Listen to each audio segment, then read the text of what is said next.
我们在坟场发现了他的身影。哦，那家伙终于敢现身了。哼，不怕死吗？库罗德，那就不惜一切代价将他抓过来。遵命。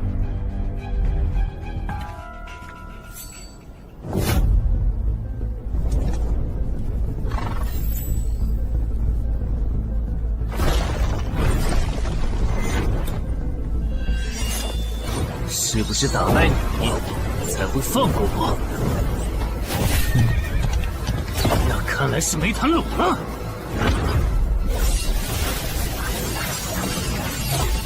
手下躲不掉，也来不及格挡。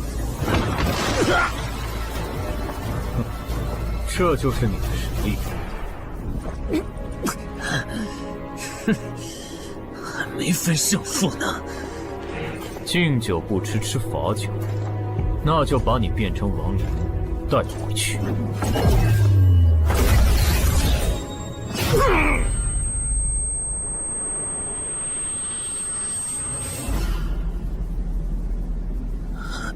认输吧。做梦。蓝不灵。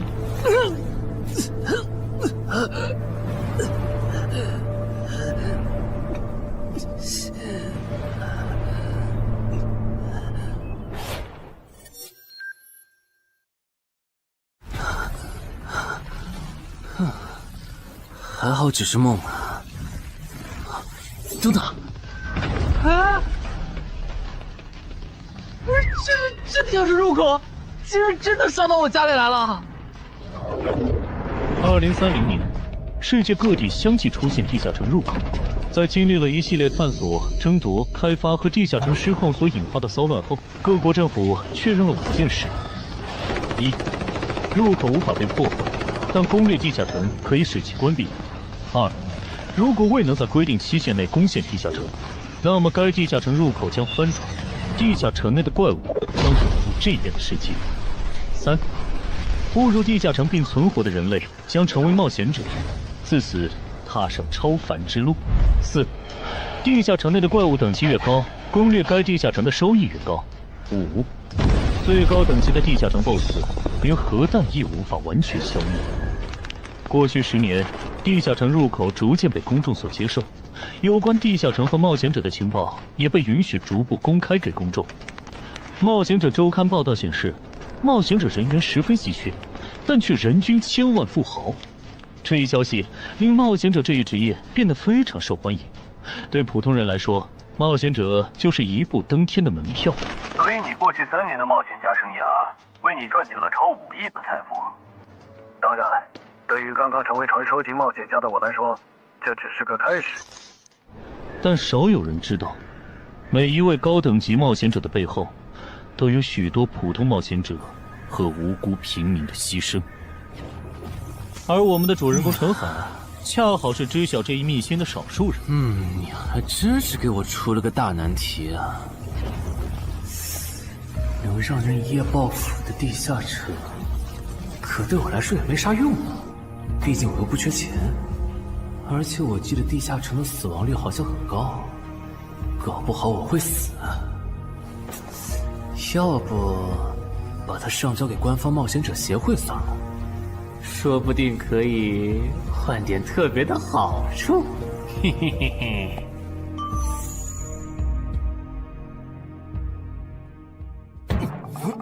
谋杀岛慢，但放这也不是事啊。时间一到，入口翻转，怪物全跑出来，大家都得遭殃。这样，我先瞅瞅这地下城啥类型，要是死亡率高，我就搬到别的城市，走之前报警让警察来管；要是死亡率低，我就自己搞定。真搞不定的话，再搬家，然后报警。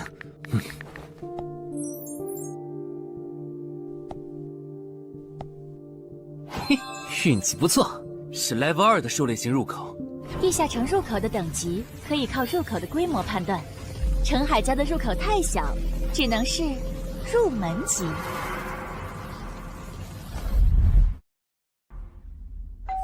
你好，有您的快递。来了，是你的快递，在这签字。好的。说起来，小哥，你该不会是发现了野生的地下城入口吧？不然，为什么要网购锁子甲？完了，不会暴露了吧？我玩全甲格斗的，之前的防具换，打算换新的。怎么了？有问题吗？没问题，我就是随便问问。感觉这人很奇怪啊，难道是我虽然写多了？早就知道一般市民对成为冒险者这件事有多着迷，但是被人这么生硬的试探，还真是有够惊悚的。还好我伪装的不错。不过这个箱子会不会有窃听器啊？还好没发现窃听器。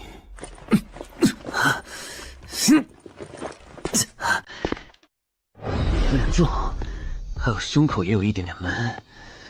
怕眼镜在战斗中不方便，从而携带了隐形眼镜。没有防身武器，就在附近消防器材店随便买了把消防斧。啊，走起来倒是不影响，还行。那么，出发吧。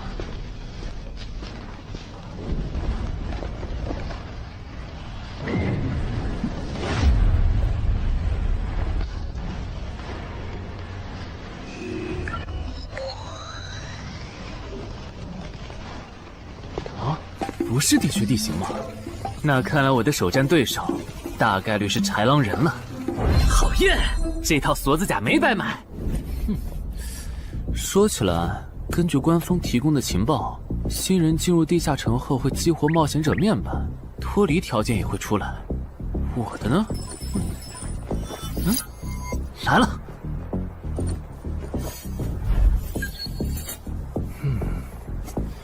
我记得普通人基础属性是10点，8点算弱，14点就很牛了。我不咋锻炼，力量和敏捷才9点，很正常。但智力有16点，真没想到啊！虽然智力和魅力是前期最没用的属性，但16点的智力，就算是协会或者财团内部也不多见吧？膨胀了，冷静，看一下地下城的脱离条件吧。脱离条件：杀死任意一只潮汐鱼人。通关条件是全灭一个潮汐鱼人小队。等一下，为什么是鱼人啊？我血场过敏啊！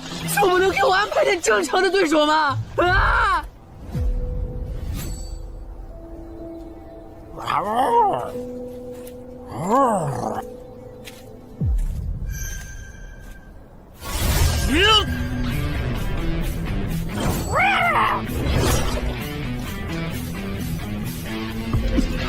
不是吧，这都被躲过去了。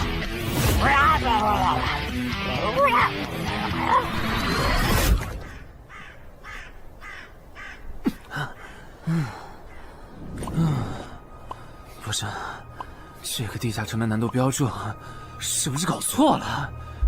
一个落单鱼人就能把我打得差点翻车，如果遇到满编的鱼人小队，我岂不是要就地归西？啊，等级增加了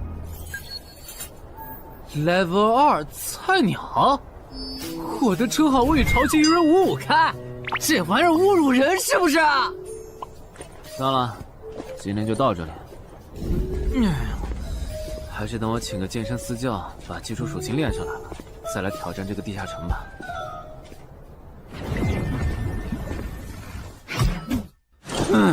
累死我了，半年的运动量都干出来了。又咋了？哦，任务结算的。我记得地下城的任务结算好像也能爆出奇物的。嘿嘿嘿，我的要求也不是很高，给我瓶加属性的秘药就行。菜怎么了？谁还不是从菜鸟过来的？气死我了！罢了罢了，有总比没有好。让我看看这个保温杯有啥功能。该物品每天可以凝聚500毫升纯净水，可升级。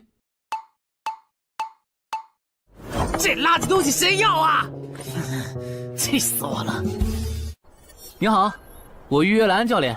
哈，您就是陈海先生吧？安教练已经在 VIP 室等您了，请跟我来。好的。没想到东山这样的小地方，竟然也有专门为新人冒险者和冒险者候补提供塑身服务的健身教练。冒险者的6大基础属性中，力量、敏捷和体力是可以通过锻炼得到显著增长的。这一年的健身费也太贵了，都和我一本新书的版税差不多了。不过只要能让我的身体素质在短时间内得到显著提升，陈海先生，这点钱就花得值。陈海先生，您之前有过健身经历吗？没有。那为什么要花这么多钱请安教练？新手打基础的话，请普通一点的教练就够用了。还是说，陈海先生，你已经成为了新人冒险者，比较赶时间？这旁敲侧击的，还真是够直接的。哼，有条件的话，那肯定要请最专业的，以冒险者为目标，普通教练不能算是好的选择。这样啊？我总不能和你说实话吧？那您应该能和安教练聊到一块儿去。东山市最好的健身教练会是啥样的？好紧张。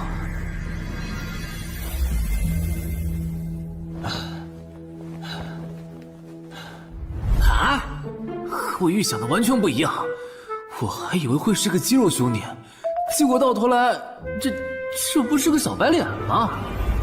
课程这么贵，竟然也能预约得出去？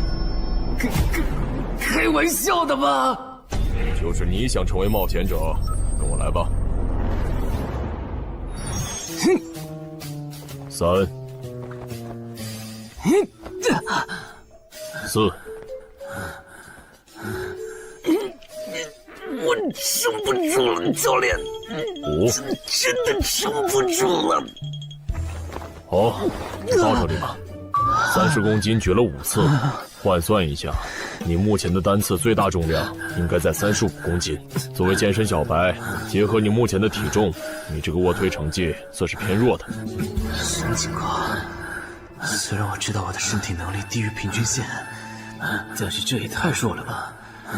正常的老哥们不都是人均50公斤起步的吗？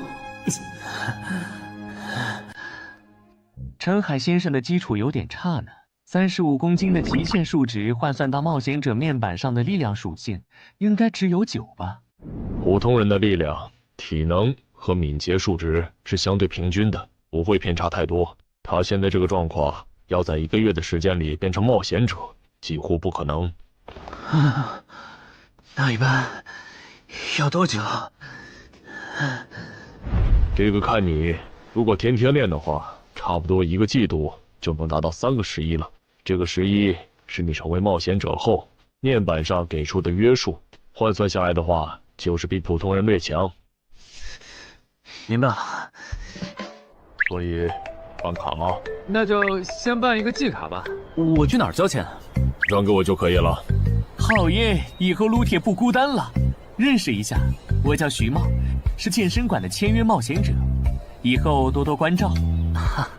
我叫陈海，畅销书作家，您也多关照。说起来，一般只有家境很好或者跟协会签了长期合约的冒险者，才会找安教练这样的专业教练。因为我不缺钱呀，我写畅销书赚的钱，在东山又花不完。既然以冒险者为目标，那肯定就要找最好的教练，打最牢固的基础。原来如此，我还以为你发现了野生的地下城入口，并且已经成为冒险者了呢。作为前辈，我得教你一些冒险者之间才流通的基础常识，免得你以后被人坑了。冒险者首次下地下城时表现好能得个称号，带不带都行。要是带了会有加成，但也会被其他冒险者盯上。有些专找低等级地下城入口的猎人，就爱顶着称号在可疑的人边上晃悠。要是被怀疑的人被称号吸引，表现不自然，那猎人就知道这人是冒险者了。接着只要跟着他，就能找到野生地下城入口。啊，这样吗？真是学到了。没啥反应，看来他真不是冒险者，就是个有点钱想当冒险者的弱鸡作家，那就没价值了。幸亏我先和超级任务5开这个称号太丢人了，没装上，不然今天肯定暴露了。安哥那边应该已经快拟完你的健身合同了，咱们过去吧。好的。国内有名的畅销书作者，还是专门写冒险者题材的。怪不得他有财力和动机买我的课，是想把身体数据打磨上去以后进军冒险者行业吧。而且他对课程的学期也没有明确要求，不像是发现了野生的地下城入口需要快速通关的样子。确实，程海是冒险者，或者他发现了野生的地下城入口的概率确实很低。这样，如果徐茂带着他回来的时候，他的注意力没有放在我的头顶，那就走正常流程吧。如果他有异常，那就别怪我了。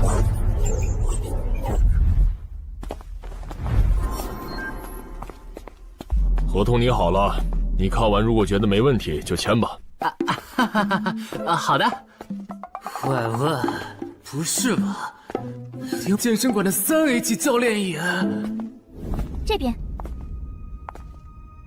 那小子刚才看我的时候表情正常，视线也没停留在我头顶的称号上，看上去不像是刚发现地下城入口的小白。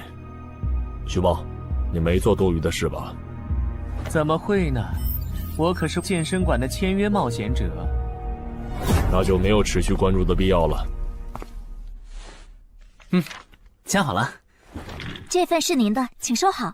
等下安教练会带您做体能测试。好。行吧。和我判断的差不多，你的体能也偏弱，敏捷测试就不做了。接下来的1周，我们主要做力量和体能塑造。你一般什么时候有时间？什么时候都有时间。行，那明天上午10点来健身馆找我，早饭别吃太油的。没想到国内规模最大的健身机构竟然会干这种勾当，依靠对新人冒险者和冒险者候补的身体塑造业务来钓鱼。如果我今天的演技再差一点，就要被他们瞧出问题，吃干抹净了。怪不得东山这种小地方会有3A 级教练常驻，恐怕全国各地……等等，这样看，所有和冒险者沾边的服务应该都有坑，包括我买的锁子甲。还好我当时觉得在同一家店购买防具和兵器的行为有点不打自招，不然网购锁子甲的时候就暴露了。看来我还是低估了冒险者这个职业的潜在风险。得调整一下计划了。原本想着等锻炼的差不多了以后再来挑战这个地下城，但没想到现实世界如此残酷，针对低等级冒险者的坑到处都是。虽然今天运气好避开了一个坑，但我总不会每天都有这么好的运气吧。只能冒险来地下城提升冒险者等级了。这次的脱离条件是鱼人眼珠吗？对了，不知道昨天那只的眼珠可不可以？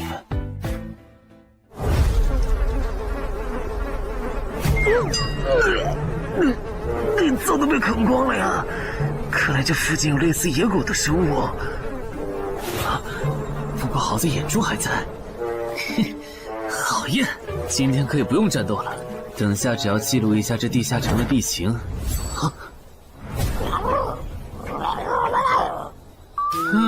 鱼人呢？我还以为是什么呢，吓我一跳。只是一只落单鱼人的话，我根本……运气很好，2只我肯定打不过呀！快润！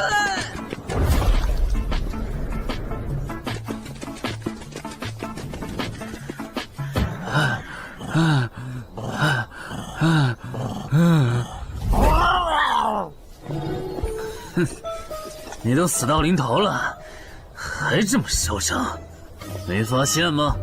你和你的同伴跑散了。哼哼，现在换我来进攻了。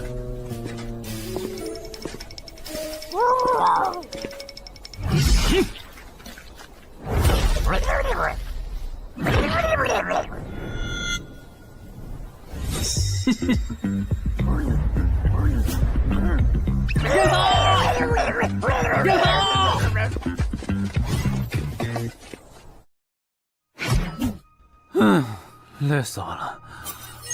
不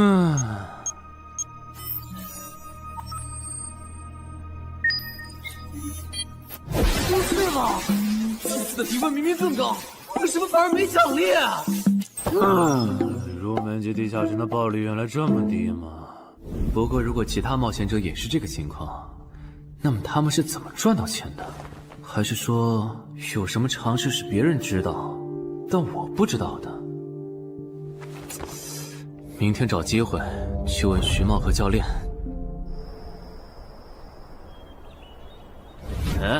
徐茂和安教练还没有来吗？徐茂去隔壁室了，大概要过几天才会回来。安教练今天临时有事，得中午才能来。好吧，那我先去 VIP 室做体能训练。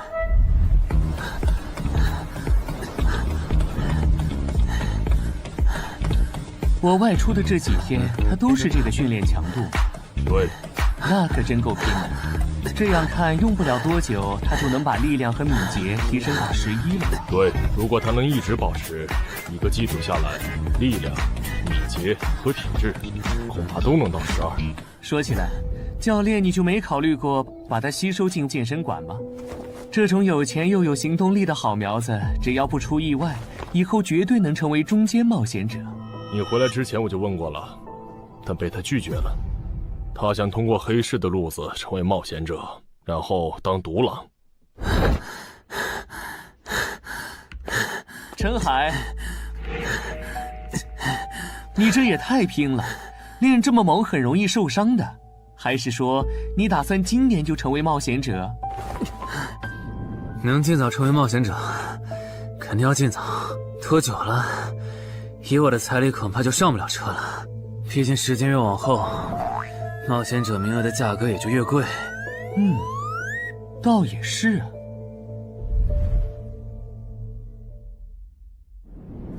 算上前天安教练的招揽，我大概可以肯定，徐茂和安教练已经排除了我拥有入门级地下城入口的可能了。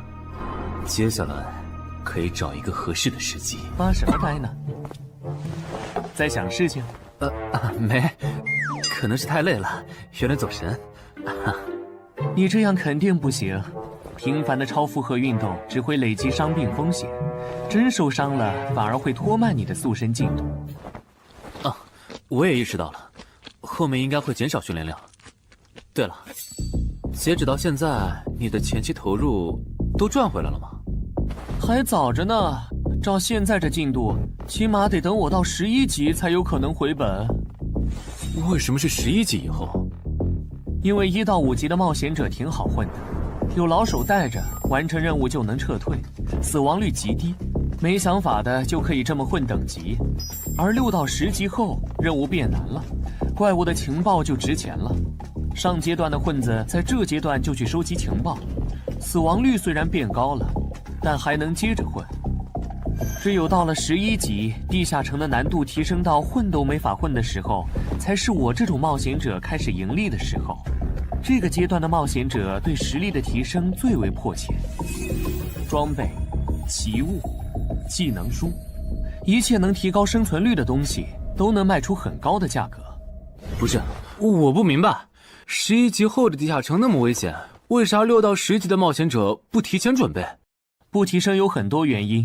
一是官方不管民间冒险者攻略地下城的事，好多冒险者到11级就想退回去过正常日子了。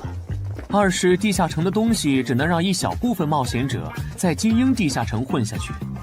11到15级赚得多，但风险也大，而6到10级有人光靠收集情报和做后勤就能回本了，所以他们也就没必要冒着生命风险去11到15级这个阶段打拼了。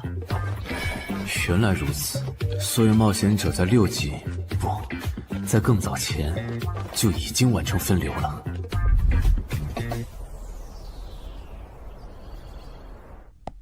哼，真是学到了，怪不得我在论坛上很少找到有用的情报和攻略，原来有很多人靠卖靠谱攻略和情报赚钱。不过更让我惊讶的还是这件事。同一个地下城，冒险者就算反复刷脱离任务，也只能得到1次结算奖励。这样看，这个地下城入口能为我带来的价值，就只有通关奖励，以及将误入其中的普通人转化为冒险者这2点了。考虑到我本身并不缺钱，我还是尽量单刷这个地下城，然后再考虑要不要继续当冒险者吧。先用徐猫教我的方法，前期以收集情报为主，有10足把握了，再考虑通关的事。脱离条件找到湖？啊，这次的脱离任务竟然不需要战斗，还好买了一架无人机做辅助，不然纯靠人力搜索找湖肯定是个大工程。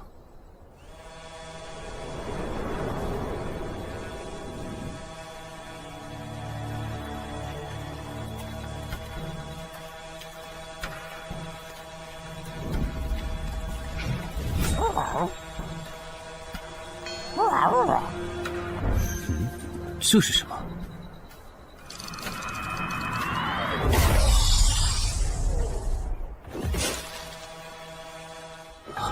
刚才那个应该是鱼人吧？虽然外形和气场和我之前遇到的鱼人有很大差别，但他应该也是鱼人，只不过等级应该更高。算了，先不管他。等我完成了脱离任务，再回来找那只橘红色鱼人。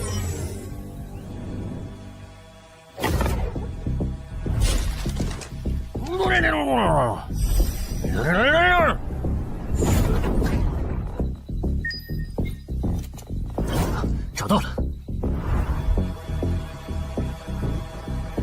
哼，怪不得森林地形的地下城会刷出鱼人这种怪物，原来森林深处藏着一个这么大的湖吗？这样的话，脱离任务就算完成了，不用和鱼人接触可真好啊！接下来，啊，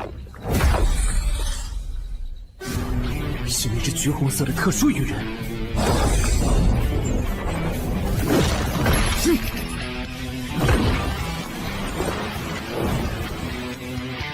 幸亏我刚刚反应快，不然可就重伤了。不过我新买的无人机的遥控器，我的心在滴血啊！不对，现在不是想这些的时候。这只鱼人的速度太快了，我必须慎重对待。啊！一只、2只、3只、4……哼！好险！这情况，这个人怎么还没死啊？如果不是穿了锁子甲，我这条胳膊估计就废了。这家伙真的是新手级冒险者会遇到的对手吗？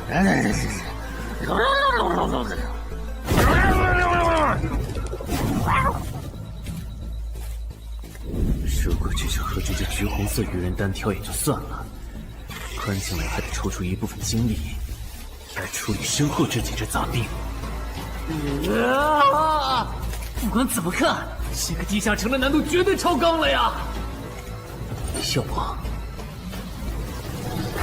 吧？脱离通关任务重置了。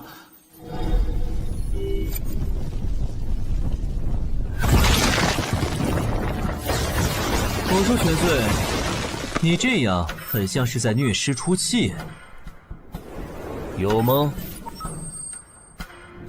归根结底，还不是这只哥布林太弱了，扛不下我的拳头。能扛住才怪呢！明明只是 Level 5，却有着不下于 Level 9冒险者的综合实力。你这样的怪物，在入门级地下城里，怎么可能会遇到对手嘛？有的哦。如果我能遇到传说中的 bug， 那就能在低等级地下城里遇到下一阶段才能遇到的强力怪物。只要能从他们手底下活下来，我就能拿到补偿奖励——奇物升级券。到时候我成为传说级冒险者，就更有戏了。果然，我和你们这种明明还只是 level 5，但眼光却已经放在传说级冒险者上的怪物，是真的合不来。不过，奇物升级券和它的获取方式，无论怎么看，都只是博人眼球的谣言吧。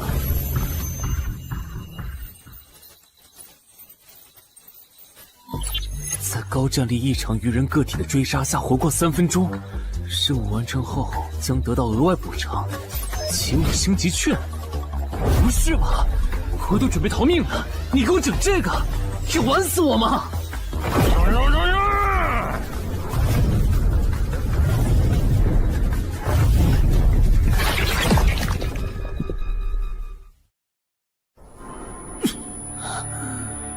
我这算是遇上绝路了吧？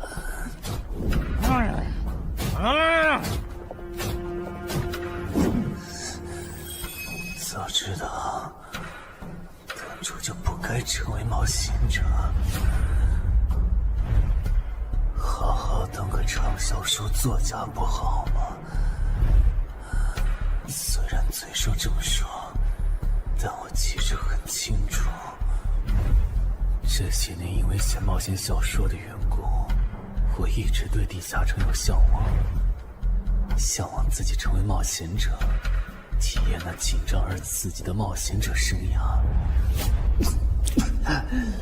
是的，虽然我怕死，人怂又不能打，但我的冒险人生绝对止步于此。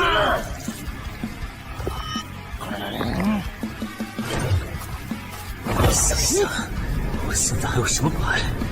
我现在还能打出什么牌？使用称号，我与潮汐鱼人5开。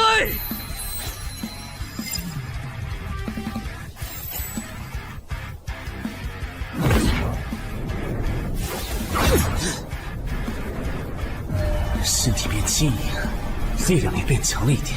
不止如此，这些鱼人的动作也变得迟缓了许多。我的动态视力也加强了吗？能行，现在的我能行。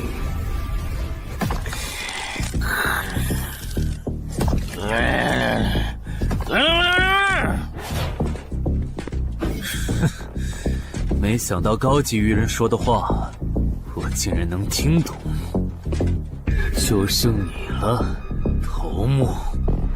我是干掉了这只下级士兵，别再得意忘形了啦！我知道的，即使身体能力获得了大幅度提升，穿上这一层锁子甲的我，依然不具备能和这只橘红色鱼人拼速度的可能。机会只有一次，利用鱼人直线攻击和我头部暴露的弱点，对方的进攻方式、路线和目标都已确定。我要做的就是舍弃头部的防御，用它做诱饵，争取到一次以伤换伤、重创对方的机会。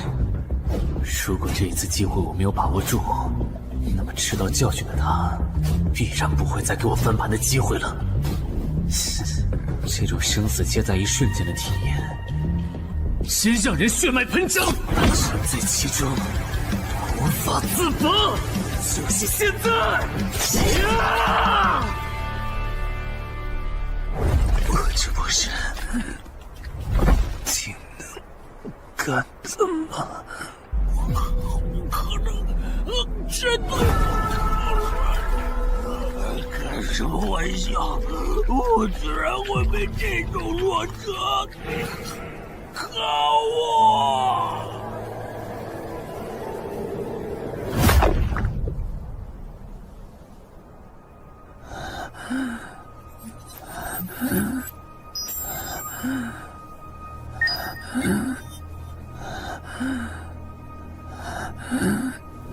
这下总不能还判定我是菜鸟了吧？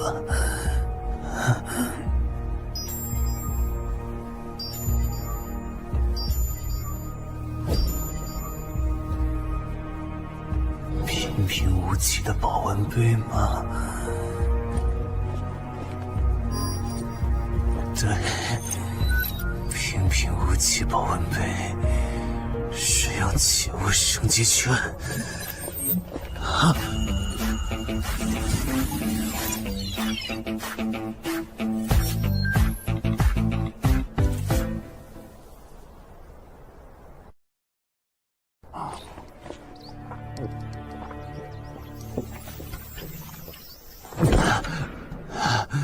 活过来了。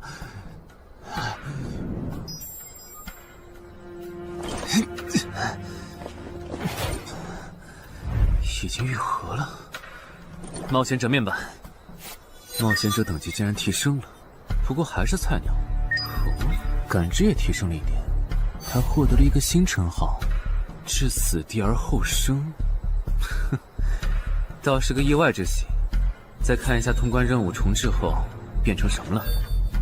挑战等级上升了，脱离任务刚刚也完成了。不过这通关任务捣毁潮汐鱼人的孵化池吗？算了，这个通关任务明显不是现在的我能处理的。溜了溜了。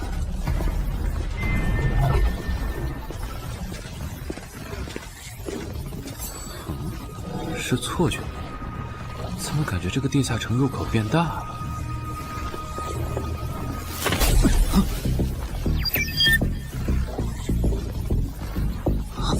等级不足，这个地下城升级了。这么看来，我刚才完成的脱离任务，其实来自更高等级的地下城。怪不得任务难度提升了那么多，脱离任务掉落的奖励这么丰厚。隐藏职业，我没记错的话，论坛上有个大佬，好像一直在强调这个东西的稀有性和重要性来着。哼，那必须要转职啊！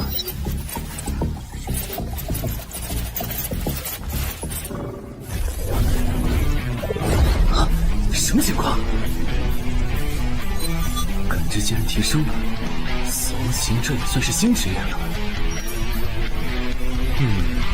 越接近死亡的话，属性点提升至越大，可以1至4点。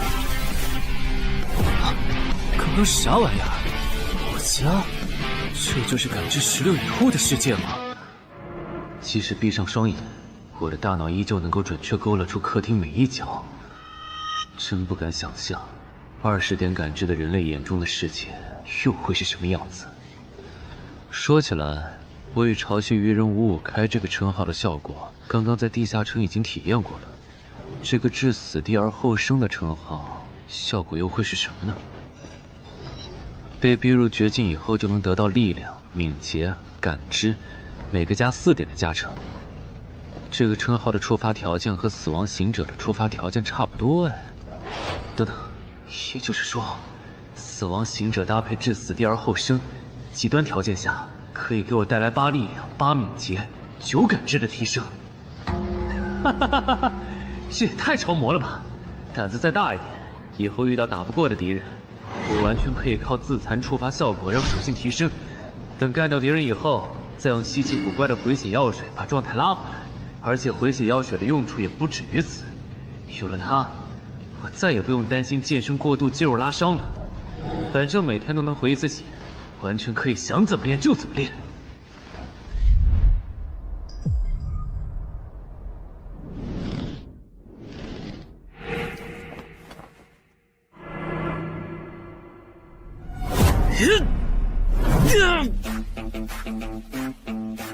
真惊人！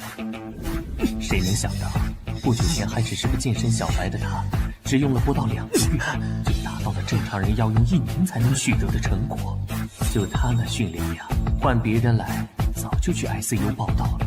但他一通瞎练下来，还能活蹦乱跳，说明他体质很牛啊，至少有16，甚至都有可能17或者18了。安教练，你这次是看走了眼呐。陈海还在练呢。啊，恭喜啊！你现在的力量、敏捷应该已经到达12点了。以你现在的身体素质，准备充分的话，是完全有能力完成新手级地下城的脱离任务的。真的不考虑加入健身馆，成为这边的签约冒险者吗？我可不想当一个会被合约束缚的冒险者啊！那真是太可惜了，我还以为能和你成为同事，以后一起攻略地下城呢。不是同事，也能一起攻略地下城。对了，我打算从散人手里购买冒险者名额，这方面你有什么忠告吗？忠告吗？不是同事，也能一起攻略地下城啊。对了，我打算从散人手里购买冒险者名额，这方面你有什么忠告吗？忠告嘛，那我推荐你去找散人联合。散人联合？我没记错的话，他们好像是国内最大的散人集团吧？对，如果你想走黑市的路子购买冒险者名额，那么我只推荐你选择由散人联合提供担保，或者他们自营的低等级地下城入口。为什么？我感觉找独狼冒险者明显更好啊，省钱又省力。因为涉及到冒险者名额买卖，无论买方还是卖方，其实都存在巨大的交易风险。卖家怕遇到伪装成萌新的入口猎人，买家怕交了钱对方不办事。但有散人联合的介入就不一样了，虽然他们的佣金很高，但是作为冒险者资格、地下城相关产出生意的龙头，他们为买卖双方提供的契约书还是很值得信赖的。原来如此。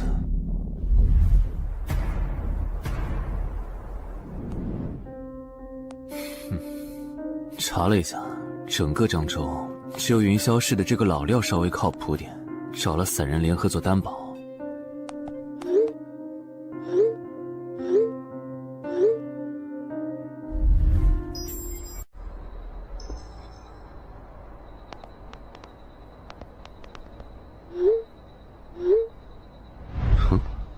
这边，云霄老司机。没错，你就是爱写作的东山市民吧？你好，就差你了，快跟我来。签完契约书以后，我好带你们去地下城。好了，契约的内容分3项：一，交易完成前尾款将由我方承担；2，双方都不能做出违反安全协议的行为；3，不能向任何人暴露此地下城入口的具体位置。诸位对契约内容有疑问吗？没有。没有。没有。那么，契约成立。手臂在发光哎！哟，好神奇啊！好了，我的工作完成了，希望以后还有机会为诸位服务。等下大家再跟我走一段路，我带你们去地下城入口。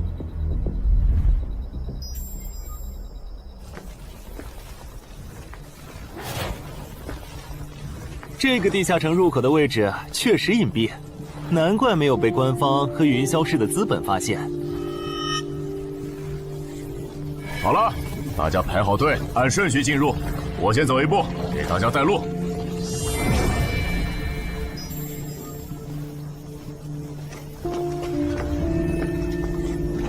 这批新人怎么样？太酷了！是冒险者了，真好。还行，没有看起来像刺头的。那就好，等会儿记得我们之前说的。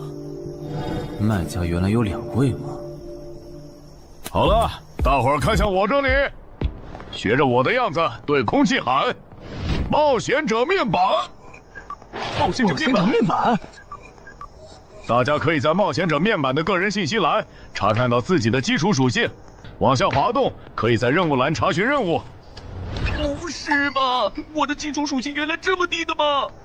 冒险者面板上的内容只有冒险者本人才能看到，所以不用担心个人信息暴露的问题哈。麻烦大家把你们的脱离任务报一下，我这边做一个整理。任务？女妖，这个物种论坛的入门级地下城怪物图鉴里好像没有，这个地下城有问题。这个地下城该不会和我家里的那个一样，存在某种致命的设定吧？基于幸存者偏差，如果一个入门级地下城的怪物没有被收录进论坛的新手常见怪物图鉴，那只有2种可能：要么它确实很罕见，要么就是遇到它的冒险者基本都死在地下城里了。警告！警告！此人违反了安全条例，未说出正确的脱离任务。那个眼镜男说谎了？不是吧？这才哪儿到哪儿啊？就有人触发安全条例了？你听我解释，肯定是他出 bug 了。契约式的契约当然不是绝对的，但对你这样的菜鸟来说，它是不会出问题的。你的脱离任务绝对不是采集高价值草药，你骗了我们。他刚进冒险者圈子，不懂规矩，做错事也情有可原。您大人有大量，再给次机会吧，是不是啊？对，再给我次机会吧。下不为例。大家再说一遍自己的脱离任务哈，这次别搞错了。我的任务是找到湖中女妖，我是聆听女妖之声，我的是凝视女妖10秒，我的也是找到女妖。接下来我会带大家去女妖出没的林中湖泊，大家跟紧一点，别掉队哈。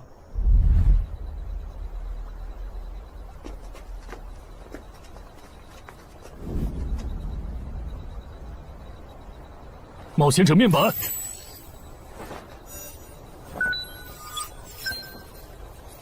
哎，他在干嘛？呼唤湖中女妖。他怎么知道这样做可以召唤湖中女妖的？这就涉及到商业机密了。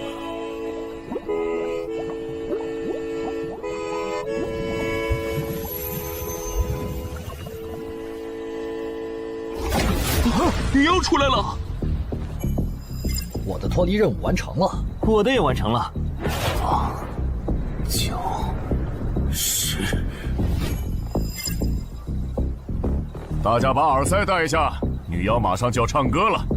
不戴的话会怎么样？女妖的歌声会破坏你的大脑。刚成为冒险者的 Level 1萌新，一整首听下来，大概会当场暴毙吧。什么？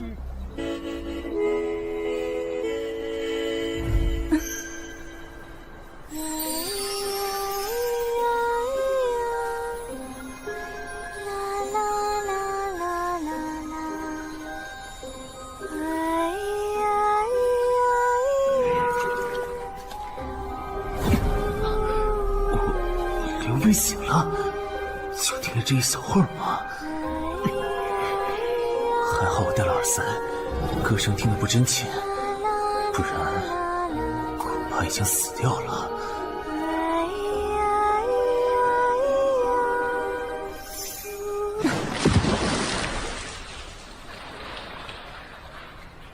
大家的脱离任务都完成了吗？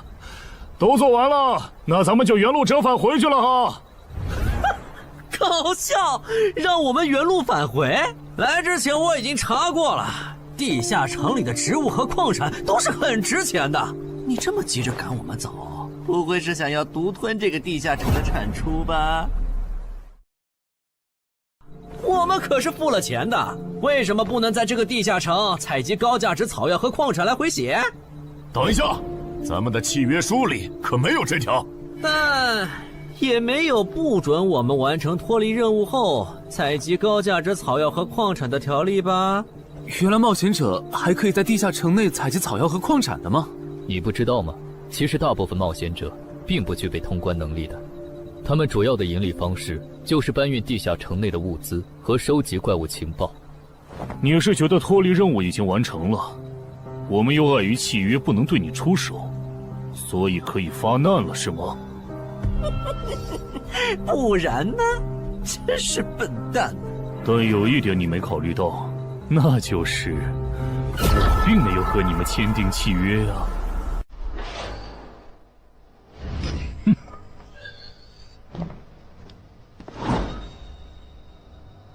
你们两个什么意思？没什么，单纯看不惯而已。我觉得这位朋友的理由其实挺合理的，只是一些药草和矿产，没必要那么计较吧。但是基于契约文书第1条的话，如果有人死亡，我们就拿不到尾款。你可以保护我们，作为回报，我们可以将采集到的一部分物资分给你。不好意思，我们并不想冒这个风险。真的只是因为不想冒这个风险吗？难道不是因为这个地下城藏着别的秘密，你们怕我们发现它吗？我明白了，你不是新人冒险者，你是奔着通关任务来的。老六，你应该能感受到吧？咱们之间谁更强？可恶！地下城让给他们，我们走。啥？你等等我呀！他们为什么就这样走了？这不很明显吗？这2位帮我们说话的朋友，其实是比那2个人更强的冒险者呀。过奖，其实强的不是我，是我的这位朋友。等等，不太对。3人联合的契约师不会蠢到让假装萌新的冒险者轻松找到契约书漏洞，这不符合逻辑。大家可以自行选择，接下来是单独行动，还是跟我们一起行动？单独行动的话，你们的收益可以独享；如果跟随我们一起行动的话，通关奖励我们要1半。1半？这么多？这叫多？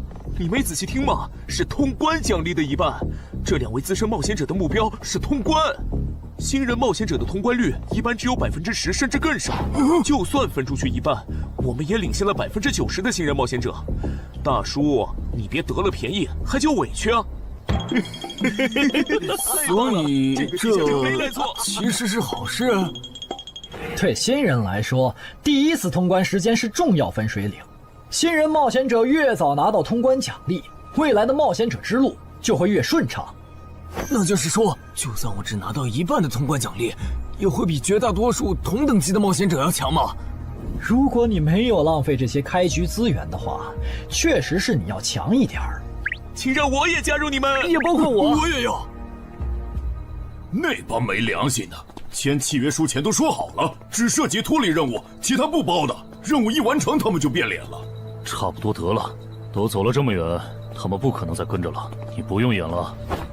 哦。不过你这次演技提高了不少嘛。刚才我一度以为你打不过那个顶着战斗专家称号的冒险者来着。我确实打不过他。啊？不过他也很忌惮我就是了，要不然不会用劝退的方式赶我走。原来如此。那你觉得他们能通关吗？可能性太低。个人判断，这批冒险者里，最多只有1到2个幸运儿能活着走出这个地下城。什么嘛，这不就和之前的几次一样了吗？真没意思。哇，酷哎！既然大家已经决定联手通关，那我也不藏着掖着了。我能够为认同我、信赖我的队友带来一点基础属性的随机增幅。他说的是真的，我的力量加了1点，我加的是感知，我的也增加了。体力涨了1点。原来团队领袖这个称号是用来提升自己的队友啊，还怪好用的。我这边还有一个问题，我们现在只知道口琴声能召唤女妖，并不知道其他的召唤方法。女妖要是一直躲在湖里，大家的通关任务就没法完成。这不是问题，我的称号可以让我强制激怒指定目标，被激怒者将减少2点智力，变得冲动易怒。他也是冒险者吗？至于建立强制对话的方法，只要引起对方的注意就可以了。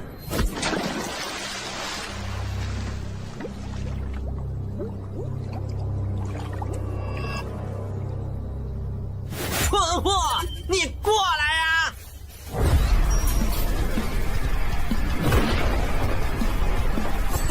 成功了，把被我激怒了。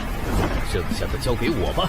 大家散开，让战斗专家来先是女妖，其他召唤兽比赛，在外围找机会。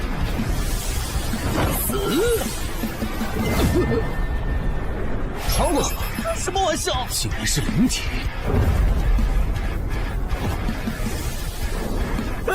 等一下！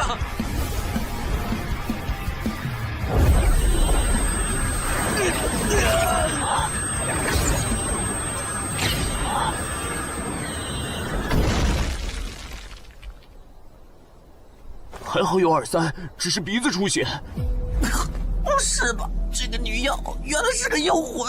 娘，有把握吗？有，但是会比较费时间。上一个地下城刷出来的僧侣之拳应该会有效，但熟练度还没上去，打起来会很慢。慢就慢了，这只女妖应该没有其他攻击手段，对我们的威胁很小。我有预感，这个地下城的通关奖励会非常丰厚。哼，愚蠢的选择。等等，你先别走。不是吧？10万个人里都不一定能出一个的感知16点的人，竟然让我……你为什么觉得他们的选择是有问题的？使用称号，他们当我不存在。真晦气！喂，你搁这对空气自言自语什么呢？不是，我刚才……不是没人吗？幻觉吗？有东西过来了！什么东西？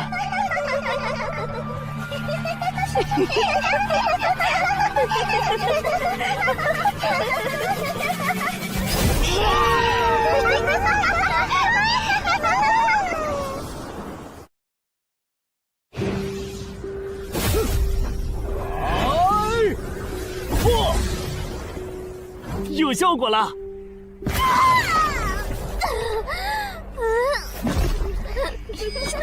什么声音？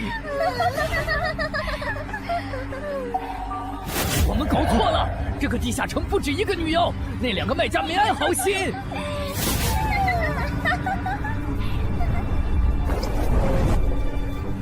不是吧？这也太多了！不行，这个数量2-3已经没用了。还傻站着干什么？跑啊！为什么总是让我遇到这种事？天和子爷那时候是，现在还是。看在你老婆和女儿的份上，我觉得应该放过你。谁叫我最喜欢看别人抱憾终身，活在憎恨和痛苦中的样子呢？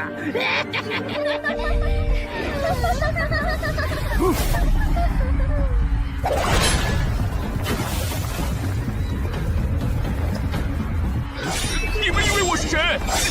给我滚开！妈妈，我错了。来呀，也不怕你们！来呀！被摆了一道啊！怪不得那2个入口持有者的契约没限制3级以上冒险者进来，原来是想引4到5级的冒险者来通关。等我们团灭后，就进来捡我们的通关奖励，真是好算计。关于如何杀死这些女妖，你有建议吗？这声音，有建议就赶紧说。女妖不光靠声音攻击，还有别的攻击手段。我费了听觉才勉强躲过第1轮奸笑。你是爱喜做的东山市民？对，真是看走眼了。没想到你一介新人竟然比我们这些老手反应还快。但是你不是听觉被废了吗？怎么还能听到我说话？好，我感知16，可以读唇。原来如此，这个地下城我认为是无解的。那些女妖能免疫一切物理攻击，老实说，这根本就不是正常4到5级的冒险者小队能处理的。哦，所以你也没有办法。还有一个办法，除了僧侣之拳，阿良还有一名被僧侣祝福过的神油。涂抹长剑后，应该也能伤到那些女妖。不过，这也就给你能伤到他们的力量。我不信新手冒险者能从这么多幽灵的围攻里杀出去。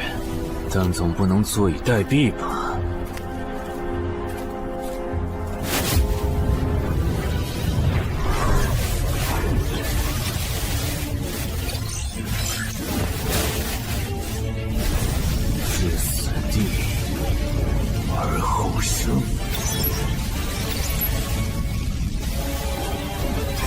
能听到吗？我问过你的同伴了，他跟我说，要通关必须从你那里拿到被僧侣祝福过的神油。通关吗？能帮我拿一下吗？不好意思，我眼睛瞎了，恐怕没办法操纵冒险者面板取出你要的东西。这样吗？不过我还有一个办法可以让你得到它。什么办法？你干什么？就是以死后掉落的形式让你获取。其实我也不是非要那罐油杀人夺宝不可。20点的敏捷足够我甩开女妖逃出地下城了。我就是想试试能不能通关。虽然无论怎样，你都不可能活下来。喂，真的很吵啊！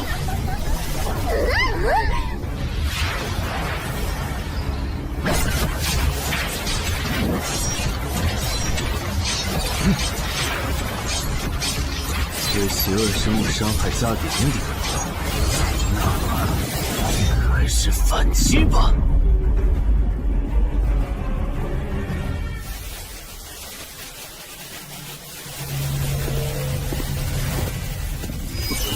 好像有人从里面走出来了。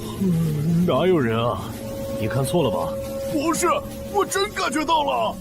果然，他们那不能攻略的地下城设陷阱，引同等级冒险者来做通关任务，把人坑死在里面，接着捡掉落的东西，或者等冒险者重伤出来就杀人夺宝。雇主的儿子应该就是这么被害死的。食府秃鹫是指利用高难度地下城坑杀同等级冒险者，然后拾取对方掉落的堕落冒险者。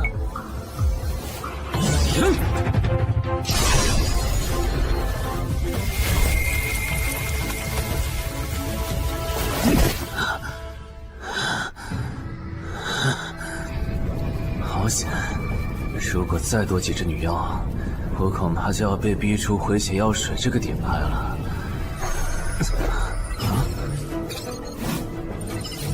您的绝妙操作取悦了路过的死亡主宰，得到其恩赐，亡灵亦不能杀死我。该恩赐可以使您豁免一次来自亡灵生物的死亡判定，免疫一次来自亡灵生物的死亡判定。好霸道的额外奖励！额外奖励都这么丰厚了，合并结算的奖励还高于单独结算，那么肯定要合并啊！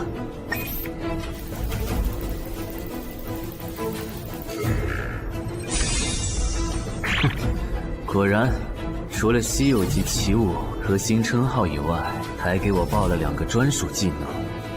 这个地下城的奖励太丰厚了，难怪它的难度如此超标。爱写作的东山市民，你还活着吗？怎么没声音了？差点把他给忘了。你现在感觉如何？能站起来吗？有点难，那只能扶着你了。其他人是不是都死了？胖子、四眼、大叔，还有你的2位同伴，都死了。你应该不是第一次进入地下城吧？哼，我还以为你不会主动说破呢。如果我说我能保守秘密，并将我得到的奖励作为酬劳全部送给你，你能不能不灭我的口？但你死了，同样可以保守秘密。那你就得不到我的通关结算了。而且，云霄老司机和他的同伴肯定在地下城入口附近蹲幸存者，我可以帮你吸引他们的注意力。相信我，让我活着走出地下城，对你来说是最有利的选择。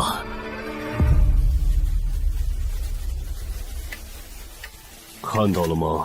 这才是真有人出来了。哎呀，刚才那次算我看错行了吧？等等，地下城在坍缩，他们通关了。不对，小七右边的冒险者，他绝对不简单，肯定是狼。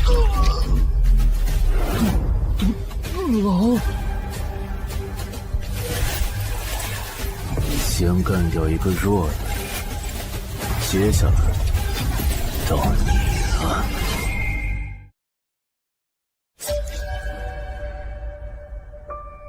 东山市民，你好大的胆子！不是吧，不是吧？不会真有人觉得自己坑完人不会被报复吧？呵呵，这么霸道的吗？闭嘴！哎呀，我好怕呀！你这家伙，找死！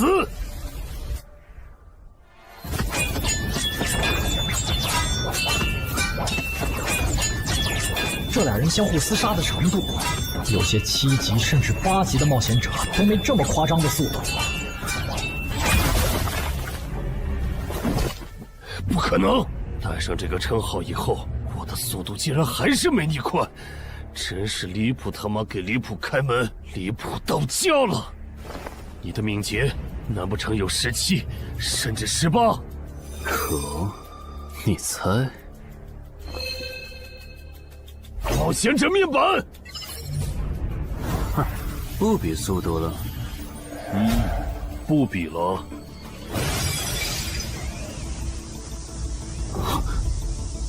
这本来是为那个战斗专家准备的，不过给你也没差了。来好好感受一下我从黑市高价购买的变种蜘蛛毒素吧。什么嘛！你这毒套完全不行啊，比普通人还差。连反击的力气都没有了吗？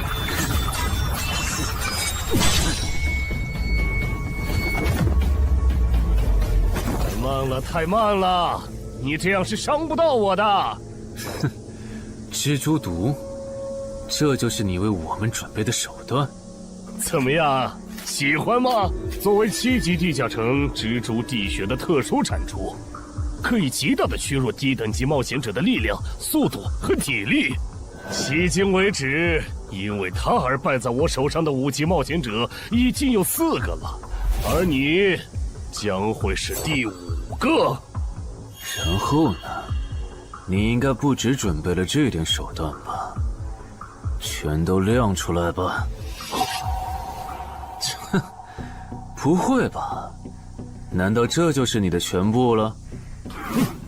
当然不止这些。佩戴了毒素携带者称号的我，呼出去的气体、身上的汗液和血管里的血都是带毒的。和我相持的越久，你中的毒就越深。这战术太吓人了，在6级以下几乎是无解的。我明白了，是我高看你了。我还以为你藏着什么大招呢。关闭技能，与死亡共舞。不可能！怎么还有这么快的速度？你猜？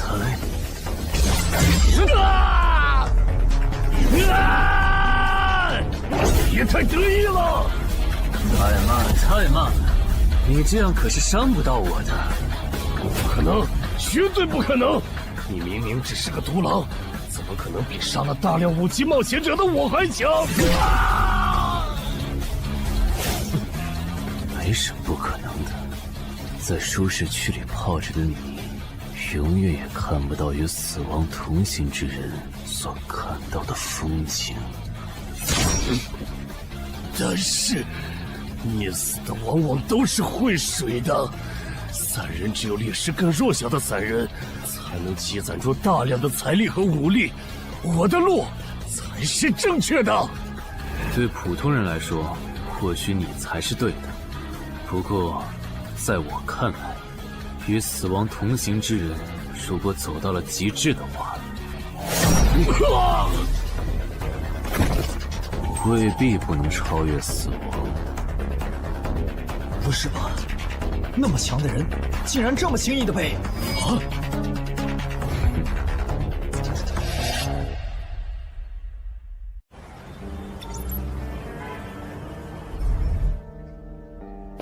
你这运气也太差了吧！啊，徐茂，你怎么来了？来看你啊！第一次进地下城就遇到了能免疫物理攻击的怪物，好不容易通了关，还被师傅秃鹫堵门。不过也多亏了这次经历，让我得到了置死地而后生这个称号。也是，还算幸运。那些传说级冒险者，哪个没在5级以前越级挑战过对手呢？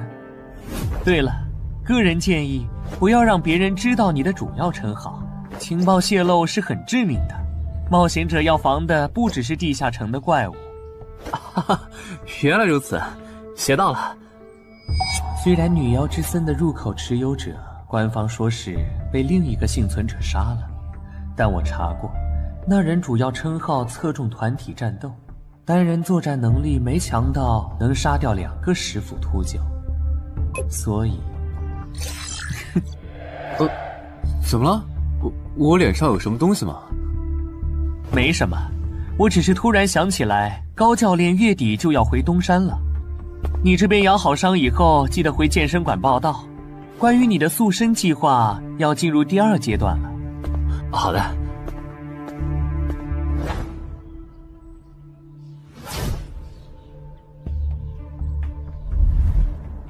你不打算做攻略型冒险者了？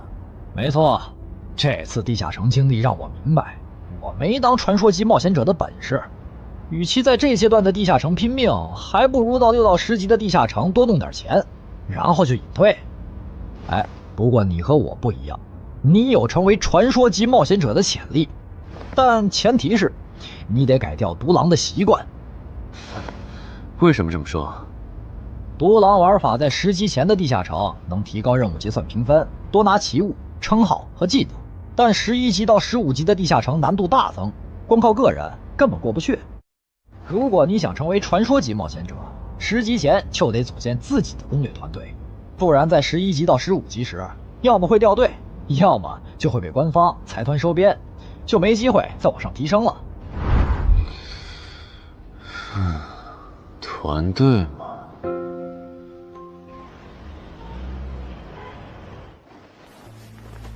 害死我儿子的秃鹫们已经死了，杀死他们的人就在这2名幸存者之间。你认为谁才是帮我儿子报仇的恩人？他。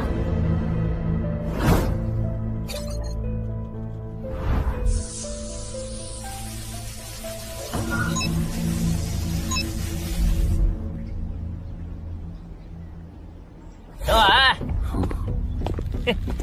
你就是女妖之森的通关者程海吧？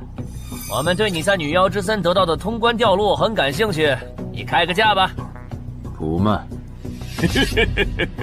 他说不卖，他不会真的以为我们是在跟他商量吧？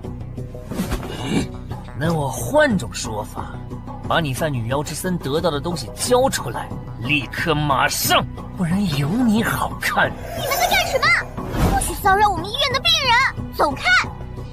烦人的家伙来了，哥，我们走。切，真晦气。下次他们再来骚扰你，你就来找我。我哥哥是10级冒险者，他们不敢惹我。谢谢。不要，该说谢谢的人是我。我的好朋友死在了女妖之森，你和王先生攻略了这个地下城，还铲除了用它钓鱼害人的秃鹫。原来还有这么一层关系啊！我和我死去朋友的家人都很感激你。总之，这是地下城爆走后的随机拉人现象。怎么还会拉我呀？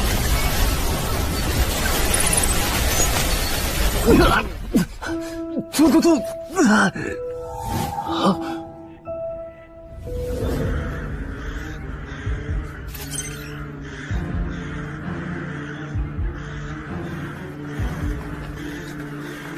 大家不要惊慌，我们只是被拉入了翻转后的入门级地下城。不是吧？我就来医院看个牙的功夫，怎么就被拉入地下城了？请大家跟我一起打开冒险者面板，确认你们的脱离任务。扯开面板，5级的生存类地下城，哇，这次可能要死很多人。么？云霄市医院发生入门级地下城翻转现象，有20人因此凭空消失，周德也在这20个人里。情况如何？失踪人员名单已经整理出来了，被卷入地下城的一般民众有17人，冒险者3人。我们还找到了失控的地下城入口。不过什么？你的脱离任务和通关任务是什么？消灭10具骷髅士兵，存活1小时。你的呢？我的也是。那看来大家都一样。老弟，咱们的脱离任务难度和他们的不一样啊。还有那个叫陈海的小子也被拉进了这个地下城。正常，生存类地下城的脱离任务是根据挑战者实力的强弱划分的。至于那个叫陈海的，等咱们做完了脱离任务再去找他。那个，大家听我说，这个地下城非常危险，请大家捡起地上的兵器，3到5个人为一组，凑齐脱离条件以后，尽快离开吧。完成脱离任务以后赶紧离开？你算老几啊？在这指挥本大爷？说不定是人家想把咱们忽悠走了以后，独吞地下城的宝藏呢。不是，这个地下城真的很危险。是他蠢货脑子有坑吧？对地下城的危险没有认知也就算了，还在这带节奏。这位先生是非常强大的冒险者，他前几天刚通关了一个难度非常高的地下城，还和同伴联手除掉了10府秃鹫。真的假的？就是锦城家园那栋烂尾楼，听说害死了好几10人。哦，想起来了，请大家相信他的判断。这个护士干嘛一直夸我呀？好烦呐！不过好在效果还行，能引起这些新手的重视就好。等一下，如果这个地下城真的那么危险，那你觉得就凭我们这些普通人，真的有能力完成脱离任务吗？先不说消灭骷髅士兵有多难，就按你说的，3到5人一组去猎杀骷髅士兵，最后肯定是青壮年组队，老弱被抛下。请问，你考虑过被剩下的人的死活吗？有道理。分开行动的话，士兵听起来就赚了大批骷髅士兵，那就死定了。很多人就是因为单走，才被地下城里的怪物杀死了。姐夫说的没错，被拉入地下城后，一定要拉拢人心，来拿到话语权，再利用话语权来强迫冒险者当我的保姆。能通关高难度的入门级地下城又如何？当你开始在意这些渔民死活的时候，你就注定得当我的保姆了。你们能信任我吗？那跟我走吧，我带你们去完成脱离任务。好的。谁允许你们走的？作为在场唯一一个有地下城攻略经验的冒险者，你难道不应该留下来保护我们吗？对呀，能力越大，责任越大。我看他就应该帮我们把脱离任务给做了。对，送佛送到西嘛。第一，我不是官方冒险者，我没有义务来保护你们的安全。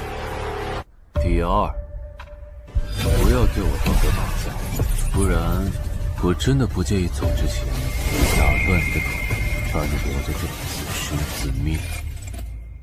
这人怎么这样啊？保护老弱不是最基本的道德吗？活该他不是官方冒险者，看来道德品质不过关。你们干嘛去？我觉得那个人说的很对，既然通关任务是存活1小时，那肯定是越往后越危险。对普通人来说，早点完成脱离任务离开这儿才是最优解。不走留着被你们道德绑架，免费当保镖吗？我们又不是傻子。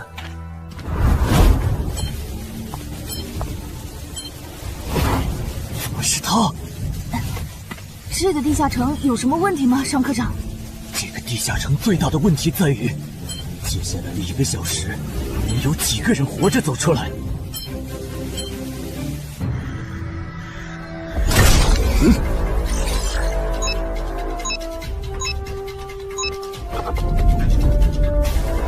你们就学我刚才做的，用剑去砍那些骷髅士兵的颈椎。那你呢？又来了！我嘛，就用我的老伙计和他们练练。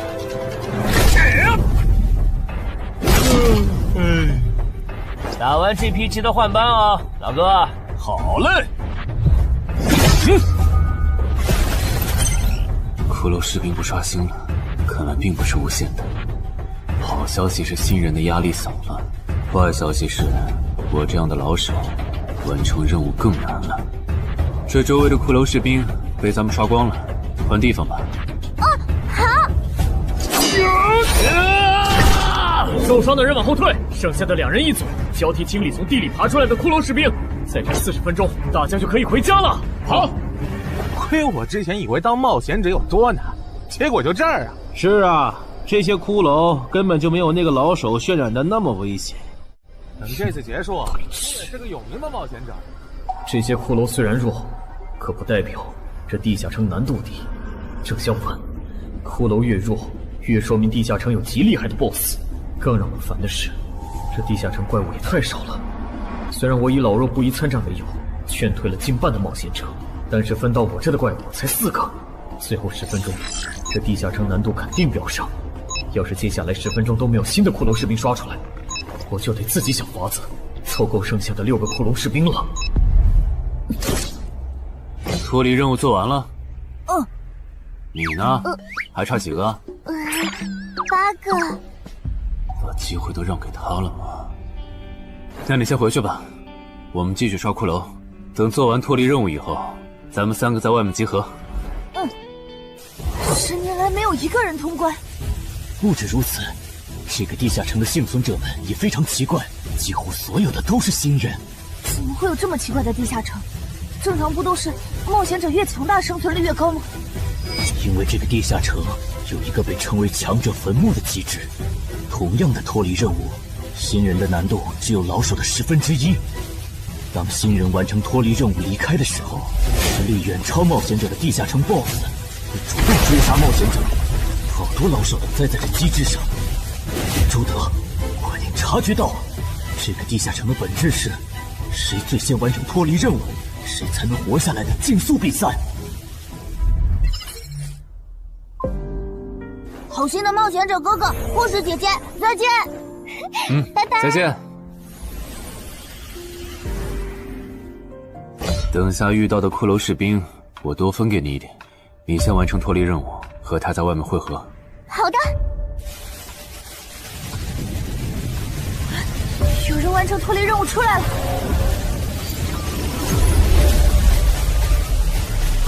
怎么是小孩子？有人离开这个地下城了。这个第2阶段是什么意思啊？原来是这么回事吗？这个地下城的本质是竞速。李明、王志勇，你们2个跟我来。老弟，有个人完成脱离任务离开了，是不是那个叫陈海的人呢？不可能，先不说他还带着2个累赘，光冒险者们要杀的100个骷髅士兵就不好找。那会是谁呢？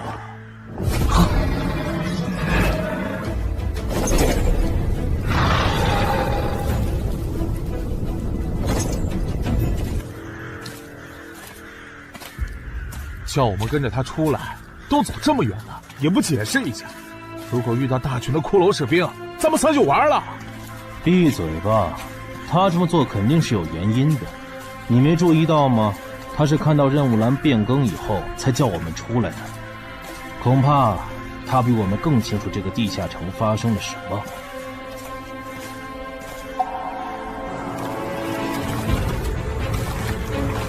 准备战斗！他们3怎么走得这么像咱们不管啊？周德当初就不该气走那个冒险者。脱离了。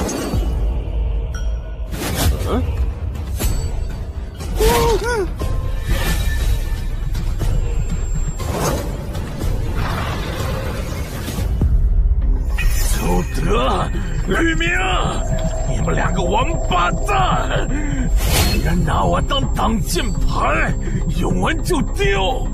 你们这2个小人！你还差几个？3个。那快了，我们再找些小股的骷髅士兵杀，应该能赶上。等等，不对劲，幸存者的数量在减少，营地那边出事了。说什么？陈海哥，这个阶段是什么意思啊？可能是难度提升，接下来会出现更强的怪物的意思吧？这个你别管，你的脱离任务做到哪儿了？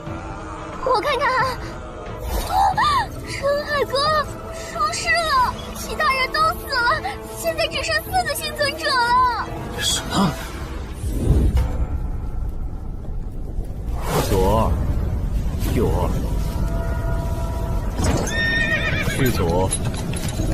都说了，是这个地下城的 BOSS 降临了，要想活命，必须就地折返，在 BOSS 找到我们之前，完成脱离任务。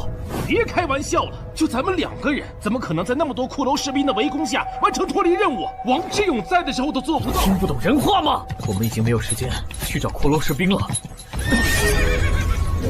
还差右2。剑锋，救我！你好了吗？马上！陈海哥，好了。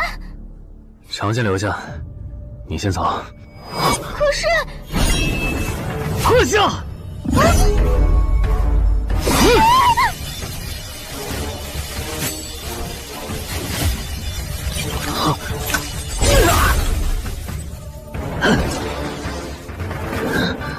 好强！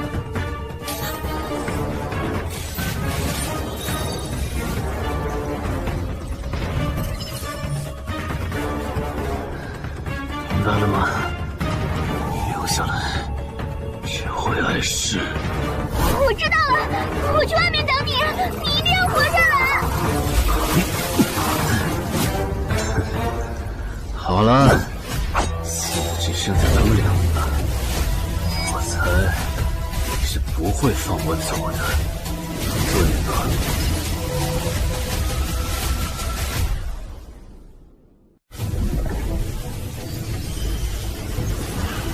是护士姐姐，对面还有幸存者吗？有，但是陈海先生他……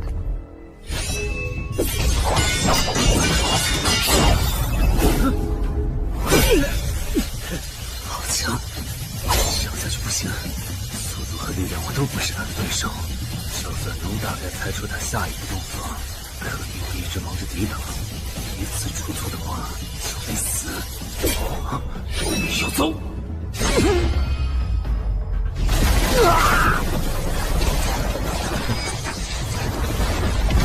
这么巨大的实力差，你还能跟我过几招？在我这儿撑这么久，了不起。好像在跟我说话。不对，现在不是该思考这些的时候。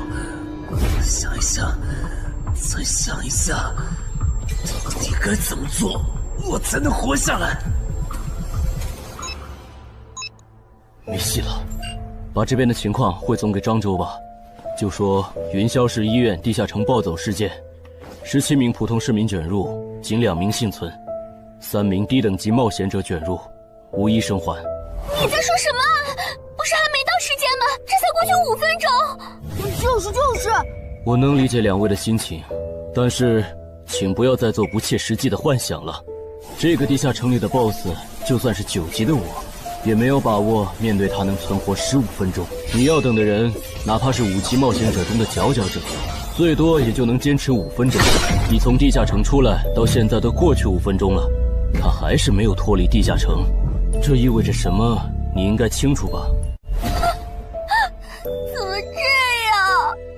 如果不是因为我们拖累了他的进度，护士姐姐，陈海先生肯定能活着离开这个地下城。都是因为我们。是啊，全都是因为你们。如果没有那个多管闲事的冒险者帮你俩完成脱离任务，周德才是最有可能活着离开这个地下城的人。我出去冷静一下，这2个新人的登记工作交给你了。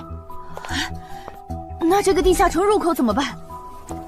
人都死光后，入口会在半小时内关闭，接着随机出现在世界某个地方。当然，如果你实在不放心，也可以盯到最后。好吧。你合格了。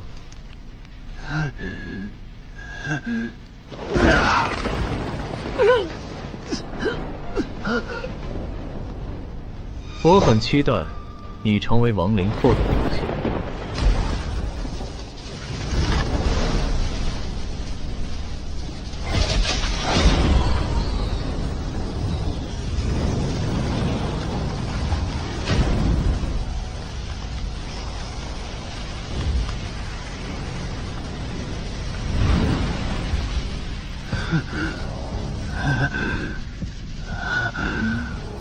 都赢了。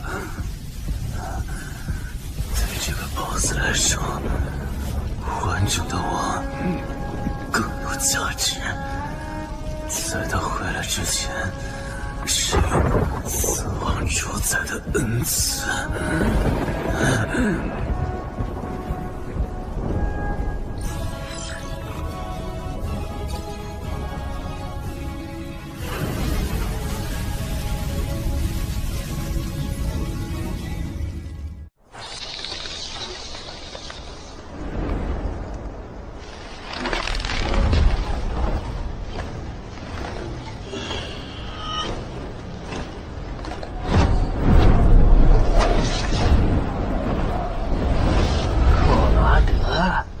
不是被大军派去坟场征兵了吗？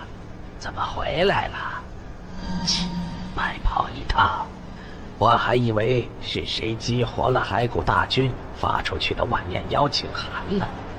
我发现了一个有资格成为我同僚的新人，让他从零开始太浪费了。我打算让大军把他变为预备役。同僚，坟场的冒险者最高才5级。这阶段的新人连合适的职业和称号都没确定，你就肯定他能跟咱一样成为传奇？他已经找到了合适他的职业和称号。这次真的太险了，如果不是那家伙主动走了，就算再给我一条命，我也完全没机会。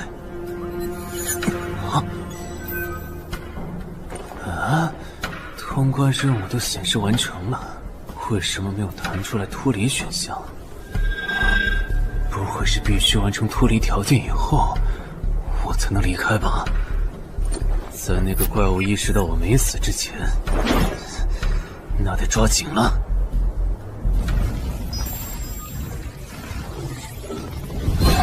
没有关闭，这个地下城的入口还没关闭。澄海先生还在战斗，他还活着。我去找尚科长。周德死在地下城里，他姐知道后一定会迁怒同期的幸存者。如果处理不当，尚科长，怎么了？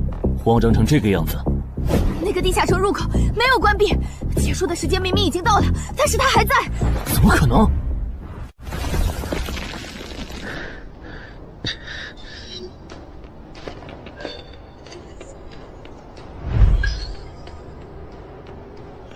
合并结算。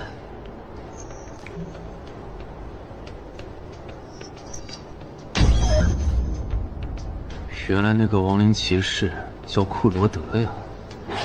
不过，传奇级，坟场才5级，怎么会有这么超高的 BOSS？ 说起来，这个地下城的 BOSS 强度这么高，以前真的有人通关过。尚科长，你看，尚科长，这地下城暴走后，超过关停时间仍然存在，怎么会这样呢？有2个可能：一，被卷入地下城的冒险者完成了通关任务，但却没有完成脱离任务；二，地下城升级。一定是第一种，一定是。不可能的，坟场很早以前就已经被世界冒险者协会定义为几乎无法被攻略级的地下城了。相比有人通关，我更相信是地下城内部发生了什么变化，导致地下城升级。有人出来了！是澄海先生，真的是他！哎呀，你们都在啊！担心死我了，还因为我的原因没能坟场竟然真的被他打通关了。一辈子的。那么严重的？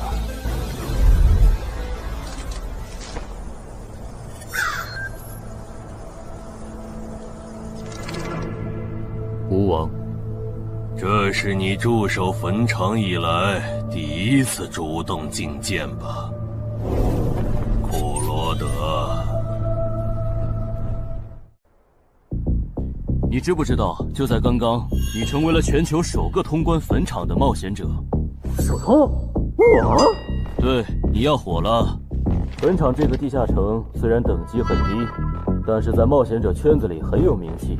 你首通的经历应该会吸引到很多资本和散人工会的招揽，当然也包括官方。所以现在是招揽环节？是的，你在女妖之森和坟场的表现已经充分证明了你的潜力。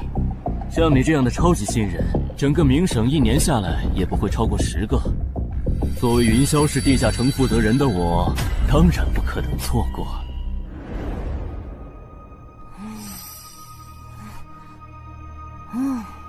恩姐，你说那个叫双李的，是不是想抢走陈海哥的通关奖励啊？要不然他为啥要拉着陈海哥单独谈话？应该不至于吧？我可不会那么没品。而且5级地下城的通关奖励，我根本看不上，好吗？哼，那可不好说。你不需要，不代表你家亲戚不想要。这死小鬼！啊，别乱说。我们在里面聊的久，是因为在谈加入冒险者协会以后的待遇问题。不是吧，陈海哥，你要当公务员？感觉你好像对冒险者协会意见蛮大的。那倒没有，我就是觉得像陈海哥你这样强的人，完全可以像王自健那样自立门户，没必要受协会的规章制度束缚。王自健是谁？是不死冒险者里的男主。不会吧？你明明是个冒险者，竟然没看过这个吗？我是冒险者，和我看这书有什么必要联系吗？这个死小鬼！要不要告诉他们，这本书其实是我写的？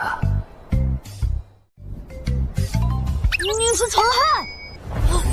你真的是不死冒险者的作者陈亥？不会吧，不会吧，不会吧！如假包换，不信的话，我可以给你看我写到一半的《不死的冒险者2》的小说原稿。真的吗？啊，你怎么了？怎么感觉你受委屈了？陈海先生，你能不能不要加入冒险者协会？为什么？我以前听我哥和他朋友说过，那些加入官方的冒险者很多都后悔了。你哥有说是什么原因吗？没有，但我还记得他们谈话时的表情，非常的严肃，甚至还发生了激烈的争吵。这样吗？我会慎重考虑的，谢谢你为我考虑这么多。不，我才应该道谢。那个杀千刀的对我弟弟见死不救，你还把他放进来？双李，你是不是成了云霄市的负责人以后飘了，忘了自己是怎么上位的了？我没忘，我请他进协会不是为了护着他，他通关的地下城很特殊，过不了几天他就会被财团或大工会拉拢，好多事就不好办了。要是有潜力的成了官方冒险者，等他们跨过15级大关以后，到时候他们面临未知的危险，你是知道的。不行，那样太久了。他虽然有潜力，但不一定能突破15级变成传说。我要他下周就死。好吧，我知道了，那只能借刀杀人了。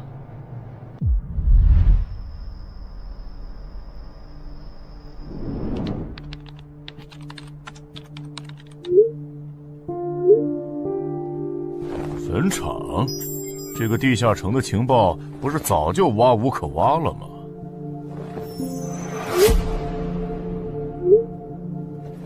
这样就可以了。你确定？5级地下城的首通奖励对普通人来说不算什么，但对6到10级的通缉犯来说那就不一样了。要是澄海的情报到了黑市，不出3天，闽粤2省的通缉犯都会跑到云霄市，这样就能给你弟弟报仇了。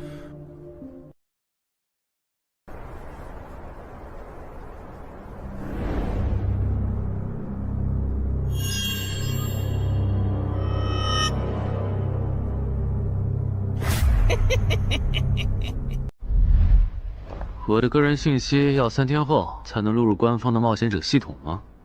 是的，我记得程先生你是东山人吧？要不我这边先给你安排一下暂住的酒店，这样你这几天就不用两边跑再折腾了。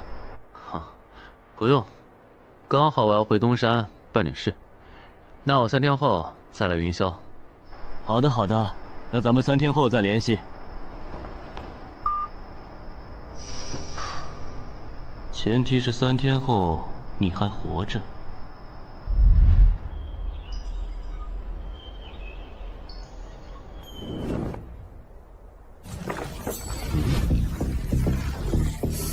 几天没见，怎么感觉这个地下城入口变得更大了？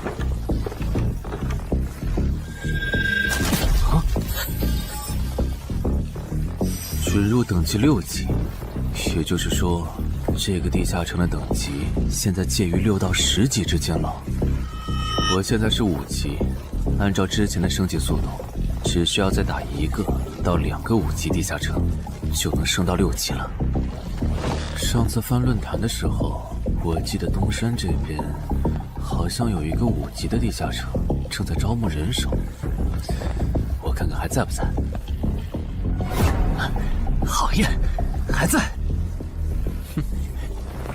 你好，请问你们的招募条件是？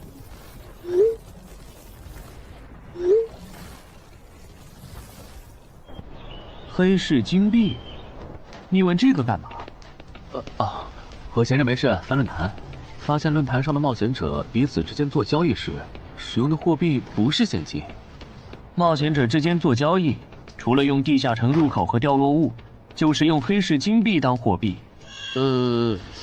黑市金币有什么特殊之处吗？为什么不能用现金交易？黑市金币是挑战10级以上地下城的主要收获。我以前问过安教练，他说这东西10级后有大用处，可具体咋用没跟我细说。原来如此。对了，等级没到10级的冒险者，一般是从哪儿弄到黑市金币的？我也想搞一些。新手的话，你可以试试把不用的掉落物拿到鬼市去卖。你要卖吗？要的话，我晚上可以带你去东山的鬼市。要，谢谢徐哥。东山这边的鬼市只有每周一的凌晨2点到4点有。你别看这边人很多，实际上只有1/10是冒险者，甚至更少。这些摊贩也是卖的东西真真假假，很容易上当受骗。听起来有点像古玩市场。差不多吧。总而言之，东西先别急着卖，多转转，弄清楚物价后再卖东西。我这边还有点事，就不陪你继续逛了。好的。看不出他这人还怪好的。好了，到我来扫荡了。小哥，来看看这件，可都是宝贝啊！瞧一瞧，看一看喽！精品装备，仅此一天，价高者得。小哥，来看看我的矿石啊！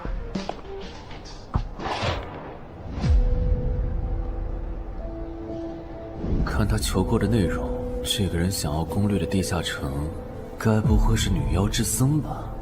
这位小哥，你有我要的东西吗？如果是对付女妖的话，口琴和长剑应该可以。有啊，你打算以什么价格收？我得先看看货，货好，价格都好说。要看货，你得等我半个小时，我回家拿去。那你得快点，如果在这期间有别人卖我要的东西了，我可就不收了。知道了，都在这里了。这个口琴确实可以吸引女妖，我可以给你6枚黑市金币。Nice。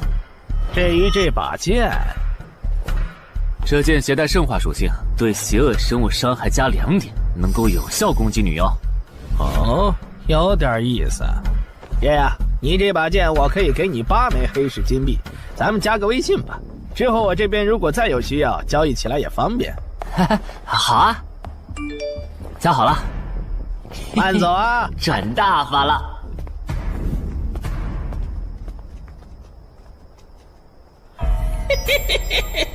疏于防范了哟，坟场通关新人。唉，都过去1个多小时了，那个叫四海为家的怎么还没来？算了，不等了。各位新老朋友，大家好，我是5级哥布林地穴地下城的入口拥有者搬砖小 C。我左手边这位是协会冒险者林女士。哟，本次攻略已在官方备案，大家可以不用担心秃鹫的问题。这边的3位大叔和我组队过3次，是实力和人品都很过硬的老手。这小子怎么每次都这么墨迹？然后是本次行动的金主，目前还是普通人的王老板。大家好，鄙人姓王，是东山地产的经营者。最后是新朋友，爱写作的东山市民，和今天也很闲鱼呢。他们都是3级以上，可以胜任后援工作。大家好。怎么这些人都喜欢在公园集合呀？上次的师傅秃鹫事件后，我都快对公园有心理阴影。大家都互相认识了，接下来请随我前往哥布林地穴的入口所在地吧。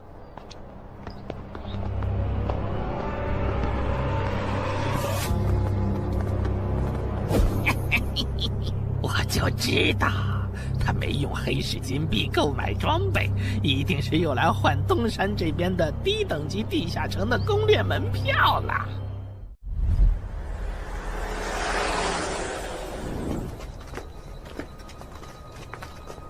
哎呀，那个还要走多久啊？啊，快了，入口就在前面。小三，这入口你是怎么发现的？这也太偏了。不是我发现的，是本地的一位驴友发现，然后卖给我的。真的假的？这年头还有发现地下城入口以后自己不攻略，反而拿去换钱的傻子？因为哥布林地穴对新手来说太难了，当时发现这个入口的驴友不止1个，但最后完成脱离任务活下来的就只剩下1个人了。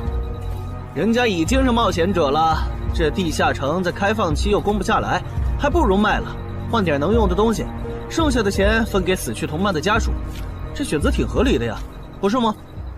合理是合理，但我觉得事情应该没那么简单。喂，你这人真是的，咱们都合作好几次了，你还怀疑我？到了，形状、颜色、大小完全一致。没错，这个就是5级的地下城，风险评估过了，可以进。讨厌。这一下你放心了吧？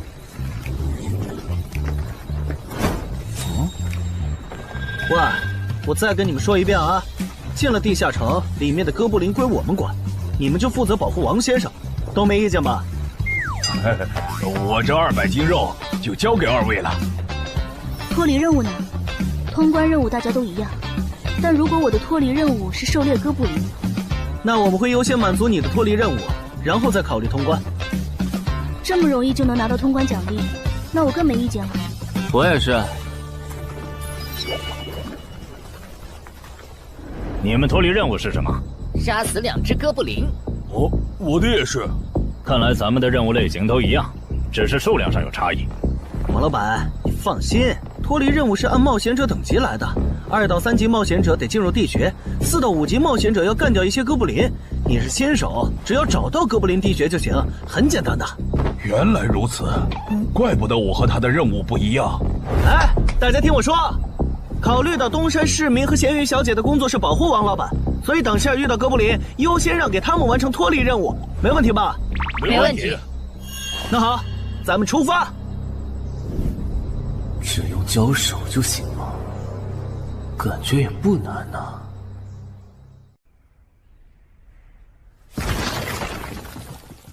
这个你不要吗？哈，不要，你杀了吧。这就是5级地下城里的怪物吗？感觉也没多强啊。那是因为现在遇到的都是小怪，真正难搞的 BOSS， 得深入地穴以后才能遇到。一般情况下，哥布林地穴的 BOSS 哥布林勇士，得3、5个老手一起上才能干掉。哦，原来如此。那如果这个地穴里有2只甚至更多的哥布林勇士，咱们能对付得了吗？那肯定是对付不了的。不过一个哥布林部落只会诞生1只哥布林勇士，目前全球就1对冒险者遇过双胞胎哥布林勇士，这种小概率事件咱们肯定碰不上。哦，那我就放心了。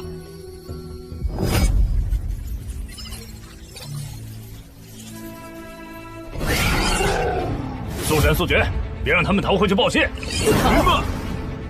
麻烦了。啊？你指哪方面？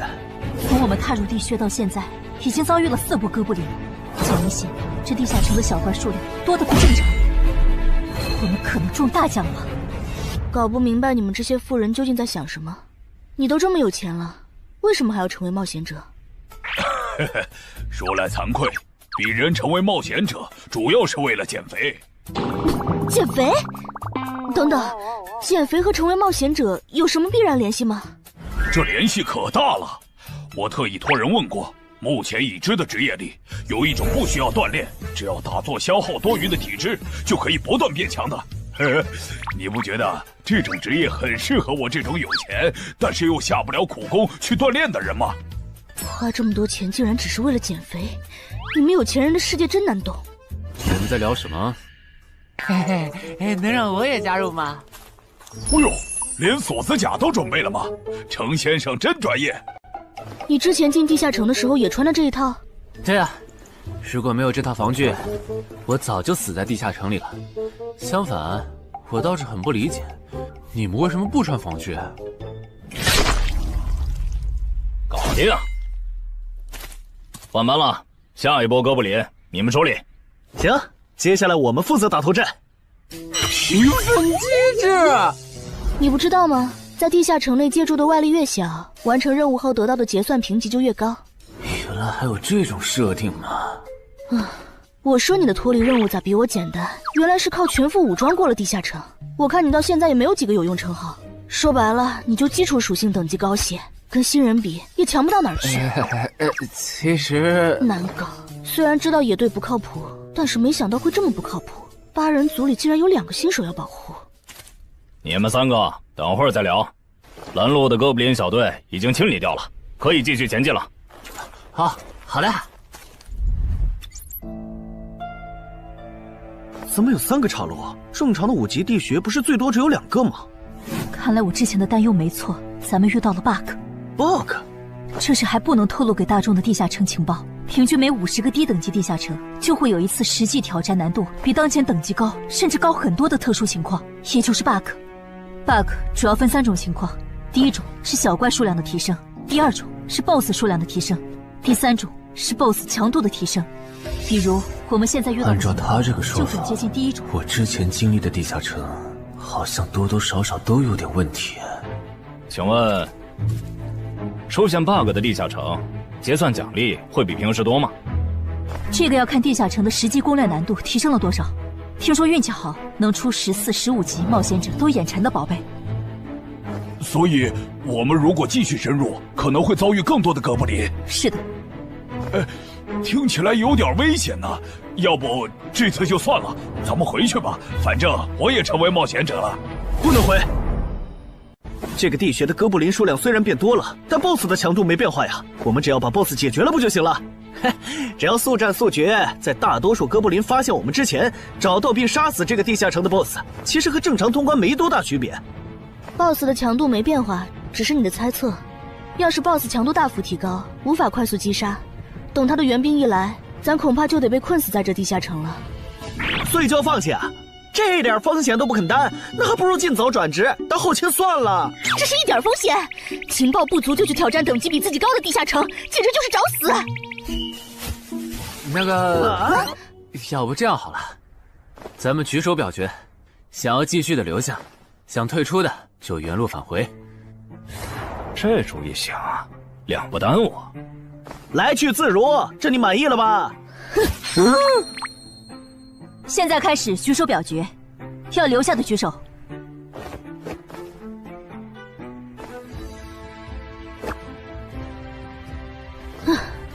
所以说野队就是野队，完全没有风控意识。不是，你有毛病吗？他们等级高，想拼一下我能理解，你实力还不如我呢，你凑什么热闹？但我还是想试试。既然大家已经做出选择了，那就在这里分道扬镳吧。王老板，你的通关费用我晚一点退给你啊。哎呀，不用，就当交个朋友了。走了。哎呀，你等等我！一定要走左边吗？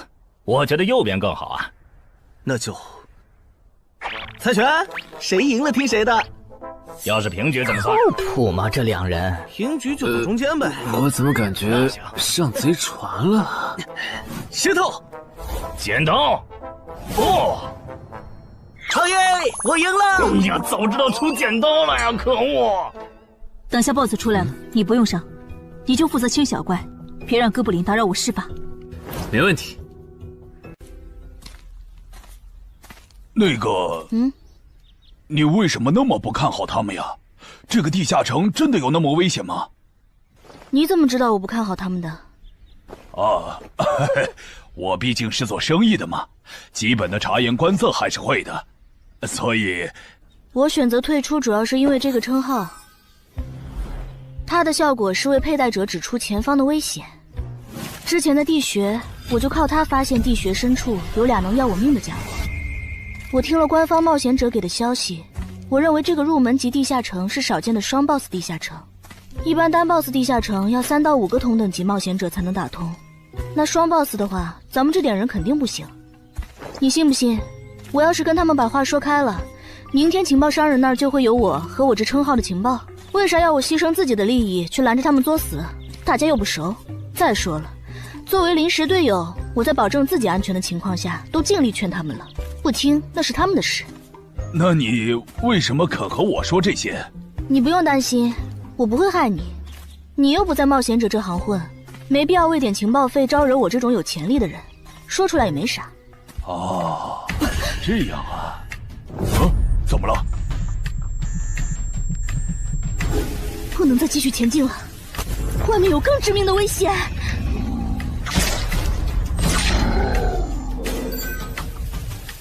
2级速能法术，烈焰爆！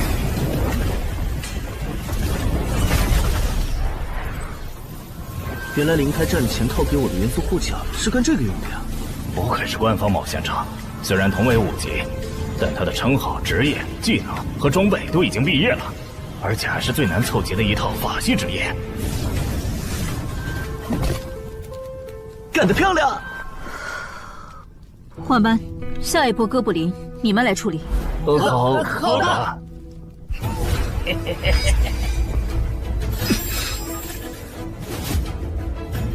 啊！你们看，那是不是 BOSS 啊？怎么感觉有点不太一样啊？应该不是吧？这么矮，和哥布林勇士完全不沾边啊！等等，这是……大家小心，这确实是 BOSS， 只不过不是哥布林勇士，是哥布林萨满。给我冲！大家速战速决，在哥布林勇士出现以前结束战斗，不然我们就危险了。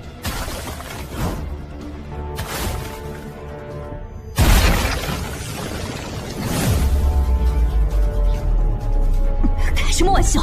哥布林怎么也开始讲战术了？这地下城到底发生了什么？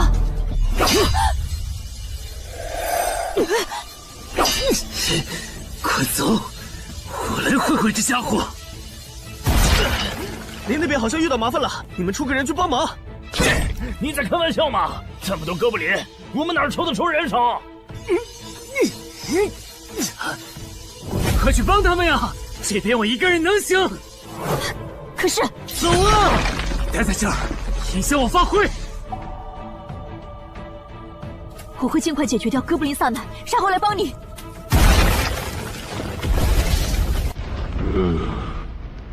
可不，现在没人能打扰我们了。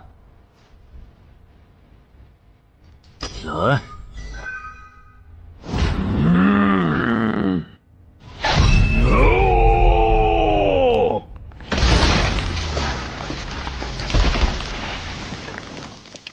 这个 BOSS 力量惊人，但太笨拙了。就算不用一步一杀，我应该也能躲过他的大部分攻击。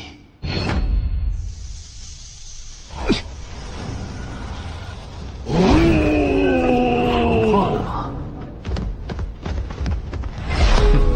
太简单了。虽然你同化后的速度和力量涨了，可出招没个计划，反而更容易躲了。所以。这就是5级地下城 BOSS 的强度吗？说实话，有点扫兴。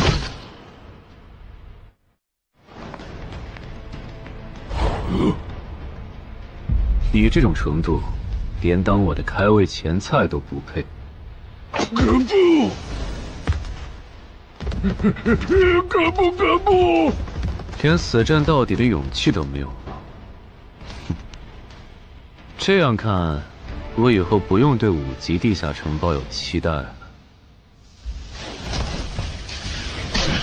这个地区到底还有多少哥布林啊？再这样下去，我可顶不住了！再用一次那个火焰魔法！你以为我不想吗？这个哥布林萨满一直在用低级法术看让我施法。等一下，通关任务怎么完成了？我的也是。石头山市民解决掉了哥布林勇士，大家再撑一下，他等下应该会来支援我们。我看不见得，他既然已经完成了通关任务，就没有理由再回来冒险。那咱们也撤吧，反正通关任务已经完成了。不行，如果我们不能一鼓作气杀死哥布林萨满，那撤退的路上我们会被他们耗到死的。您说的对，现在还不能撤，大家顶住！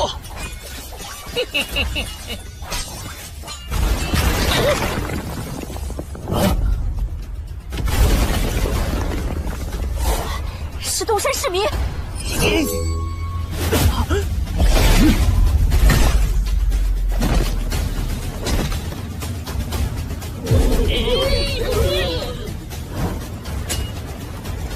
你从哪儿找来的大佬啊？双 BOSS 地下城就被他一个人打穿了？不是我找的。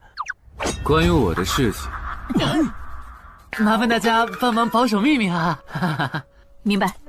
你这种有潜力的新人，容易被人盯上，等级没升上去前，确实不能太张扬。理解万岁。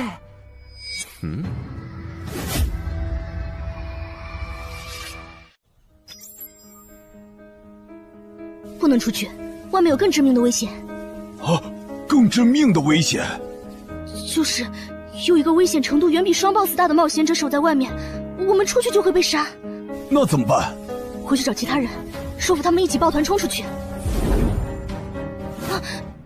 你们竟然把2个 BOSS 都杀了！这俩可都是他一个人干掉的，我们都没出多少力。怎么是他？我之前明明用称号确认过，他威胁不到我。等等，你怎么知道这个地下城有2个 BOSS 的？难道你刚刚一直躲在我们身后偷看？那倒没有，在你们遇到 BOSS 以前，我们就已经走到出口了。之所以知道这个地下城里有2个 BOSS， 是因为我的这个称号，他能帮我找出前面对我有威胁的存在。我就是靠他才知道这地下城有2 BOSS 的。不是吧？你有这么好用的称号，你之前不提醒我们？我是没有直接提醒，但我有劝过你们不要继续深入地穴吧。那你为什么又折返回来？因为出口那边有一个比双 BOSS 更强、敌意更浓的高等级冒险者在堵门。外面有高等级冒险者在堵门，你确定？确定。先是地下城难度超标，再是高等级冒险者堵门，可疑的地方太多了。说，是不是你搞的鬼？不是我，不信咱们签单项契约确认。等等，堵门的高等级冒险者，不会是那个爽约没来的四海为家吧？那个，我想问一下，你的称号可以预知危险，那如果我对你流露出杀意，你能判断我和堵门的人谁更强吗？能。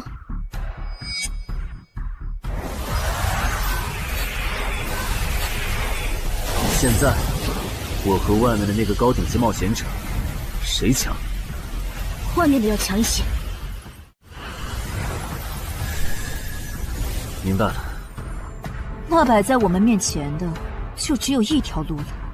大家先去结算各自的脱离和通关任务，等提升完，咱们就去和出口的堵门者拼命。也只能这样了。早知道买这个地下城会出这么多事，我当时就不该手贱。事已至此，后悔也没用了。再说，咱们这么多人，未必打不过。这都多久了，怎么还没人出来？那个通关坟场的小子不会死里边了吧？你有没有兴趣不好意思啊，我想再考虑一下。没想到第一次进入地下城就让你遇到这种事，实在不好意思啊。计算出来了，这次没有掉落史诗级奇物，看来双 BOSS 的地下城难度也远不如坟场啊。感觉下一个地下城可以跳过6级，直接尝试7级了。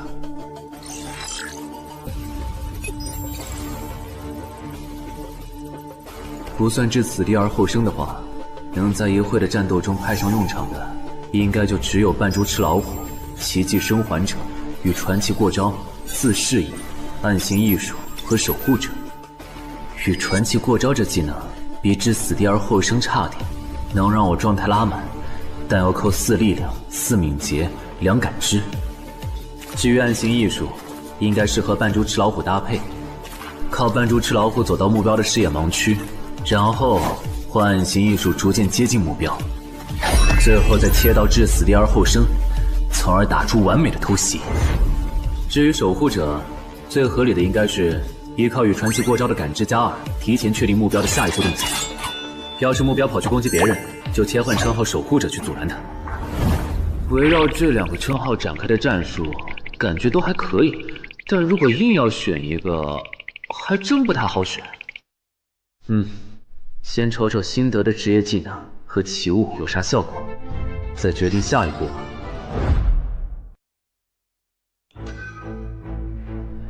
这个向死而生不错呀，就凭它能够提升步伐和身体柔韧性这一点，搭配一步一杀的技能效果，我以后就可以在闪躲的同时攻击敌方要害了。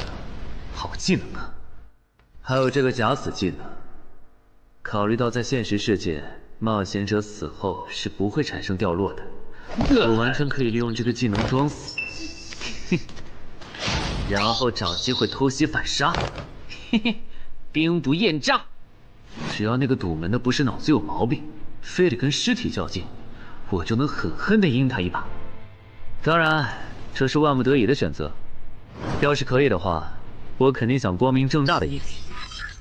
哇，这次掉落的东西都很棒啊！骨笛、萨满旗帜和传承之书，以后去地下城就能有个哥布林跟班了。而且这个哥布林的秘药搭配上骨笛，运气好的话，能拉来一只哥布林勇士当打手。保险起见，我就不继续囤升级券了，先把战斗力拉到最高再说。我目前持有的奇物中，等级最高的就是这家伙了。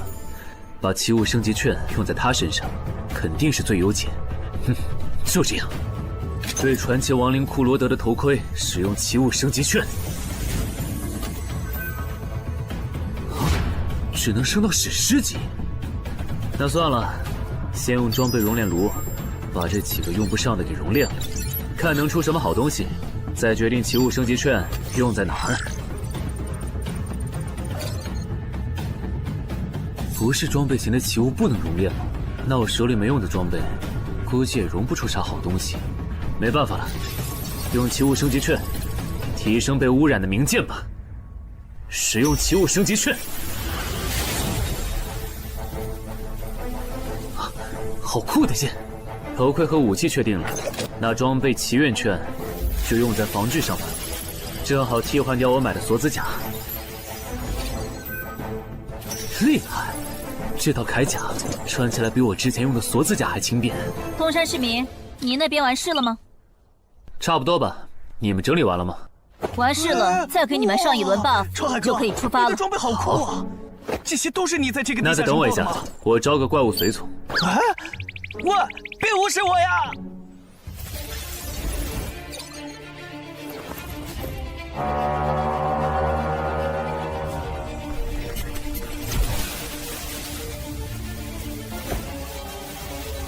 哥布林，你招个这样的怪物随从，没什么意义吧？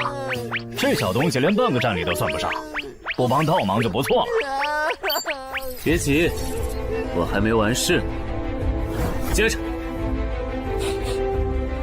喝了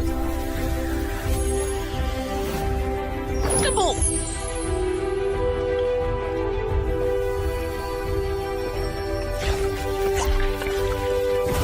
妈呀！你这是被他喝啥了？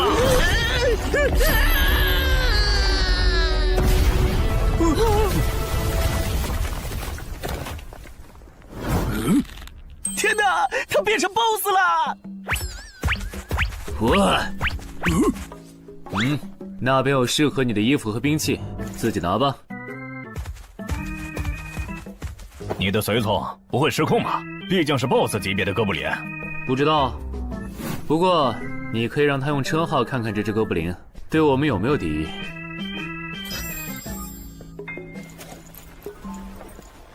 看了，他对我们没有恶意。那就好。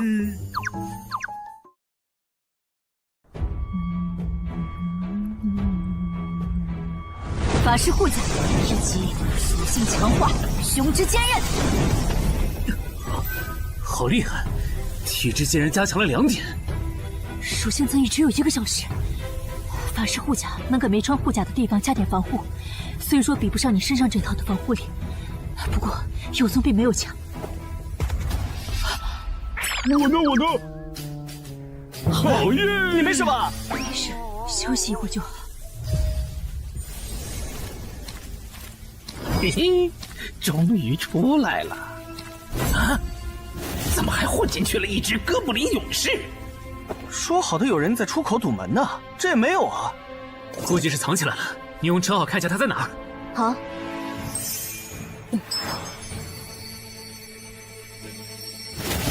找到了，他躲在1点钟方向最粗的那棵树后面，大家小心，他在入口前面放了很多捕兽夹，注意别踩到了。捕兽夹？哪里有捕兽夹？有探查类的称号吗？真是够讨厌的。原来是他，这么一来就全明白了。女妖之森刚通关，他不去那儿的黑市买通关物资，却来东山碰运气，肯定有猫腻。知道我在东山的没几个人，团队领袖跟我签了保密协议，肯定不是他。那个戴眼镜的护士也不太可能，所以是商礼还是徐茂？这个人好像有点眼熟啊！等等，你是高成勇？对方很有名吗？何止有名，他可是明广一带最臭名昭著的通缉犯。别看他只有7级，死在他手上的冒险者，光是已确认的就有上百号人了。他不光是想抢别人的通关掉落，还想刷出针对人类的称号，说不定现在已经刷出过量杀戮人类这个称号了。看来你很了解我吧？是协会的官方冒险者吗？果然，他已经刷出了那个称号。这样吧，我们做个交易，那小子留下，你带其他人走。这条件可以啊，要不咱们……别信他！协会的档案里，高成勇有放过目标然后再猎杀的记录。要是你们真的信了他的瞎话，等他干掉陈海，再用追踪手段把你们一个个找出来，你们连还手的机会都没有。没错，虽然他嘴上说放过我们，但对我们的恶意一直没有降低。他在说谎。连恶意也能侦测吗？这样好了，既然他的目标是我，那就由我和哥布林勇士主攻。你们看时机牵制，大家都是一根绳上的蚂蚱，这种时候就别心存侥幸了。当然，如果你们中有人实在怕死，那就赶紧滚，别拖我后腿。我们会做好辅助工作的。看不出来你人还挺好的，要是我绝对逼着他们一起上。打你，我们俩足够了。哼，我就知道你们这些走大运拿了 S 级评价的新人，就会自命清高，觉得别人都是你们成长的垫脚石。但现实可不是这样的哟。新人在1到5级时很难搞到成体系的称号、职业、技能和装备。你的武器和铠甲这么豪华，我猜大多是装备吧。不巧哦，我的技能天克你这类新人。可是，迟缓术。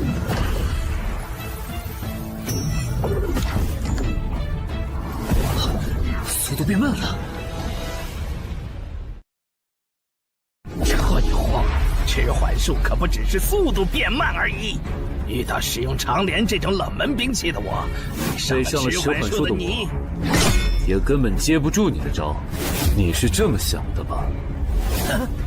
很遗憾，如果你就只有这点东西的话，那很不幸的告诉你，今天你踢到铁板了。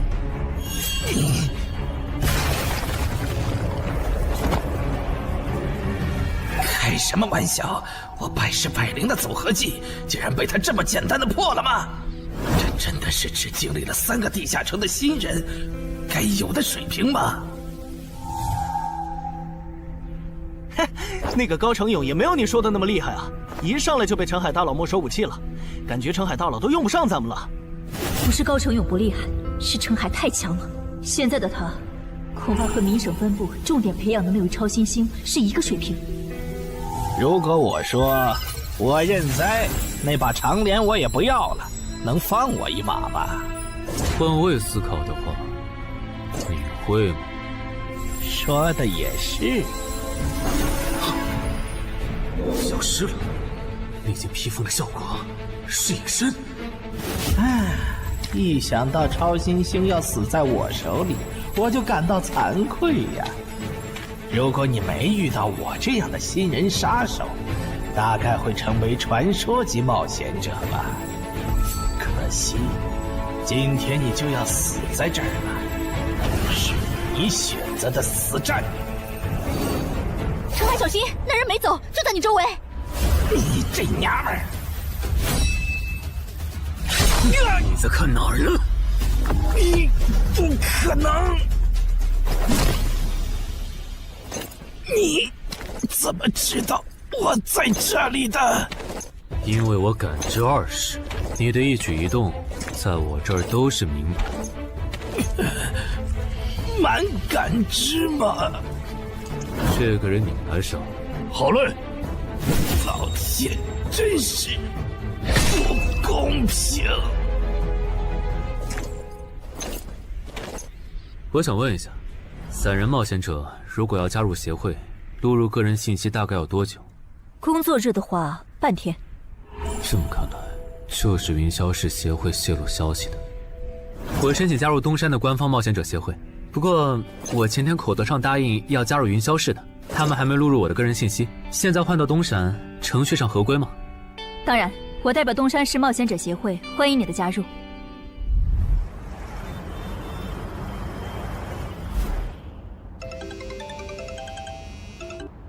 喂，我考虑了一下，还是决定不成为云霄市的官方冒险者了。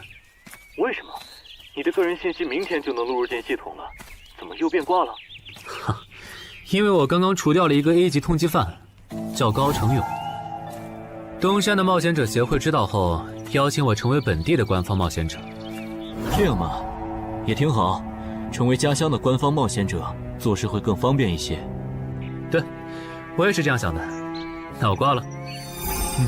以后常联系。废物，都是废物！你那边说完了？说完了。哎，你怎么还没走？因为林姐也邀请我加入东山的冒险者协会了，等下要和你一起录入个人信息。这样啊？说实在的，你也被协会邀请加入，我都有点怀疑官方冒险者头衔的含金量了。我不就是在地下城的时候嘴了你几句吗？至于这么阴阳怪气吗？小心点。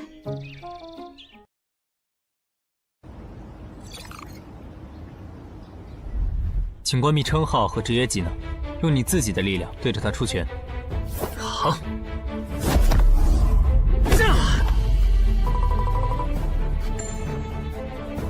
不愧是官方，测技出属性的工具比变身馆的强太多了。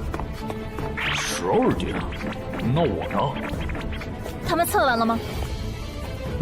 测完了，他的力啥玩意儿都是12。17点，只有12吗？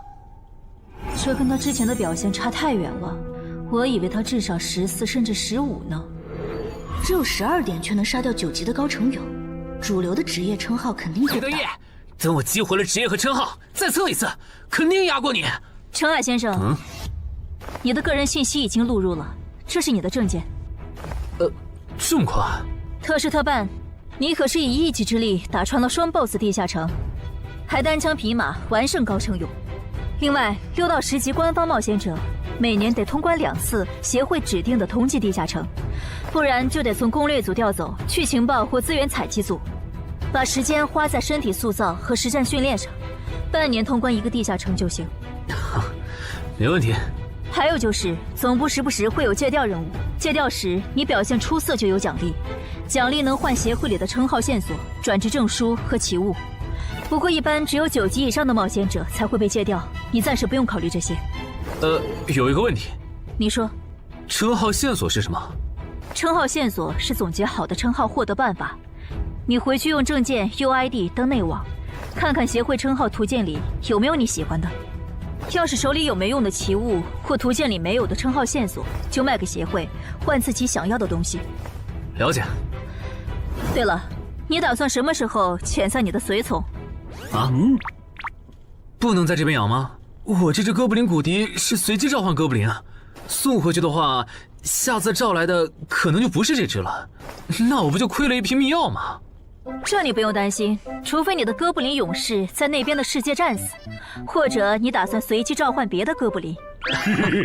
原来如此。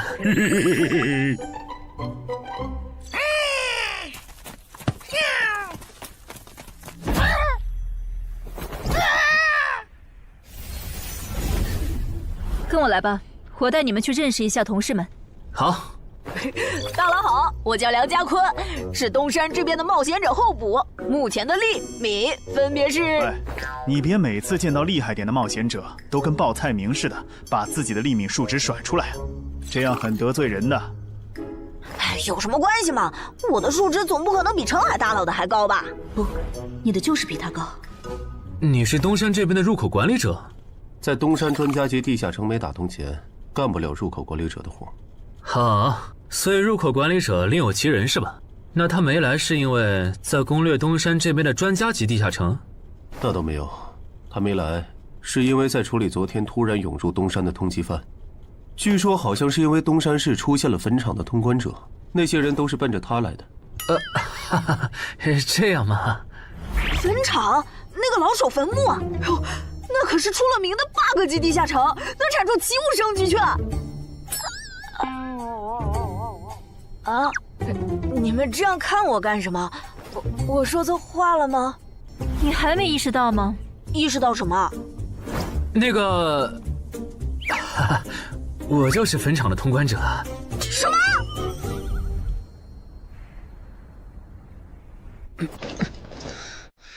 虽然已经说好这段时间把精力用在属性提升和恶补地下城知识上，但家里这个入口，我还是想有始有终。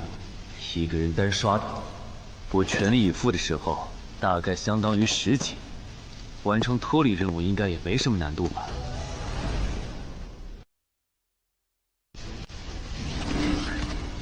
感觉也没怎么变。咦？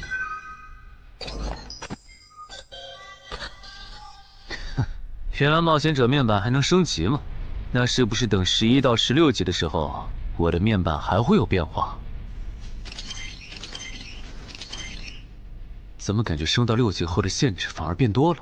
等升到11级，不会还来一些新的限制吧？就先这样，搞定。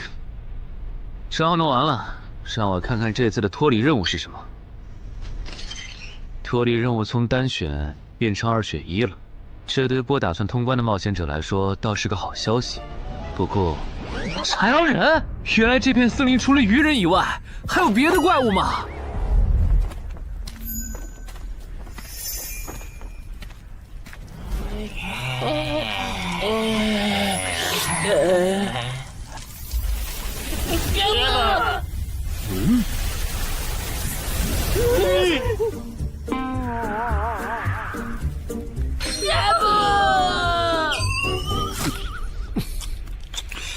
所以在你看来，那些豺狼人阴险狡诈，并且还特别喜欢欺负弱小，是吗？没错没错，就是这样。这不就一群森林恶霸吗？嘿嘿，答对了。那这一次就不做和豺狼人有关的轮换任务了，先找到潮汐鱼人的孵化池，然后试试能不能通关。好了，我要问的问完了，你可以回去了。什么？我不要！你不想回去？是的。好吧，你留下来也行。好耶好耶！但我先说好，这个地下城的挑战等级是7级，你悠着点。放心吧，我很强的。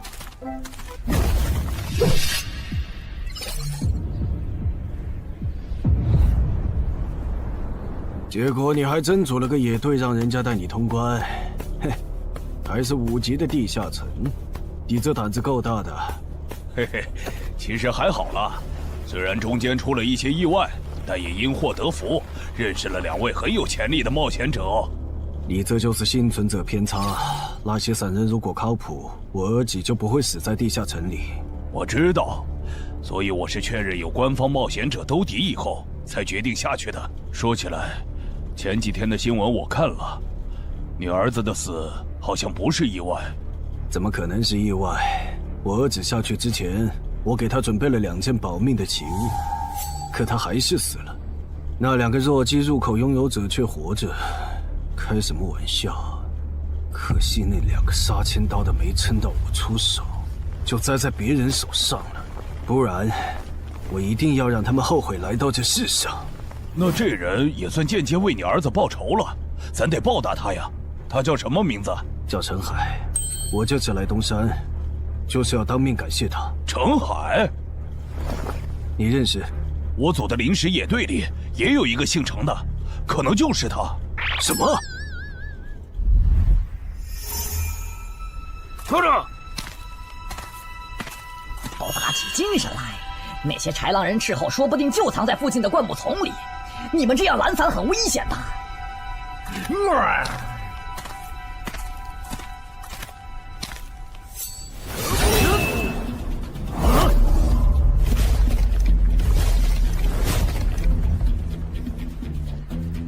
话说，你会说他们的语言吗？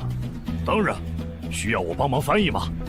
先不，我有一个能在这种场合上派上用场的奇物，如果它不好用，我再找你。你们的孵化池在哪？告诉我，我可以留你们一。你以为我会出卖我的族群吗？绿皮傻大个的小跟班儿！你以为我会出卖我的族群吗？绿皮傻大个的小跟班儿！有种你们就杀了我！队长死了，别得意，领军大人会为我们报仇的，咕噜。在湖底有一个水下洞穴，穿过洞穴会抵达一个天然的地下洞窟，我们的孵化池就在那里。你叛徒，咕噜！这只留他一命，挂树上，之后咱们去找湖。你跑那么远干什么？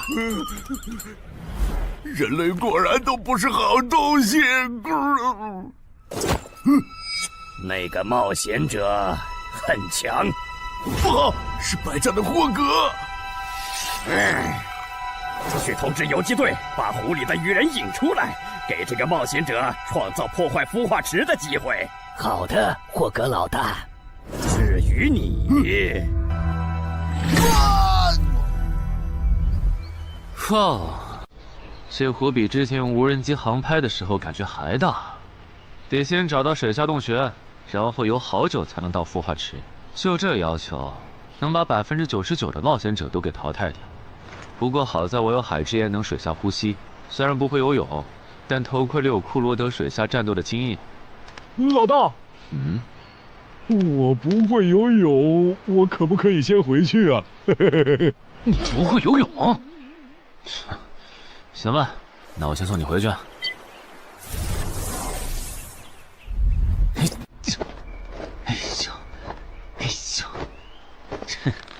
好了，热身完毕。出发了。果然，依靠海之岩和库罗德的头盔，就算是我这种旱鸭子，在水里畅游，那还不是小菜一碟。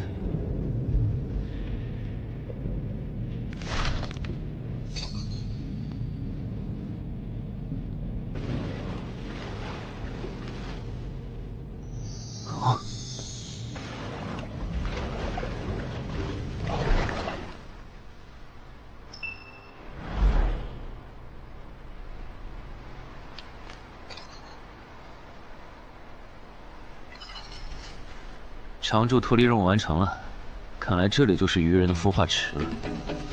但是，怎么没看到守卫？算了，不管出于什么原因，现在是通关的最好机会，这一点不会错。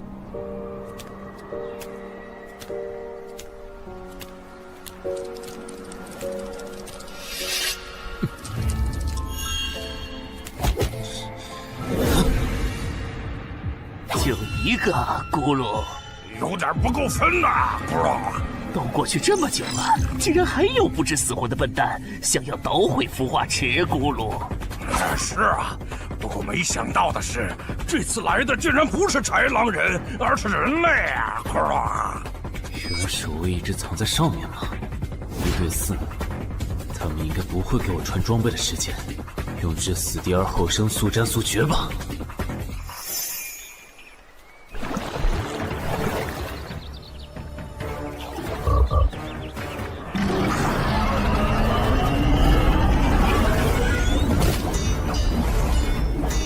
人类闯入孵化池，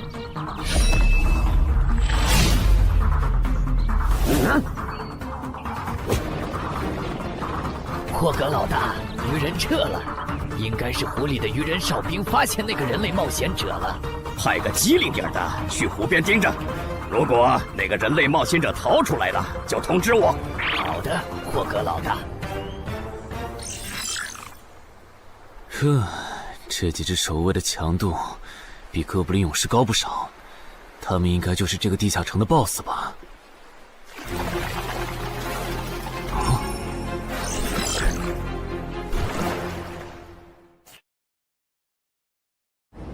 6到10级这个阶段的地下城 BOSS， 通常可以划分为团队增益型和个体高战型2类。前者实力一般，但可以为同种族个体提升综合实力。独狼面对这种类型的 BOSS， 几乎很难靠一己之力通关。每次上我的课，你不是翘课就是打哈欠，怎么？我的课有那么无聊吗？但你今天讲的内容之前不是讲过吗？你要是说点11级以后的常识，我说不定会认真听。你以为我喜欢讲这些？还不是因为你们这些莽夫 ！CJ 的超新星不自大，不单人去调高等级地下城，就不会被 BOSS 弄死。公司也不会把我临时叫过来给你们突击补课了。什么？顺治死了？是啊，你这几天没上论坛吗？大家都吵翻天了，说他的死浪费了 CJ 对他的投资。哼，这我还真不知道，到底怎么回事？你快和我说说。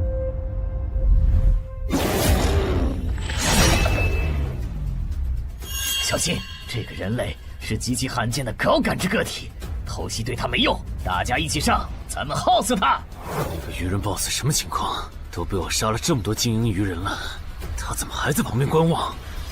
难道这些实力比哥布林勇士还强的鱼人，在他眼里都是小喽啰吗？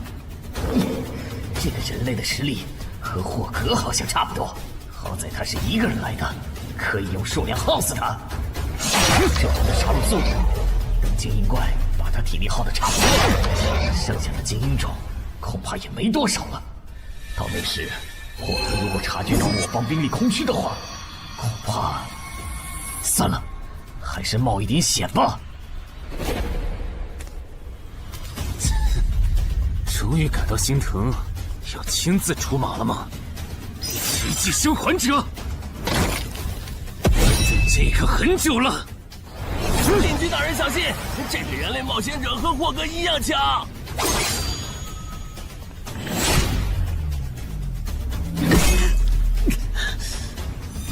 很好，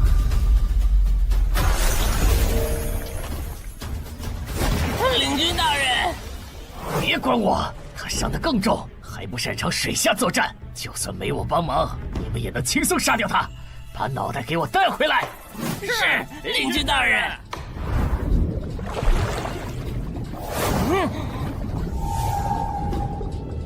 那个人类不是重伤了吗？他咋能这么快逃到这儿，还迅速干掉鱼人哨兵的？他是被人潜到身后，然后一招毙命的。那个人类很擅长水下作战，所以领军大人的判断可能是错的。什么？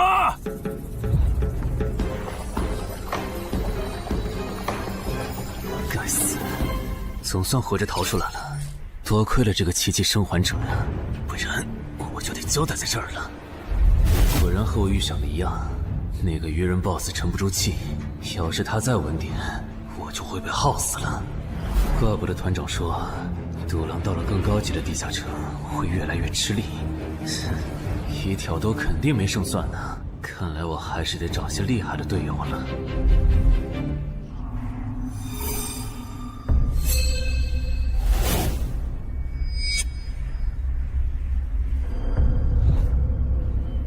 那个人类冒险者活着回来了，他现在是什么状态？我不敢靠得太近，怕被发现，但可以确定他伤得很重。嘿嘿，重伤的冒险者嘛。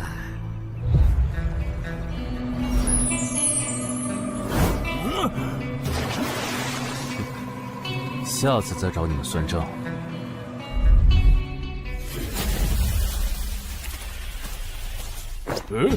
已经结束了。失败了，孵化池里的鱼人太多了，我一个人杀不完。我刚才翻了下你们的传承之书，如果你的战斗累积到一定场次，会升阶为更高等级的百战哥布林。以后你就用这把剑斩杀和你实力差不多的地下城怪物。等你成为了百战哥布林，这剑对你没啥用的时候再还给我。那您用什么？哼，我用这个。啊，对了，你以后得练一下游泳了。后面我还要再打一次这个地下城，到时你得出力。好吧。这一定是豺狼人干的。激活技能，与死亡共舞。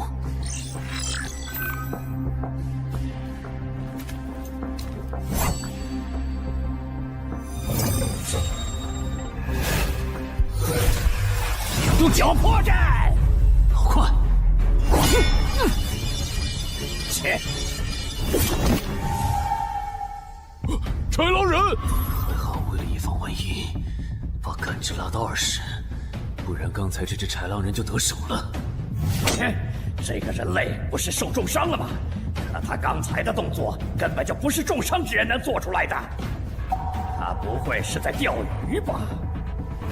他跑了。不一定是逃跑，也可能是在示弱，引诱我们过去。那咱们还追吗？如果追过去的话，感觉很可能会进了他们的包围圈。算了，不追了。等找到足够强的队友，做了充分的准备以后，咱们再回来和他算账。好的。哎呀，没想到6到10级的地下城的难度会比5级的高那么多。下次得提前掌握好情报再去通关，不然风险确实太大了。是任务结算呢。哼，说起来，这一次我虽然没有通关，但宰了那么多鱼人，怎么说也该有个 A 吧。水产过敏怎么了？不对，你怎么知道我水产过敏的？还有啊，我是人，你给我一袋动物口粮是什么意思啊？就算他吃不完，会难吃。什么？他加入东山的冒险者协会了？你给我站住！你当初是怎么信誓旦旦的跟我说他死定了的？连高成勇都栽在他手上了，我能怎么办？听你这意思，我弟弟的仇你是不打算管了呗？哼，也是，你已经靠我爷爷成了云霄市入口管理人，上了岸的你哪能冒着被革职的风险对隔壁市的超新星下黑手呀？我真是看错你了，早知道爷爷当初留下来的资源就该用在周德身上。干什么？转手我爷爷留下来的遗物啊！我弟弟死了你不帮忙，那我就把你想要的遗物给能给我报仇的外人了。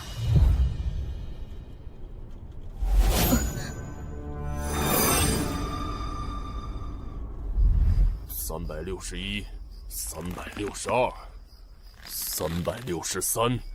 安然，黑市上出现了个你可能会感兴趣的悬赏。内容。有人用传说级冒险者的遗物作为奖品，悬赏东山市某位超新星的命。徐茂又惹到谁了？不是徐茂，但这个人咱们都认识。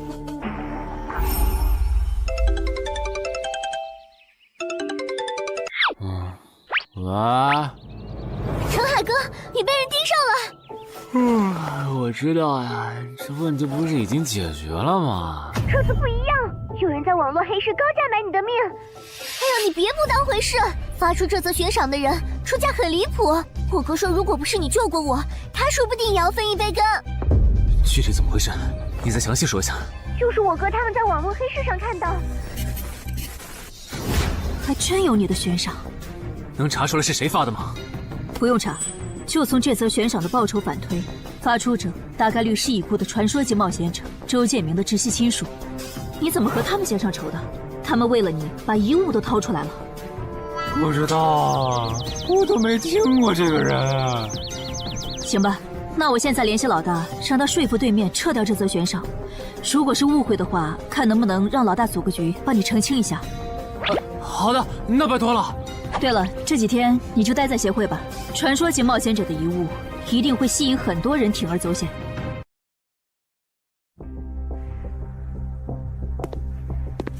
被人捷足先登了？不对，这里似乎没发生战斗。看来那个叫程海的，当时应该在攻略自己家里的地下城。真不知道他是幸运还是不幸。虽然因为家里的地下城躲过了第一波袭击，但被堵在地下城里的话，他连逃都没地方逃。除了我和目标以外，这个地下城还有4个人，不知道是敌是友。你卑鄙！哪有你们人类有病？我不就派了个斥候守在出口吗？至于让你们杀过来吗？搞得我现在受伤不说，手底下的兵也被消耗的差不多了。如果昨天那个冒险者又回来了，不行，留得青山在，不愁没柴烧。这点不能待了，得赶紧走。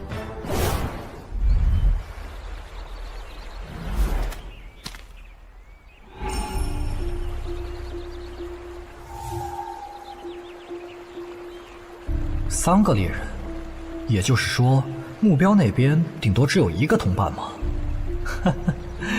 这么看的话，这个游戏变得更有意思了。安教练，你找我？对，程海被悬赏的事，你知道吧？知道。那正好，你给程海打个电话，如果他不知道自己被悬赏了，随便挑个6到10级地下城，邀请他和你一起打。剩下的不用我说，知道该怎么做吧。徐茂打过来的，肯定因为悬赏的事。不知道他是来提醒我的，还是来试探我的。哎呀，算了，还是不接了。反正家里地下城入口这次肯定是暴露了。要是之后问起来，我就说在攻略家里的地下城。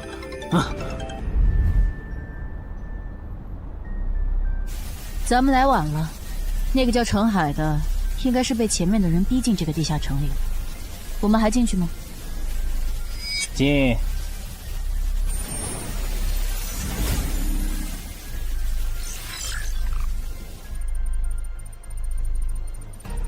又进来2个人。等等，这个轮换脱离任务怎么变得无法完成了？难道说这个地下城的精英豺狼人已经被杀到不足5匹了？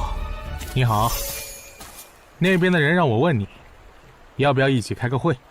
那边的狂战士好像有事要跟咱们商量。也就是说，你和你的同伴是最先进入这个地下城的，程海不在这里。对。那我不明白了，你们没堵到人，为什么不离开？反而在这儿扎堆守着湖呢？因为我同伴的主职业是海兽祭司，他因为职业特性的原因，发现这个地下城刚刚诞生了一只英雄级鱼人，他想趁着对方还未成长起来，和他签订主仆契约。那你们呢？你们为什么不去做轮换脱离任务？因为我们进入地下城用无人机找程海的时候，只发现了守在湖边的他。等我们赶过来以后，他既不承认程海在湖里，又不肯交代他守在湖边不走的理由，那我们能怎么办？只能陪他在湖边耗喽。这不能怪我呀，我总不能说我的同伴下水了，但我不会游泳，只能在岸上等他吧。你这家伙！啊，我怎么了？先等一下，你们的事情我大概了解了，但这应该没有商量的必要吧？有必要。刚刚我的同伴死了。啊？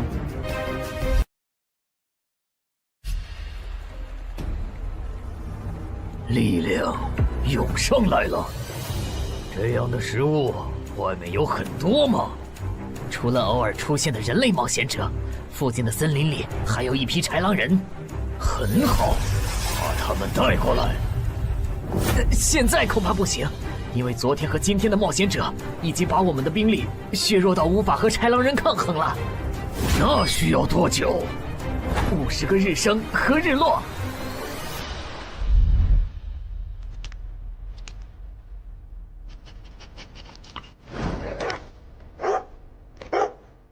没想到独狼闪悟竟然死在了这个地下城。他不是一直这样忙吗？遇到克制自身的地下城，就会因为没有人帮他兜底而陨落。是这个道理，但这白痴为了断其他人的后路，单独猎杀豺狼人，结果把自己给玩死，是我没想到的。那我们之后怎么办？鱼人的孵化池大概率在水中，我们的职业和奇物都不适合在水下作战。完不成脱离任务的话，我们会被困在这个地下城的。这个地下城的最大挑战者数是15，除了我们和这个白痴以外，还有12个名额。只有其中有擅长水下作战或者能帮助我们完成脱离任务的，我们就能脱离。所以，回出口。我都说多少遍了，我的同伴是海兽祭司啊！这个职业的水下作战能力很强，以他的实力，不可能连逃回来都做不到。这个地下城绝对不正常。关键是现在要离开这个地下城，只能靠常驻脱离任务，这下麻烦了呀。回出口吧，排除掉那个搞崩了轮换任务的王八蛋，这个地下城还能再进7个人，说不定其他人里面就有能帮助我们完成脱离任务的。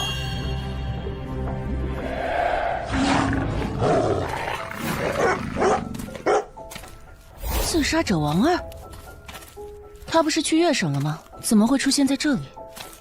你们得手了？没，目标可能根本就没进来，咱们被耍了。可以啊，海哥，我还是第一次听说有6级冒险者的悬赏金能和史诗级器物挂钩的。这又不是什么值得骄傲的事，而且不管从哪个角度看，官方冒险者被公开悬赏这件事都太奇怪了吧？你这么一说，倒确实是。虽然冒险者适用的法律和普通人不太一样，但官方冒险者被公开悬赏这种事，我也是第一次见。因为悬赏的发起人很特殊，他是已故传说级冒险者周建明的孙女，而周建明就死在天门入口翻转事件中。好痛啊！上吧！所以，战死在天门的周建明的后人才会继承遗物，拥有诸多特权。对，又因为周建明的孙子死在了坟场，而你又救出了2个本不可能活着的一般市民，堵死了他弟弟的生路，所以周建明的孙女才会迁怒于你，想要你死的。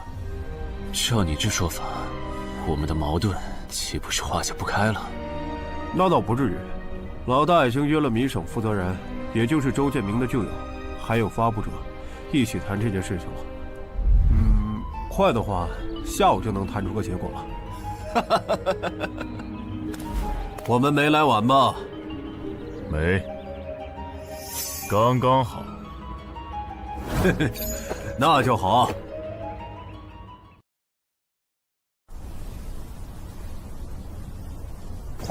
啥情况？怎么进不去？刚刚那个人还可以的，不会刚好到我就满员不让进了吧？我觉得我们现在得团结起来，一起完成任务。话说，你们找到程海了没？他根本不在里面。啥？程海不在这个地下城？脱离任务需要下水才能完成？对，本来轮换任务不用下水的，现在任务推进不了，只能等入口翻转以后再进去了。关键是这片森林里的物资，可能不够我们撑到入口翻转的那一天。那怎么办？有人的物品栏里带了足量的食物和水吗？我可以高价收。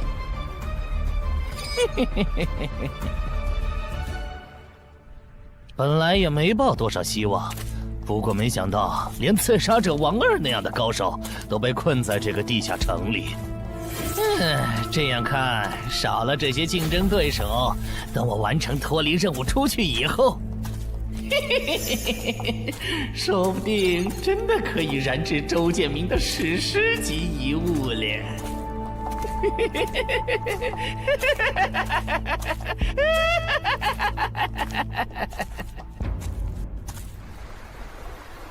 什么？有远方的鱼人部落派使者来拜访我们？是的，对方自称是寇涛鱼人的大祭司。大祭司？吞噬者大人，要和他见一面吗？见，不过以防万一，把放出去的鱼人都叫回来吧。寇涛鱼人吗？我还真挺想知道他是怎么找到我这里的。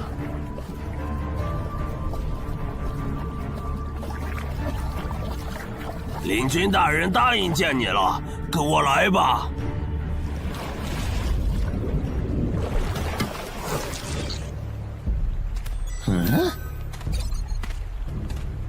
这就完成脱离任务了，真是得来全不费功夫。你在看什么？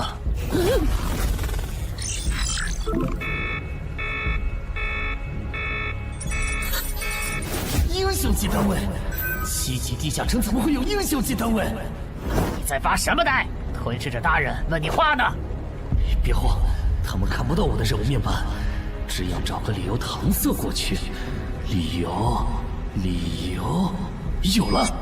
本祭司拜访过很多鱼人部落，但像你们这样能把孵化池放在地表生物完全无法到达的部落，我还是第一次见，一时有些惊讶。这样啊，那不怪你，毕竟不是哪一只鱼人都能找到这样的风水宝地。嘿嘿，不对，他有问题。天赋不会说谎，打他出现在我视野里的那一刻开始，我的天赋就一直在提醒我，吃掉他，我还能再升一级。我的天赋是不会对同种族的鱼人同胞生效的，他根本就不是鱼人。如果不是那个叫程海的圣母心泛滥，我弟弟才是最有可能完成脱离的人。官方冒险者应急预案操作手册第4条，被卷入生存类地下城翻转拉人事件，需优先帮助弱势群体完成脱离任务。程海的操作完全合规，不是他的问题。但他那个时候还不是官方冒险者。周畅，你先别说话，我就问一个问题。您说，如果一切顺利，你觉得程海能成长到哪个程度？优秀的中间，独当一面的地区负责人，还是传说？以散人冒险者开局，1个月到6级，还单杀了新兴猎手高成勇。不管从哪个角度看，程海都比同期的我要强。再结合他在坟场的表现，我觉得他至少都能胜任地区负责人，甚至有望冲击传说。好，那这事儿就这么算了。我这边稍后会督促华东委托集市的负责人下掉那则悬赏。黄伯伯，差不多得了。我之前看在建明哥的面子上，一直纵容你和你弟弟，但再怎么照顾也是有限度的。我们这一边的传说种子，可不能因为你的一己私怨而夭折。程凯哥，好消息！你的悬赏被撤掉了。好呀！哎，澄海的悬赏没了，这才24小时不到吧？谁这么效率啊？看来只是悬赏被撤回，不是有人有事。他刚微信回我了。所以是郑仁君出面私保了吗？没想到他这么看好这个新人。黄伯伯，那则悬赏是您点头了以后我才发的，为什么那个郑仁君说几句您就改口了？他郑仁君的面子有那么大吗？如果只有东山方面的施压，我其实还能帮你扛几天。但现在是除了协会内部，还有别的方向的压力也给到了我这里。那个叫澄海的人脉比你想的要广。别打了，我知道的我都说了，给我个痛快吧。大人，已经审完了。哦，森林里有12名冒险者，实力和豺狼首领差不多。他们不擅长水下作战，不用担心会打过来。现在被困在森林里，无法撤离。森林里食物少，撑不到50天，有点意思。这位就是东山市的入口管理者邓仁君，你的事就是他出面说和的。谢谢郑哥。客气。虽然华东委托集市已经撤掉了针对你的悬赏，但保险起见，未来2个月你还是别出这栋楼了。外面指不定会有高等级通缉犯冒险来杀你，然后找悬赏发布者领赏。有道理，那我不出去了。等一下，那悬赏澄海哥的人呢？这种坏规矩的事儿，他难道就没有处罚吗？发布者毕竟是周建明的孙女，官方不太好处罚的。不过对她丈夫伤礼的处罚，过段时间会下来。她应该当不了云霄市的入口管理者了。周建明遗物的保管权现在归民省负责人黄雪了。虽说所有者还是周畅，但以后交易赠与都得在黄选监督下进行，这样他就没法再给你使坏了。对了，我家有一个7级的地下城入口，距离反转还有50天。既然未来2个月我都要住在这里，那我用不上了，我选择上交。什么？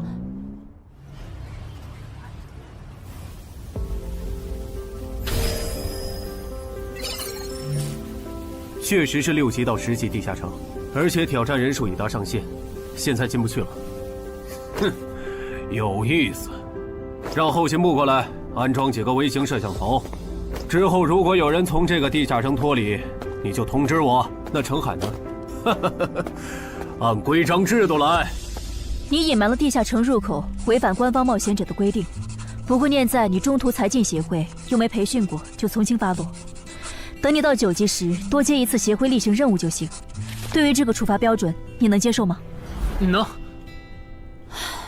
还有就是，从明天开始，你要和常京川、梁家宽一起上地下城相关的常识课，早上8点，别迟到了。好。什么？他们还对你做了内部处罚？真过分！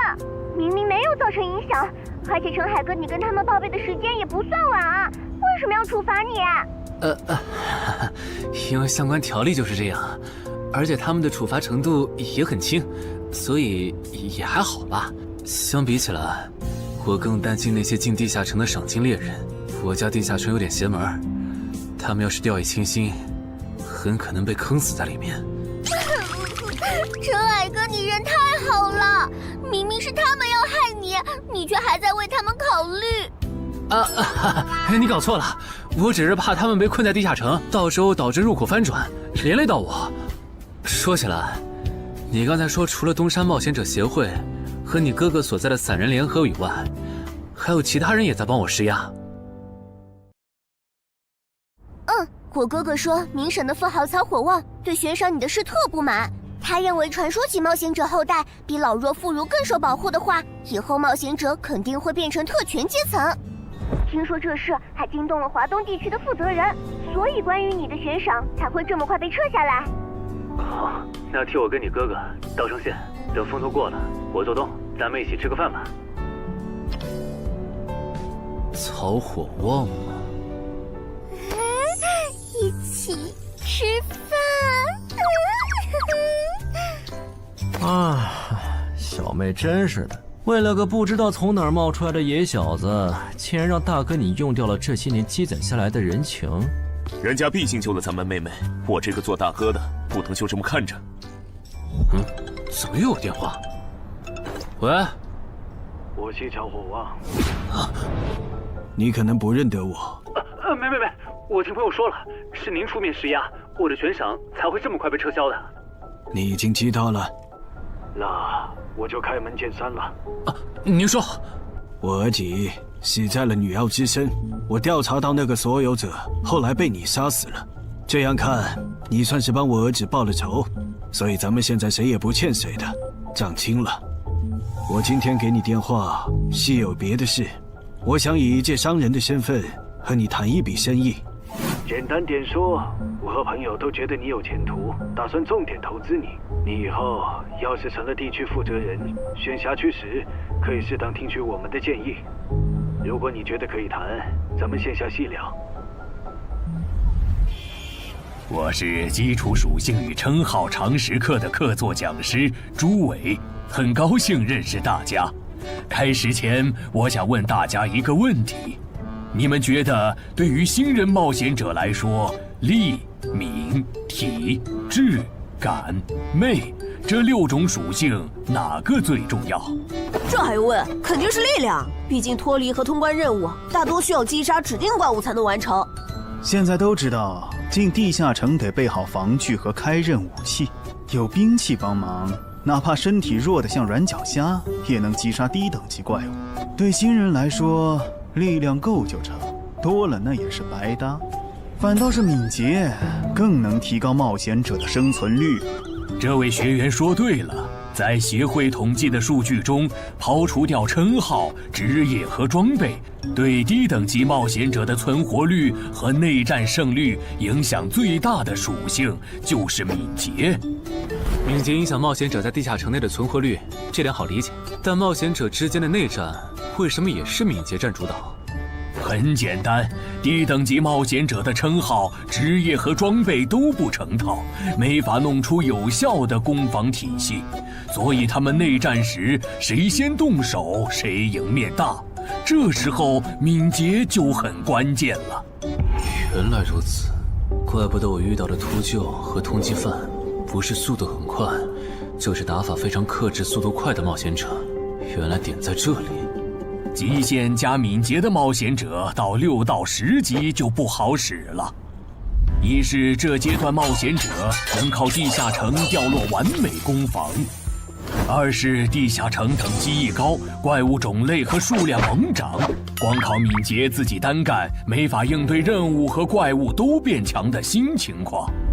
那6到10级这个阶段，哪种属性收益最大？6级之后，除了必定作为攻略组核心的超新星以外，其他冒险者都得按团队需求调整自己。这时候别管啥属性收益高，得看团队要你咋发展。原来如此。但不同属性之间多少会有一个模糊的价值差吧？比如同样是1点属性，加在感知和加在力量上，谁更划算？这个确实有，目前公认的排序是魅力大于感知，大于智力，大于体质，大于敏捷，大于力量。魅力最高，为什么？我也不知道，不过这个排序是传说们公认的。作为金字塔最顶层的冒险者，他们的判断必定有其缘由。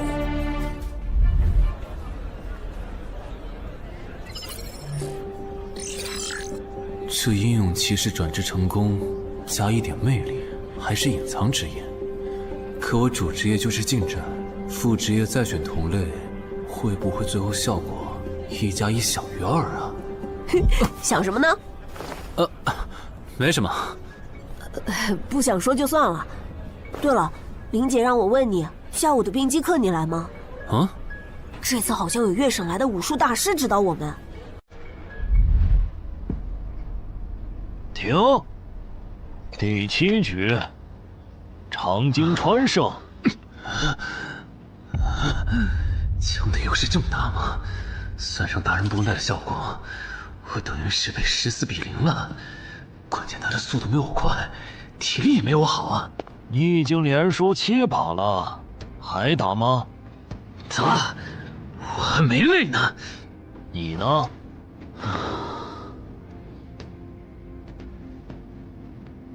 打。好，休息3分钟，然后继续。怎么感觉不用称号和职业技能的陈海哥表现还不如我啊？你说的没错，他做了个基础身体塑造，就去女妖之3了。靠着地下城和坟场暴走事件，成了华东新星。要是光论基本功，他确实比不上你。啊，这样吗？哼，不过作为冰姬的门外汉，他的表现已经足够出色了。他现在已经能一步步跟上常青川的节奏了。我估计5局之后，他应该就会开始赢了。停，第8局，常青川胜。开什么玩笑？这才10局不到，他就变得比梁家坤强了。他的智力到底有多高？感觉不是打法的问题，如果我的爆发力再强一点，刚才那一局说不定能赢。陈海，啊，下一局你用称号和职业技能吧。你确定？哼，确定。我想更直观的感受我和超新星的差距。常青川亮称号了。什么？他们好像要来真的。行吧，老爷爷，您往旁边站一点，我怕待会儿打起来会碰到您。不用顾及我。好吧，那我尽量快点结束。置死地而后生，看起来好像是增加爆发力的称号。我准备好了，你先攻吗？不用。好，来吧，让我领教一下超新星的含金量。那你不要眨眼哦，现在的我可比之前快多了。好快！我出手更快！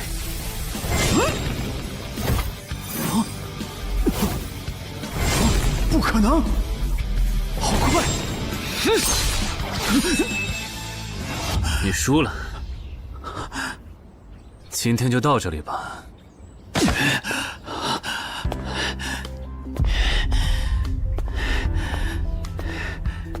喂，我完事了，换班换班。我和他的差距原来这么大吗？其实你枪练得不错，出手的那一下，就算是我年轻那会儿，也不见得能躲掉。别灰心，你只是运气不好，遇到了能阅读你下一步动向的特例。阅读下一步？展开来说就是，人在出招时破绽最大，能抓住这个瞬间的人，轻松就能无招胜有招。使用者必须要在对手出招前阅读到对方的下一步动作。有这份眼力的武术家呀，还在世的不超过5个人，所以你输得不远。陈海哥，你刚才那招叫啥？好酷啊！没想到一个没练过武的门外汉，竟然也能掌握这一招。他真的只是个普通的冒险者吗？陈海哥，你也太牛了吧！你是没看到，败给你以后，常青川的臭屁男的脸色有多……臭屁男？常青川，我可以坐在这里吗？当然可以。其实，我原本是把你当做我的竞争对手的，但现在看来是我没眼力见了。以你的实力和潜力，东山这种小地方根本就留不下你。这不明摆着吗？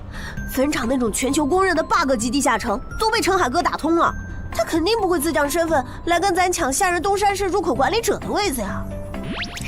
说不定到那个时候，他已经是一手负责人了。喂，等一下，你说他以后能成为传说级冒险者，我不反对，但一手负责人，这个人真吵啊！啊，你问我副职业怎么选？哎，对，我这不是6级了吗？之前探索地下城的时候，发现冒险者面板升级了，除了在用的职业以外，我还可以再激活一个副职业。但我不知道副职业该怎么选，所以来问问你。这个在主副职业常识课上会讲。不过你既然问了，那我就简单说下。一般来说，冒险者主职业分常见和隐藏两种，常见职业很多，进阶方法也大都搞清楚了。你的主职业要是常见的，去内网一搜，就知道和哪个副职业最配了。那如果主职业是隐藏职业呢？果然，你是隐藏职业。隐藏职业因其获取难度，目前协会只掌握了个别职业的最优路径，其余的就只能凭感觉来了。啊？凭感觉？那如果选错了，后续不就完蛋了？谁也打不过了呀？不一定。毕竟常规职业冒险者，就算是成为传说，实力也只能排到中等偏下这样。如果你真是隐藏职业，只要没选和主职业互拖后腿的副职业，那上限就不会低。说起来，有一些隐藏职业，甚至不需要副职业就能直指传说，甚至还是上位传说。这样吗？不过这种，就算在隐藏职业里也是非常稀有的，就像8美人的骑士。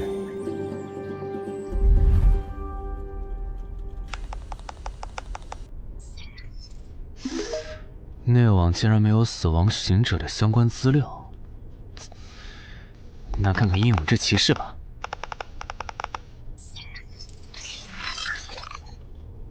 没想到我手通坟场得到的转职道具，竟然在全球冒险者圈子里被无数人追逐。看他们的评论，这个转职徽章除了挑战难度高的离谱以外，没有别的缺点，而且挑战次数也没有限制。那么只要转职成功，就必然能成为上位传说。嘿嘿嘿。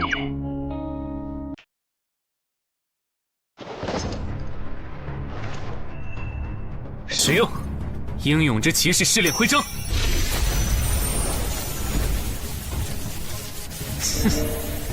那么，出发吧。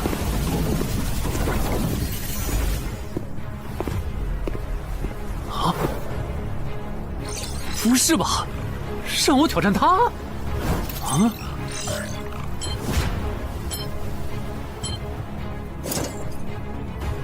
直接开始了这个任务描述啥意思呀？是要撑过10分钟吗？还是用10分钟得到他的承认？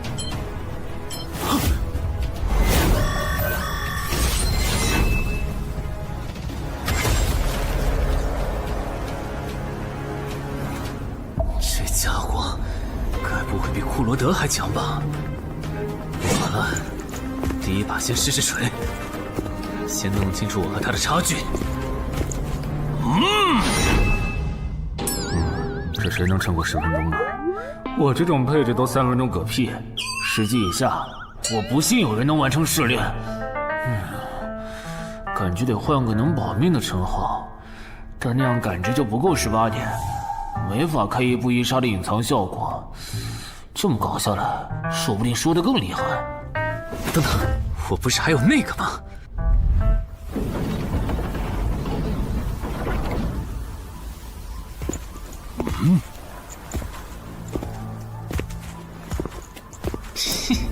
讨厌，这个傻大个的弱点是感知，他看不到穿了隐身衣的我。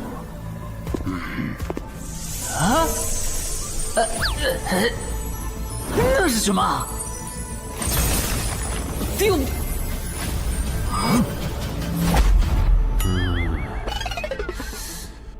他怎么能有看破隐形单位的技能啊？不行，我就不信邪了。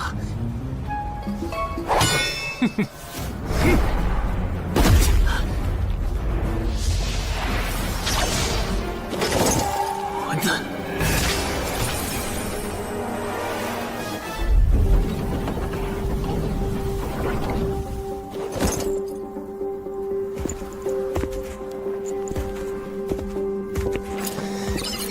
再来！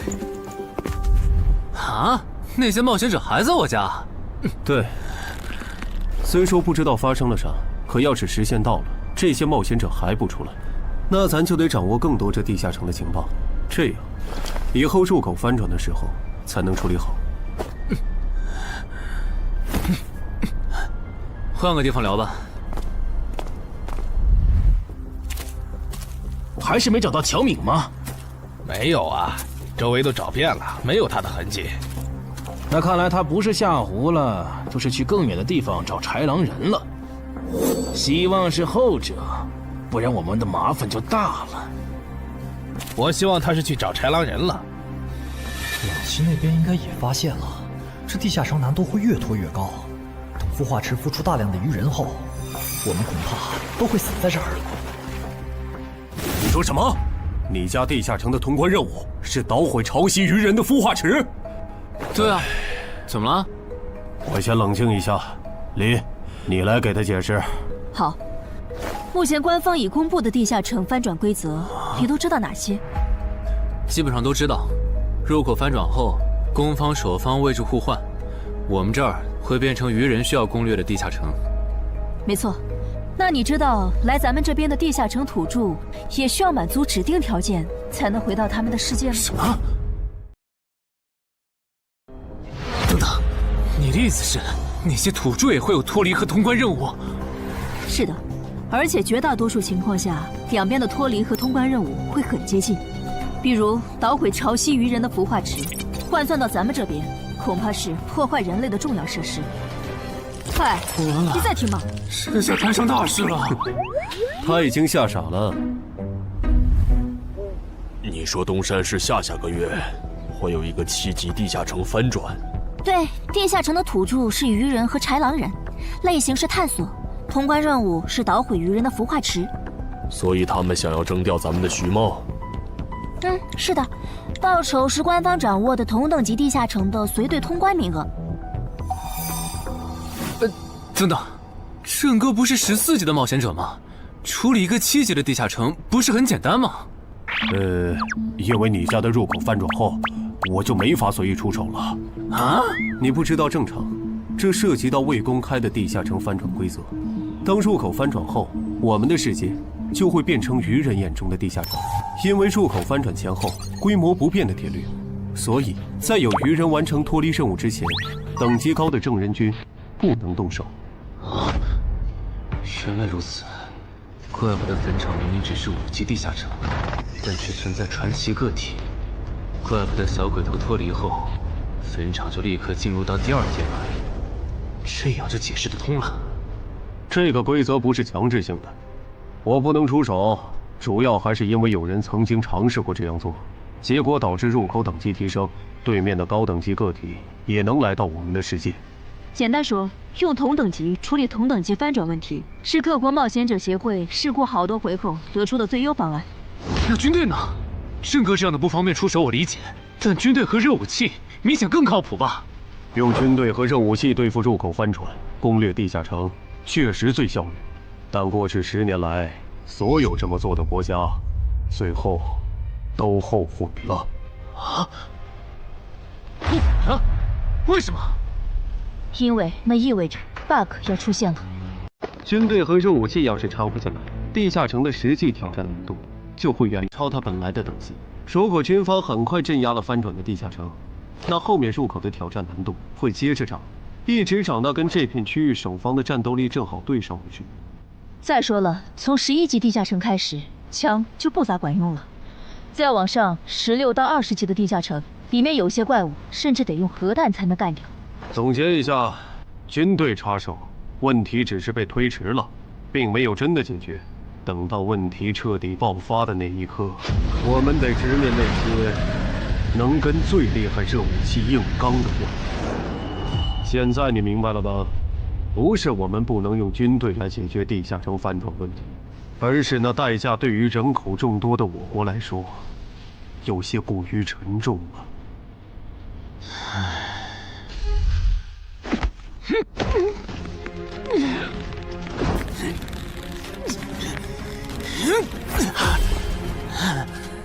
陈海哥这也太拼了吧！天天这么练，他身体遭得住吗？林姐没和你说吗？说什么？陈海家的地下城，下个月要翻转了。什么？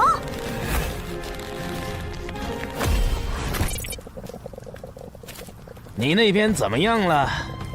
老样子，湖里的鱼人不肯上岸。我猜这个地下城的 BOSS 已经察觉到我们被困了。正常发展的话，那些鱼人应该会在最后几天发起进攻吧？其他人呢？他们怎么看？都蛮乐观的。小敏的失踪并没有引起他们的警觉。唉，那这下不好办了。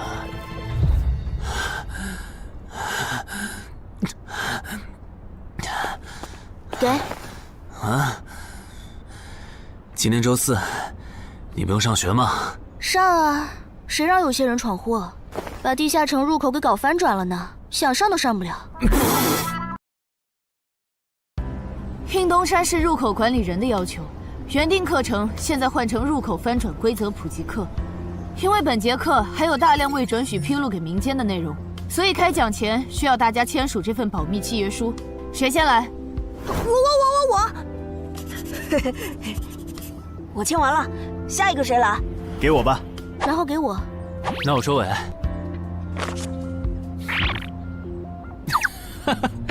原来你叫苏玉啊！哎，你爸是不是三国迷，喜欢荀彧啊？闭嘴，快点签！最后重复一遍，我接下来讲的内容，你们不可以透露给协会外的人。一旦违例，协会的档案师和守密人就会针对违反保密协议的人进行内部处罚。相信我，绝对会让你们后悔泄密的。下面开始正式上课。官方已公开的入口翻转规则，你们都看过吧？看过。好，那我就用东山市要翻转的7级鱼人地下城做切入展开来讲。地下城翻转完后，入口还在老地方，东山市会出现对鱼人来讲难度一样的7级人类地下城。在该区域内，你们将无法使用称号。为什么？目前学术界尚无定论，但主流观点是，这是基于守方有利现状做出的平衡性调整。啊？其实很好理解，攻方鱼人们初入城市，不了解地形，处于压倒性的劣势。要是这时候守方战斗力还不限制，攻方可就太吃亏了。有一个问题，还是用这个鱼人地下城做例子。如果鱼人来到我们的世界，那他们的实力会变强吗？在他们完成脱离或通关任务前，实力并不会有明显的提升。也就是说，鱼人完成脱离任务后，因为有好处拿，就更想把通关任务也给完成了。这机制，不就是让人等死吗？我也有一个问题，这次的入口翻转事件就不能用枪来解决吗？用枪的话，地下城难度会高得多。要是不想以后碰上更多入口翻转的事儿，就别想用枪解决问题。那找2个9到10级的大佬堵门怎么样？来一个杀一个，这总行了吧？地下城入口翻转后，以入口为中心那一片，攻的一方占大便宜，守的一方在这地儿，称号没法用，职业带来的基础属性也没了。多找几个人呢？如果来5个9级堵门，应该就稳了吧？5打1的话，咱们经验更多，绝对是咱们这边优势更大。是，之前确实有人这么做过，而且效果也不错。但对攻方不利的地下城，也会因此变更为生存型。按照镜像法则，要是咱们守着的地下城变成生存型，这世上某个地方就会出现同样等级区间的生存型地下城入口，来和它平衡。比较典型的就是坟场和恐惧之墓。所以，至少在我们国家，现在是尽量避免这样做的。哎呀，好恶心啊！这里不允许，那里又有限制的。难道入口翻转，我们就只能安排附近居民撤离，然后一波接一波的处理跑来咱们这边的鱼人吗？倒也不是，其实我们已经快找到可以快速解决地下城翻转事件的办法。哦，是什么？只要入侵我方世界的同批次地城土著里，有人被我们捕获，且在该地下城入口时间归零前，我们一直保住他的命，那就不会再有下一批次的入侵者。这次喊大家过来，是想和大家一起讨论我们最后几天的安全问题。能有啥安全问题？不就是个靠机制恶心人的7级地下城吗？要不是我的职业不适合水下作战，他早被我攻陷了。不懂就闭嘴，好好听。这个地下城没你想的那么简单。啊，搞得你好像很懂的样子。你懂你说呗，我洗耳恭听。没看这个地下城的名字和任务内容吗？摧毁潮汐鱼人孵化池，这么明显的暗示你都没反应过来，我真是服了。照现在这样下去，到最后几天，火里的鱼人能多到数不过来。如果他们的 BOSS 是团队增益型的，那某些不抱团的蠢货绝对死定了。你骂谁呢？所以召集我们过来，是要商讨最后几天鱼人上岸时，咱们怎么自保吗？对，上个月我去月省处理当地10级地下城翻转的事，知道了一些不能透露给民间的情报。官方察觉到翻转后的地下城有个对攻方有利的规则，以入口为圆心的特定范围里，守方的战力会被严重限制。所以我认为现在这个地下城作为守方的鱼人们，应该也存在类似的规则。具体点呢？会限制到什么程度？以我们为例，鱼人作为守方，我猜就算他们的 BOSS 是团队增益型，进入我们攻方有利的区域，这个增益效果也会被压制。称号不能有也就算了，连职业带来的基础属性加成也会被抵消吗？这限制未免也太大了吧！我原本还想着，如果称号不能用，就选一个感知加2的副职业，凑出一步一杀第2个效果，未来式的最低要求。但现在肯定没戏了。算了，到入口翻转前，我先用英勇之骑士来适应没有未来式的战斗吧，看看实力会折损多少。早啊，骑士。啊？不是吧？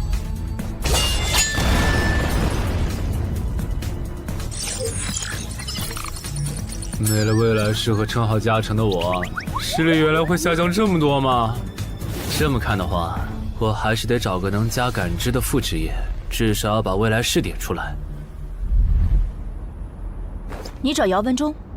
对，我想找一个能加2点感知的副职业，想问他有没有推荐。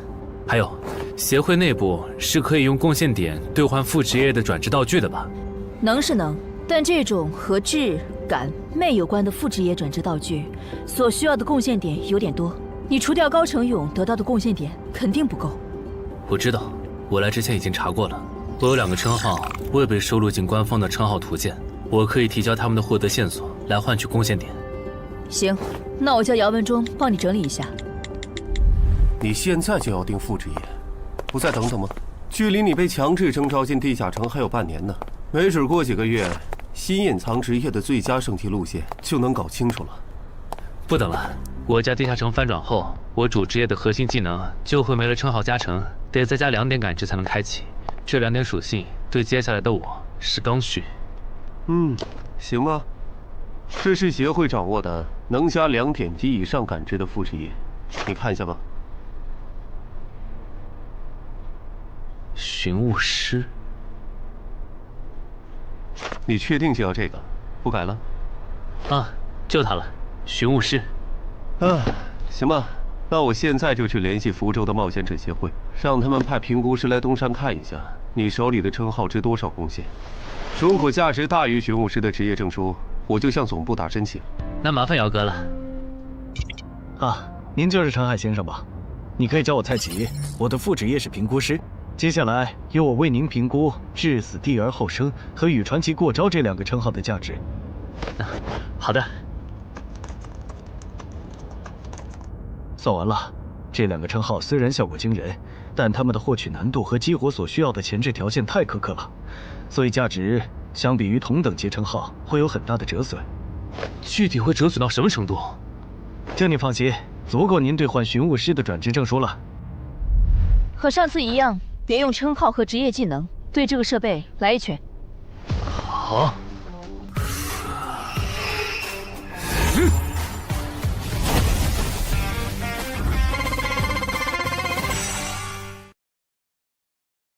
陈海哥的基础力量怎么只有13？我还以为他至少有14的。你别看他现在只有13，等他家鱼人地下城翻转的时候，他保底能练到14，也有可能是15。啊，虽然陈海哥很拼，但13到14这个阶段，就连姚哥都用了2个月。陈海哥再快也不至于到15吧？不信算了。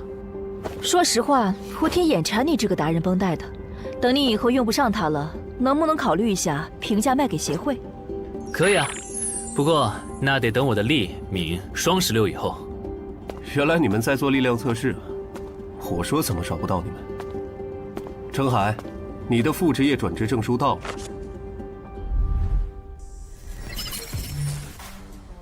这还用问？当然是选是啊。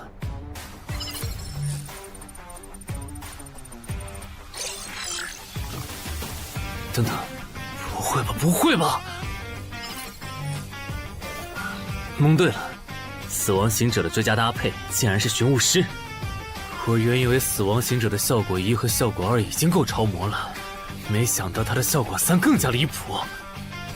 考虑到大多数人靠锻炼得到的力敏的极限数值是16至17，如果到达极限以后再去挑战这8项试炼的话，发了，这下发了！明天不，我现在就去健身房撸铁，以后只要练不死就往死里练。至于英勇骑士那边就暂时不去了，反正我现在也完不成那个转职任务。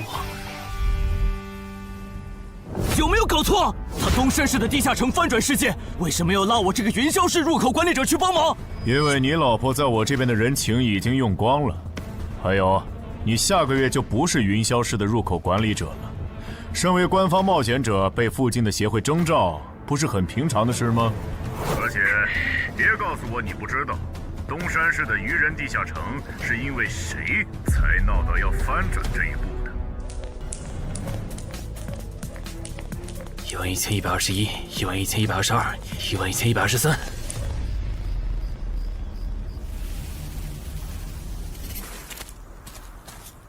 大家再坚持坚持，最后一天了，扛过去，咱们就能回家了。曼哈努斯大人，巢穴现在有守卫24只，精英鱼人69只，哨兵队长和士兵共800。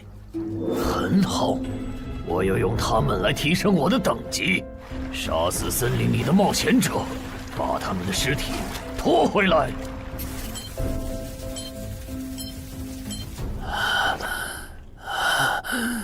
冒险者面板。你这人真怪，明明再过几个小时地下城就翻转了，你不养精蓄锐，却在这里做力量训练，临阵磨枪也没你这么磨的吧？其实这2个月，我一直都是这么练的。啊？倒是你，大晚上的不睡觉找我干什么？如果我说我的称号在催促我尽快离开这个城市，你信吗？什么？我有一个想法，如果那些鱼人真的会在最后几个小时上岸，我们要不要试着做掉他们的 BOSS？ 只要 BOSS 死了，剩下的鱼人就算数量再多，也不过是一群小喽啰。不是，你有毛病吧？明明已经说好了，大家守在出口，等任务时限到了就一起回去，你加什么戏啊？而且任务没完成，你杀 BOSS 也没奖励啊！不是我非要杀 BOSS， 是我问过王二了，我们没完成脱离任务，想搭地下城翻转的顺风车回家，是会占用翻转后地下城的挑战名额的。确实如此。那么基于镜像原则，翻转后地下城的挑战人数上也会是15。如果最后几个小时鱼人 BOSS 带着手下和咱们争夺这15个翻转名额的话，只要有4个鱼人比我们先冲出去，那我们之中就有人要永远留在这儿。等等，话不能这么说吧？万一那些鱼人最后没来呢？万一咱们守住了也成功撤离了呢？不，他们一定会来。我的副职业是塔罗牌占卜师，我刚刚给自己算了下，接下来的几个小时，我的运势是凶多吉少。真的？你啥时候知道的？2个小时前。我记得你这称号只能找出有危险或敌意的人吧，不然高成勇那次你察觉到危险早就退了，这次你咋发现待在东山是有危险的？就因为那次我发现称号有预警盲区，所以才加入协会，想用称号线索换贡献点，在内网找点能补称号短板的奇物，要不然这次又要被你连累。等一下，什么叫又被我连累啊？果然，你和林姐一样，根本就没意识到你家地下城翻转后到底有多危险。啊！你再想一想，处于战场外的我，竟然触发了危险预警，这到底意味着什么？说明风险区的防线拦不住鱼人，他们的活动范围会扩张到整个东山市。对，然后我就倒霉了，因为协会肯定会强制拉我和常金川去阻拦那些鱼人。这就是为啥我的称号一直催我赶紧离开东山市。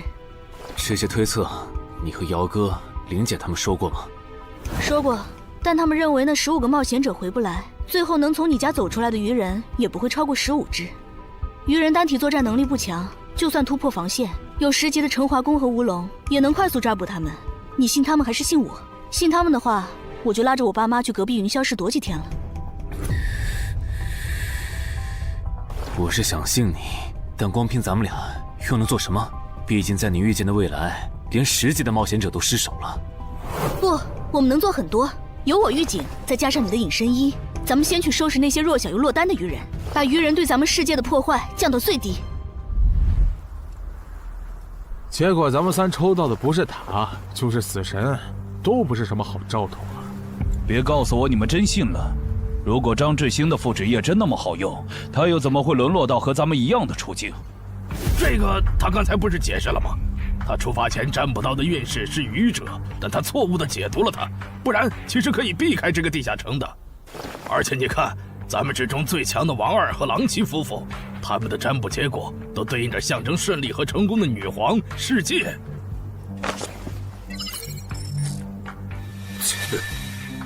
我抽到的牌和你一样，也就是说，如果我保持现状，最后下场也会和你差不多，对吧？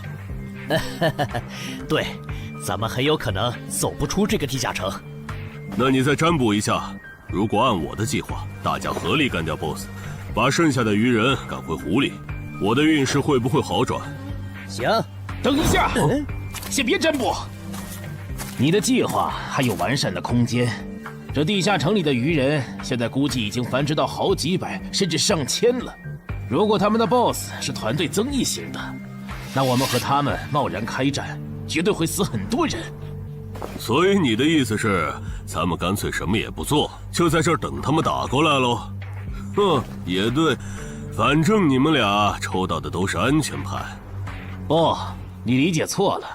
我的意思是，普通 BOSS 按你说的来，团队增益型 BOSS 就得先引走大部分鱼人，再集中精锐力量斩掉 BOSS。前期侦查、辨别 BOSS 和发射信号弹也得有人做。侦查部分最好由我来负责，我有潜行技能。没问题，这样就可以提前确认 BOSS 的类型，然后按照事先准备的预案来执行了。感觉朗奇的方案要更可靠些，我按他说的占卜吧。可以。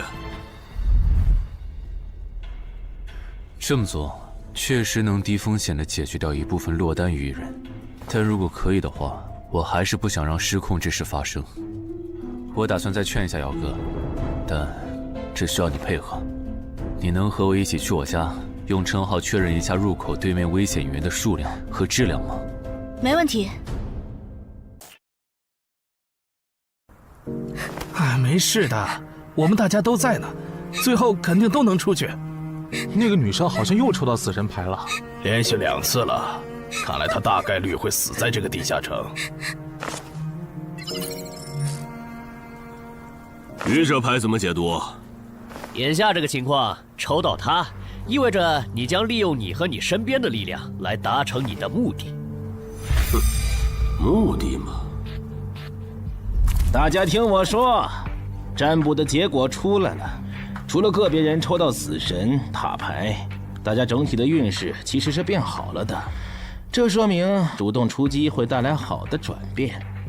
既然这是让大多数人都受益的决策，那我的建议是执行。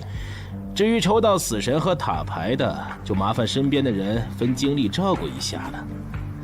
王二，了解，我现在就出发。要是这 BOSS 是团队增益型，咱就得派一半人去当诱饵，让其他人找机会干掉 BOSS。有人自愿去诱饵组不？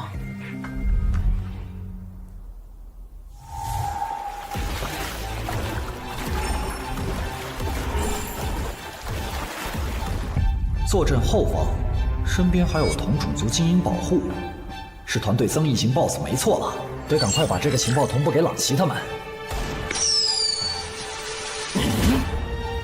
开始了吗？愚人的总攻，红色的是团队增益型 BOSS。惨喽，要当诱饵了。王二发出的信号弹，你们也看到了，来的是团队增益型的 BOSS。按计划，诱饵组先去原定位置落位，等你们吸引够了足够多的愚人，我们这边就开始行动。好，要是得手了，我们会放信号弹，之前就麻烦你们撑住了。好，最后预祝各位克敌制胜，平安归来。就是这里吧？对，那我放信号弹了啊。那个，能不能和你们商量个事儿？我的主职业是魔射手，正面作战能力比较差，我可不可以去附近的树上蹲着？什么情况？你远程职业为什么要来诱饵组？我也不想啊，我和另一个家伙职业重了。朗奇说他那儿只要一个好的，所以抽到坏牌的我就过来了。行吧，那你过去吧。谢谢啊。这玩意儿怎么用的来着？笨死了，给我。其实张志兴说谎了，他不是真正的塔罗牌占卜师，而是能模仿其他副职业的模仿师。当他不模仿占卜师，去模仿别的副职业时，当下所做的占卜就没有效果了。张志兴靠老切能力，让占卜的人抽到塔、死神这类危险牌，哄着冒险者听东丸仔和朗奇的话去办事。之所以出老切，是因为张志兴自己抽到了死神牌。为了改念，在东丸仔提出干掉 BOSS、把愚人赶回湖的计划时，他就赶紧站出来帮忙拱火。而这显然很成功。现在有11个冒险者帮他牵制愚人，张志兴可以从容地回到入口，等待地下城翻转。说起来，东丸仔有那实力，愚人杀过来他也能保住自己，为啥要提那么激进的计划？朗奇和王二也在暗地配合他们，这对他俩又没好处。哎，算了，不管他们干啥，都跟我没关系了。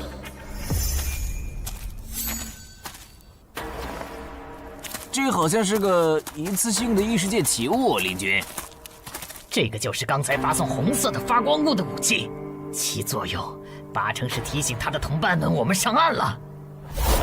林军大人，你看天上，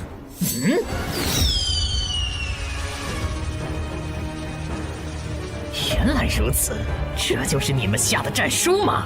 人类，我接下了。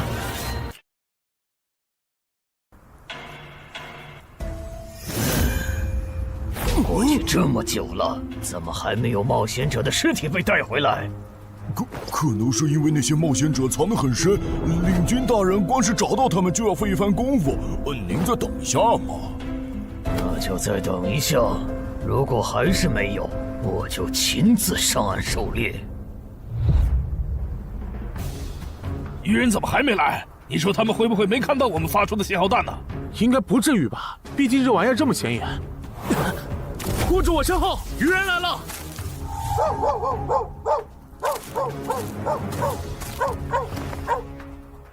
！BOSS呢？沿着这个方向走5分钟就能看到他。不过我不建议你们去讨伐他，现在他身边的愚人还是太多了，就咱们这点人手，正面作战根本没办法速推。这儿哨兵和巡逻队太密了，我就算开潜行都很难靠近 BOSS。你们没潜行技能就更不行了，要是直接硬冲，肯定会打成持久战。拖太久的话，去对付诱饵队的愚人，很可能会回来支援。那再分兵呢？你们去吸引愚人的注意力，创造一个能让我和 BOSS 1对1的环境。5分钟，只要你们能拖住5分钟，我就能宰了那头团队增益型 BOSS。5分钟吗？你们怎么看？我都行，可以试试。好，那就按你的想法来。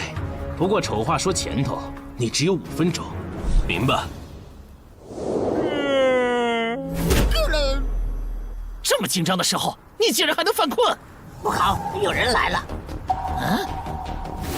点狼烟，冒险者们打过来了！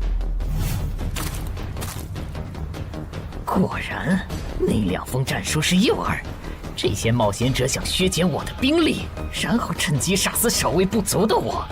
这些人类和霍格一样狡猾。既然敌人已露面，咱们要不要分一半的巢穴守卫去帮忙？不，已经露面的未必是敌人的精锐。之前霍格就喜欢用大部队拖住我的主力，然后只身潜入军中暗杀我。这些人类也有可能这样做。不是吧？这样都没乱吗？难搞啊！算了，不等了。大人您别冲动啊，暗哨现在很危险的。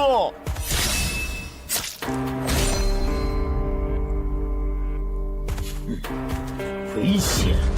难道你认为我不如那些冒险者吗？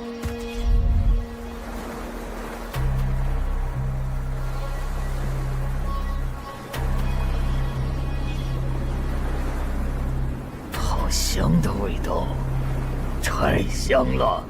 我的，都是我的，这些美味都是我的。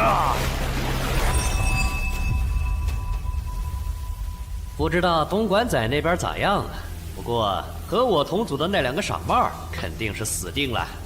等朗奇、王二他们回来，我就说我们遇到的鱼人实在太多了，队友死后独木难支，只能回撤。嘿，这样应该可以应付过去。死神牌又如何？还不是被我找到机会改命了。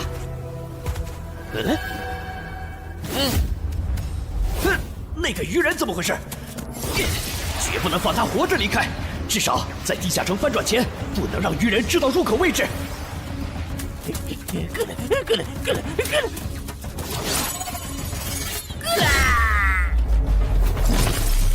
有没有搞错？这样都没死，这鱼人该不会再次吃到团队增益的 buff 了吧？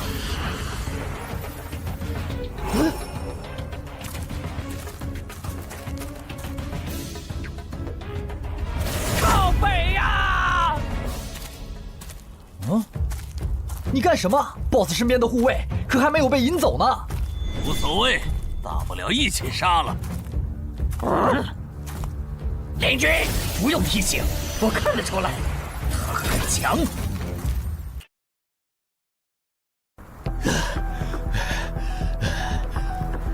靠北，被摆了一道。这些鱼人跟谁学的诱饵和埋伏？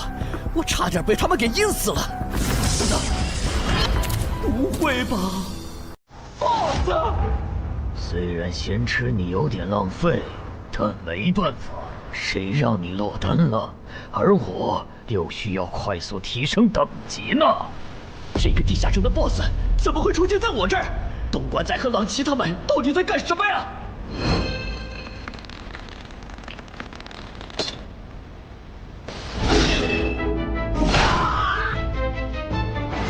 开什么玩笑！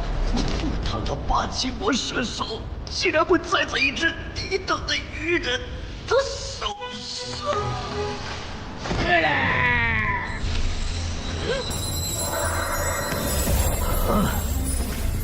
竟然还可以这样！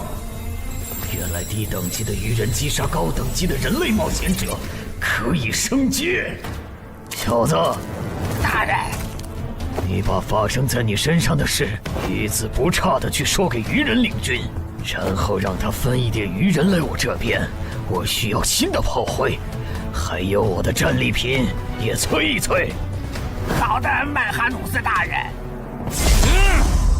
有没有搞错？这是个7级地下城，为什么会冒出这么多怪物？别藏了，王二，来帮我！这只 BOSS 身边的护卫太多，我攻不进去。李军，看那个人类冒险者的反应，他好像不是一个人来的。我们要不要别上了他的当？之前霍格刺杀我没成功，就假装还有帮手藏在周围，我只能留些护卫警戒，结果让他跑了。我可不想再碰上这种事。被骗了吧？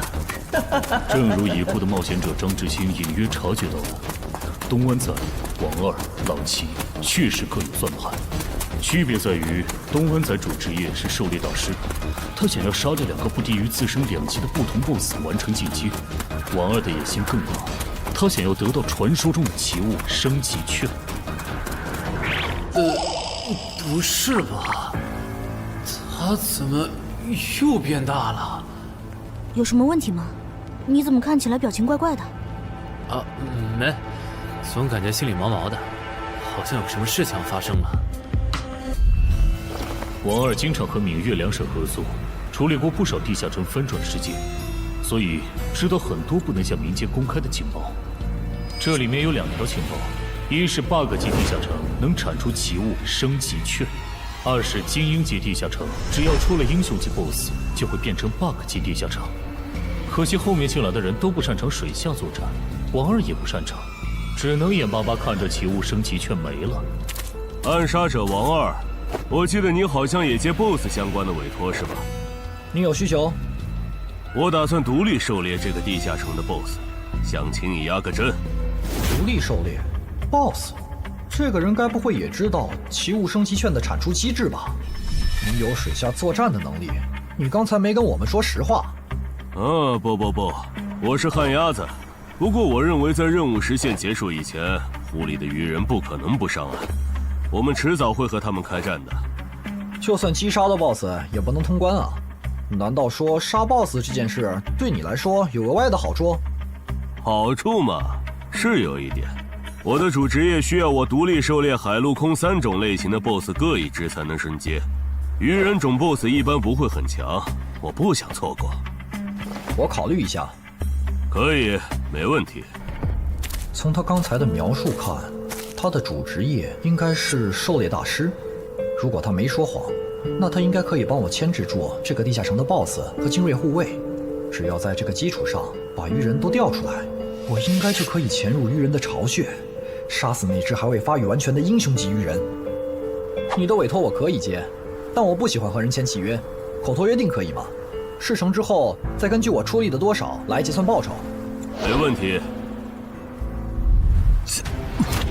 被耍了，张志新、王二，我做鬼也不会放过你们！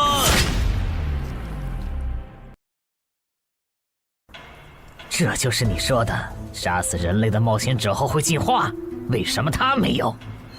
可能是还有别的触发条件，但我们不知道吧。领军，我先带着尸体去找曼哈努斯大人。去吧，等我这边弄清楚进化条件以后，过去找你们。这都多久？东莞仔那边还没完事吧？连个信号也不发，他不会已经死了吧？哦，不管他们了，我们撤。许愿，法术等级3，水中呼吸。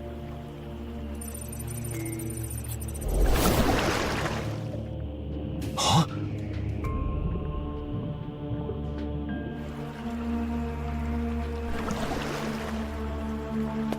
湖里没有鱼人，巢穴里也没看到，看来他们确实都被调走了。啊！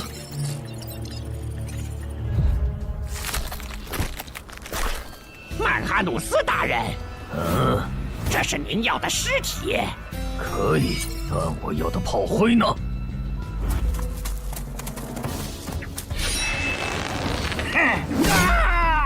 分开跑，能跑一个是一个。哦，原来杀死人类的冒险者可以让我们进化呀！可惜了，让刚才那个戴帽子的跑了。喂，姚哥，我家小区这边的居民撤离安置工作做完了吗？做完了，我现在就在你们小区复查。怎么了？我和苏玉发现，我家的地下城在过去2个小时里，先后冒出来3只威胁程度不下于高成勇的鱼人 BOSS。除此之外，还有一个很特别的危险源，也在快速变强。完蛋，我放不出魔法了！张志兴，你这个王八蛋！你说你的职业适合躲在暗处放冷箭，我们就没让你站在明处。结果鱼人来了，你人没了。太好了，你们还活着！你怎么来了？不是说出结果的时候你们会发信号同步结果吗？那也得安全了才能发呀！面对被鱼人精锐追杀，傻子才会发信号弹吸引追兵。啥？姚哥怎么说？他说他和漳州的10级官方冒险者陈华公已经到楼下了，让咱们现在下去。行吧。我先说好，等下你如果没能说服他们，那这次地下城翻转事件你就要听我的。可以。这就是你出的馊主意！现在 BOSS 没推掉，人死的就剩咱们仨了。你守在出口，大家都有可能回家的。你不能全怪我吧？是东莞仔提出的打 BOSS， 我只是在这个基础上优化了细节。而且我能给的方案，你们当时不都认同吗？他们吵起来了耶！为什么你的关注点总是这么奇怪？那个异位面入口，难道不比这2个人的内讧更值得注意？领军大人，有进化过的鱼人带着冒险者的尸体回来了。领军大人，这是曼哈努斯大人要的尸体。你们进化前是哪种鱼人？进化后有什么能力？我进化前是精英鱼人，现在可以释放火焰魔法。我进化前是鱼人队长，现在可以分泌具有不同毒性的毒素。同样是击杀了人类冒险者，为什么最强的巢穴守卫没有进化？等等，最强？你去找一支鱼人哨兵过来。哈什么哈？让你去你就快去。领军大人，他行吗？可以，去把那个人类冒险者杀了。原来领军大人想要现场观摩进化的过程啊！他在测试进化的门槛，笨蛋。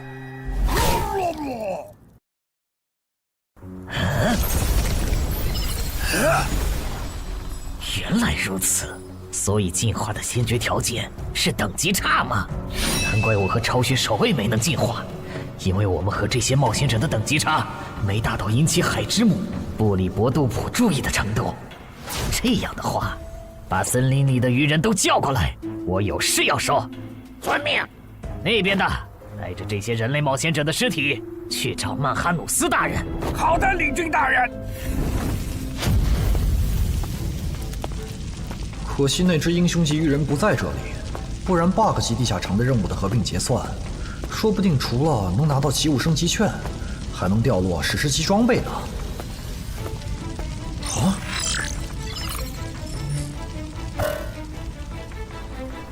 搞什么？我刚完成通关任务，任务就被重置了，没这样玩的吧？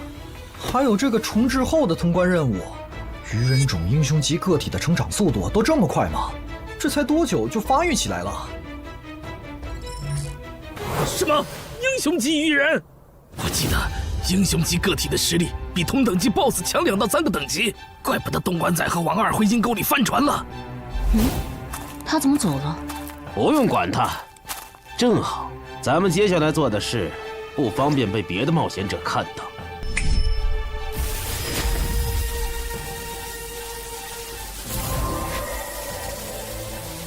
把死在地下城冒险者的灵魂和掉落带回来。啥情况呀？更新的通关任务是怎么回事？王二不是说英雄级个体的发育速度很慢，在翻转前他不会成为我们的威胁吗？怪不得他让咱们瞒下地下城有英雄级鱼人的事。之前他说帮湛江处理地下城翻转时，知道些不能公开的情报。你们说王二会不会知道干掉英雄级怪物能额外得到掉落物的消息？还真有这个可能。这么看，他说不定还藏了一些底牌没跟咱们同步，比如有可以帮他完成脱离或通关任务的奇物。对，正好湖里的鱼人现在都跑上岸了 ，BOSS 又在被东莞仔讨伐，我猜王二一定会趁此机会潜入鱼人巢穴，尝试通关。可惜地下城因为英雄级鱼人超前发育的原因，升级了任务内容，也跟着重置了，他白折腾了。就这个叫曼哈努斯的英雄级鱼人，能当9级生存类地下城的 BOSS， 王二根本就没法单干。他算计来算计去，结果把自己坑了，真是活该。这么看，我觉得张志新、东莞仔和郎奇的心里多半也藏着事儿。既然任务都重置了，要不咱别回去了，省得跟他们耍心眼。也行。李军都到齐了。好。就在刚刚，海之母布里伯杜普再次眷顾了我们。我们的族群出现了新的首领级鱼人，而他不久前还只是你们中的一员。不同以往的是，这次升级不用那么麻烦了，你们只要在这片森林里找到人类冒险者，杀死他们，就能成为和我们一样的首领级鱼人。我们还找到了通往冒险者世界的入口，那个世界肯定有能让咱们再次进化的目标。不过在此之前，你们得先把这片森林里的人类冒险者解决掉，让自己变强。所以去杀戮吧，去升级吧，去用冒险者的血来取悦我们的神明布里伯杜普吧。等一下，曼哈努斯大人，这片森林还剩7个人类冒险者，其中3个正在快速远离我们，还有1个落单的。如果你们想要狩猎人类冒险者，从而进化，建议先从这个方向的落单冒险者开始。不可思议，这么多冒险者的曼哈努斯大人竟然变得平和了。要是曼哈努斯大人能一直保持现在这样，那培养出了曼哈努斯大人还有好多首领级鱼人的我们，说不定真能回到拜戈尔格陛下的鱼人国度。你哭什么？没哭，只是风大迷了眼睛。刚才说的那些，都是苏玉用称号检测过后的结果，所以我们怀疑我家的地下城翻转前，会有更多的鱼人成长为 BOSS。被那些鱼人吃到了规则红利吗？这算是比较冷门的规则了。正人君应该没跟你提起过，在探索地下城的时候，弱者击杀等级远高于自己的强者，会获得特殊奖励。对鱼人来说，这个奖励是进化；对咱们来说，就是属性点、超稀有称号和罕见掉落。那几个变成 BOSS 的鱼人，应该就是杀死冒险者的幸运儿。不过他们的挑战等级不会很高，顶多和地下城等级持平就是了，不用在意。但被困在地下城里的冒险者不是有15人吗？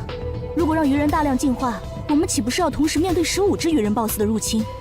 不至于，他们敢来找澄海的麻烦，说明他们比同级的冒险者要强很多。这些人聚在一起，不是一个小小的7级地下城能将其团灭的。当然，如果你实在不放心，可以用称号测一下我，看那几个新出现的 BOSS 鱼人和我比，谁更具威胁。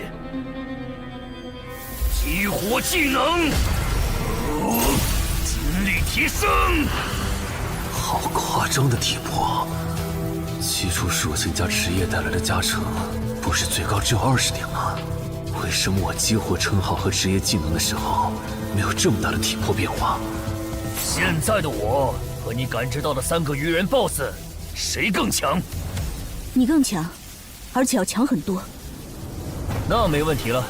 这次来的冒险者里，还有比我更强的。就算最坏的情况是跑出来15只鱼人 BOSS， 我们也能全部击破。啊，好吧。这次东山之行，没想到会这么一波三折。是啊，本来目标不在，咱们又完不成脱离任务，我都以为要白来一趟了。谁曾想，竟被咱们拿到了5个精英冒险者的掉落和灵魂，再加上咱们在上个地下城的斩获，这次应该可以和眼魔做一笔大交易了。怎么了，哈尼？还差一个，只要再吞噬掉1个等级不在我之下的人类冒险者，我就能脱胎换骨。什么？你说这片森林里最强大的鱼人正带着几个实力仅比你差一点的手下向我们靠拢？8成是冲咱们来的。我问了朱球之眼，他们说这片森林里有一只靠吃人就能升级的怪物，应该就是通关任务里提到的吞噬者曼哈努斯。那怎么办？这个 BOSS 咱们肯定打不过，更别说他还带着一大批手下。只能先保命了。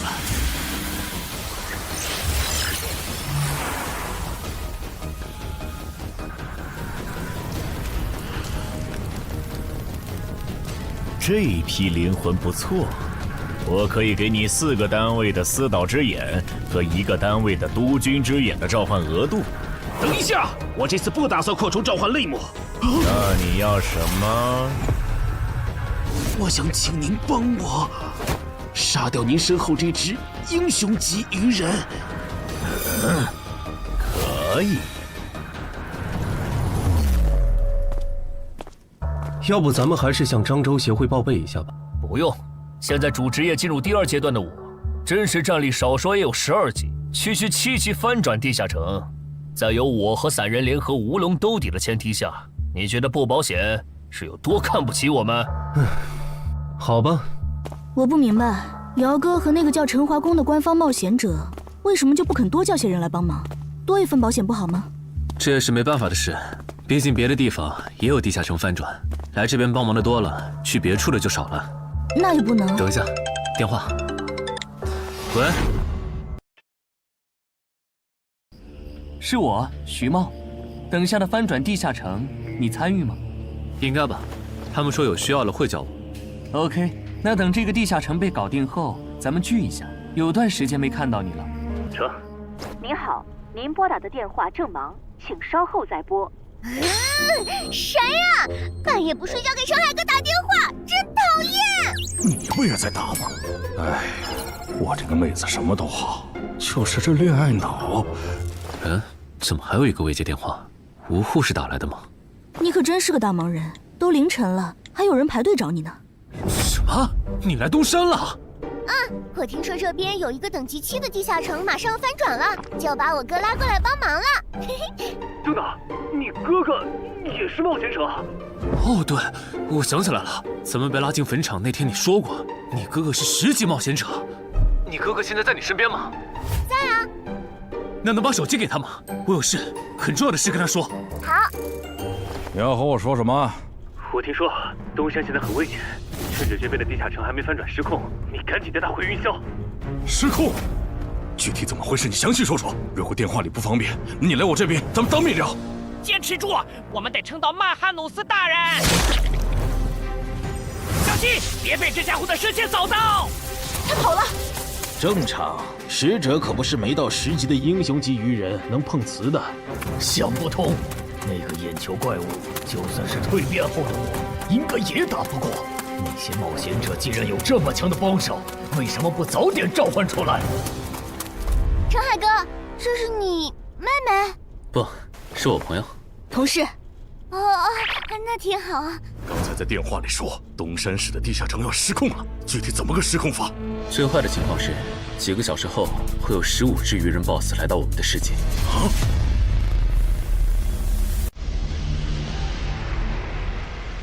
原来我进化后自然领悟的法术这么强吗？哎，领军，感觉他的进化路径好像比咱们的要厉害很多哎。其他鱼人呢？曼哈努斯大人，暗杀者、毒送师和火法师带队去追那3个逃走的冒险者了。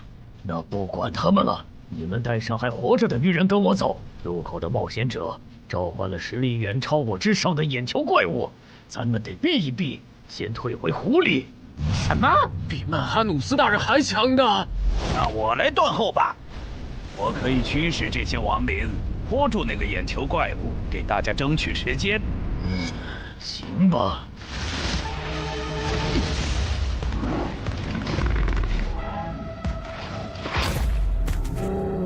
这个数量的亡灵，这里竟然还有掌握了死灵转化的部下。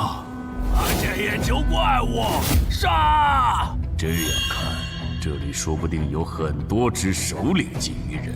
哼，那看来只用5个精英级人类冒险者的灵魂，就能买曼哈努斯的命，可真有点不值了。嘿嘿嘿嘿，这片森林里死掉的鱼人都在这儿了。就算你等级比曼哈努斯大人高很多，也会在几百只亡灵围攻下被活活耗死吧？不知道杀死这样强大的存在，海真母会赏我什么？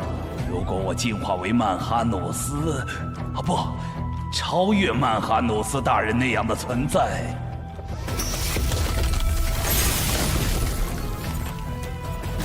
那是什么法术？我的亡灵大军竟然这么轻易就被全灭了！得让狼骑在原来的基础上追加报酬。要追加报酬？委托难度和报酬不匹配，我要追加报酬很合理。当然，你也可以更改委托内容。如果换成保护我们直到该地下城翻转。那5个精英冒险者的灵魂够吗？够。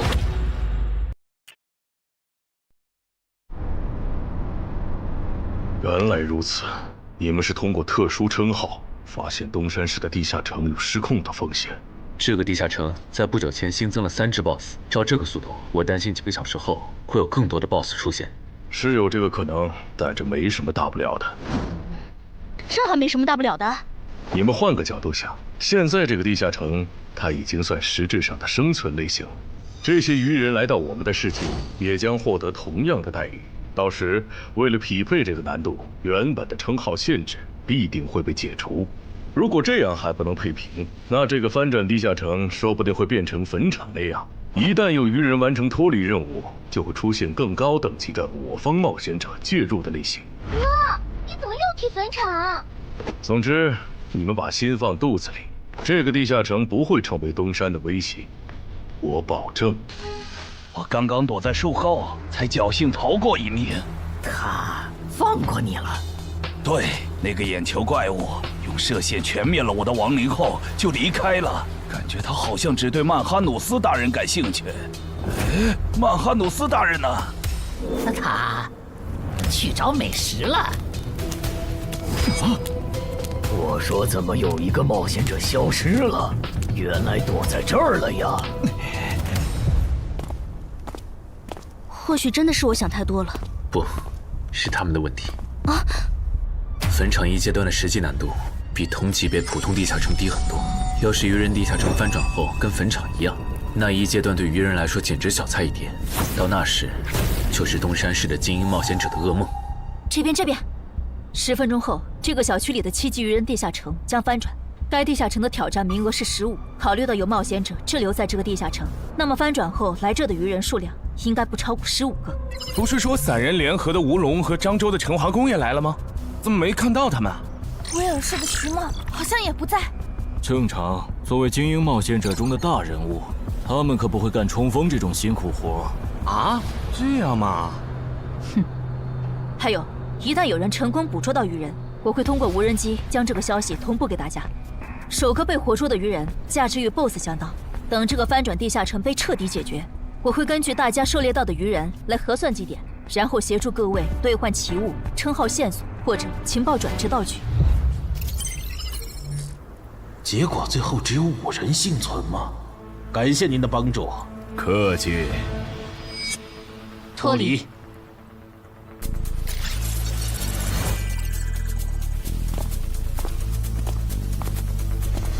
怎么是你们？我们3个活到最后，你很意外？不，只是没想到王二会死。王二死了，不应该呀！拥有潜行技能的他，就算被哪只英雄级鱼人逮到，应该也可以利用森林地形逃掉才对啊！力量源源不断的涌上来了。倒是你们，明明都逃出来了，为什么还堵在这儿？难道你们打算帮忙消灭攻入咱们世界的鱼人？那倒没有，主要是我们回来以后，发现称号竟然还能用，这和王二说的攻方有利原则对不上。我们怀疑王二耍了我们，所以才守在这里，等他出来给我们一个说法。谁能想到他竟然死在了这个鱼人地下城？这下好，白等了。只有你们几个幸存吗？对，只有我们。了解了，那跟我来吧。哎呀，我就知道干脏活有风险。等一下，严格来说，我们就是普通游客。听说周建明后人悬赏程海，就想着来凑凑热闹，不小心闯进了程海家，占了他家地下城的挑战名额。不过没和程海本人有过接触。按地下城入口勘探法案第27条，私人地下城因为攻略出了啥纠纷，当地协会不会直接插手吧？和那没关系。根据地下城翻转防卫法第14条，我代表东山市冒险者协会临时征召你们协助我们处理本次的地下城翻转事件，有异议吗？没，我们配合。配合。配合。好，那先同步一下情报吧。这个7级地下城里的怪物构成和 BOSS 大概是怎样的？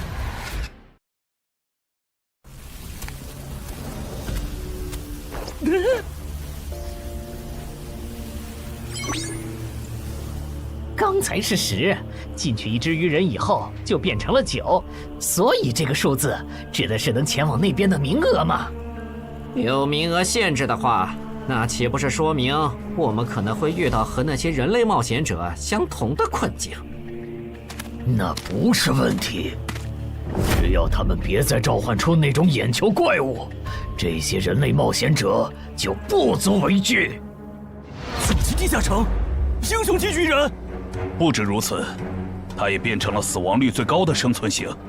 这一点我们可以作证。当时我们被英雄级鱼人盯上，花了不小的代价才侥幸活了下来。但刺杀者王二就没那么幸运了。刺杀者王二死了，连他都没活下来，那这个地下城的难度……生存类地下城，英雄级鱼人吗？有意思。啊！陈海家的地下城里有只英雄级鱼人，地下城还变成了9级生存型。是的，我觉得这次的翻转地下城恐怕要失控了。先别慌，生存型地下城翻转后也会是生存型。为了配平难度，你们的称号限制应该会解除。没了限制，主职业升阶过的陈花公和吴龙应该可以打赢那只英雄级鱼人。如果他们失败了的话，那我和安然会出手将其逼退，明白？怎么事情一旦和陈海扯上，就变得离谱起来？那小子是属扫把星的吗？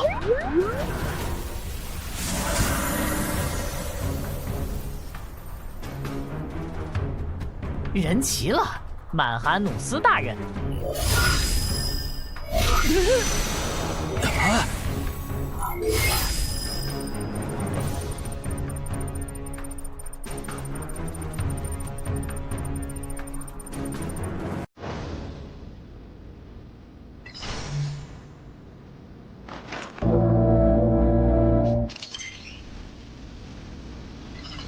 大人，您找我？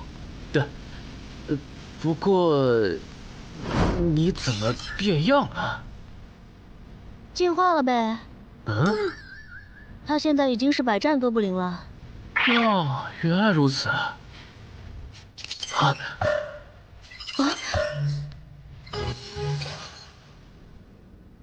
喂，你在哪儿？环城东路，怎么了？事情有变，东山的翻转地下城现在有英雄级鱼人坐镇，你随便找2只实力过得去的鱼人杀了交差，别去碰那只英雄级鱼人。行吧，还有别的要求吗？没了，注意安全。我懂了，红点是等级和我相差不过2级的人类冒险者，而黑点是等级比我高3级的人类冒险者中的首领。只有2个黑点，有点不够分呢。等等，为什么我这里全是红点，没有黑点？因为你等级比我们高1级吧。那这样的话，咱们要进化就不能用令君大人的增益 buff 了，不然和人类冒险者的等级差就拉不开了。你这么一说，好像是这样哎。曼哈努斯大人，您的地图上有可用来进化的吗？没有，我猜只有把这片区域的人类冒险者杀光，才能吸引来更高等级的人类冒险者。明白了，诸位，你们的任务是清理掉地图上所有的红点、黑点，把更高等级的人类冒险者吸引过来。诸位，你们的任务是清理掉地图上所有的红点、黑点，把更高等级的人类冒险者吸引过来。但地图上的黑点只有2个，怎么分配？最近的黑点由我和精英巢穴守卫亲自处理，另一个等你们解决完附近的人类冒险者以后，根据红点狩猎数量来决定挑战顺序。这分配方式可以，挺公平的，谁都有机会。还有问题吗？没有就自由行动了哈。有，我不擅长正面作战。如果我用暗箭射死了你们的猎物，那怎么算？地图上不是有2个离咱们挺远的红点吗？给你了。啊！那些首领级鱼人识别出来了吗？有2只没识别出来，可能是鱼人中的稀有之一。已经识别出来的鱼人资料已经发到大家的手机上了，包含挑战等级、能力和弱点。除了英雄级鱼人外，还有2只稀有首领，怪不得那个女孩觉得这个地下城会失控。各单位注意，鱼人出来了！送7只鱼人，非抱团，没有英雄级。注意，有鱼人掌握了潜行技能，他有魔法弓，大家小心按键。注意，有鱼人掌握了潜行技能，他有魔法弓，大家小心按键。真够吵的，这些鬼东西。也是没办法的事，毕竟是对方的主场。说起来，您觉得谁会进化？进化吗？也就是说，除了那只紫皮的英雄级鱼人，还有一只疑似亡灵法师的首领级鱼人也很超模。我没理解错吧？没理解错。如果遇到他们，我的建议是周旋，等待支援。先别聊了，有鱼人过来。是这只吗？不是。那看来咱们运气不错。倒霉，竟然能召唤眼球怪物的人类冒险者，怎么偏偏是我碰上了？啊！火法师遇到了眼球怪物的召唤者，正好去试一下进化后的我和那只眼球怪物谁更强。全体注意，英雄级鱼人现身了，他正在往西南方向移动。这只首领级鱼人不强，别让他跑了。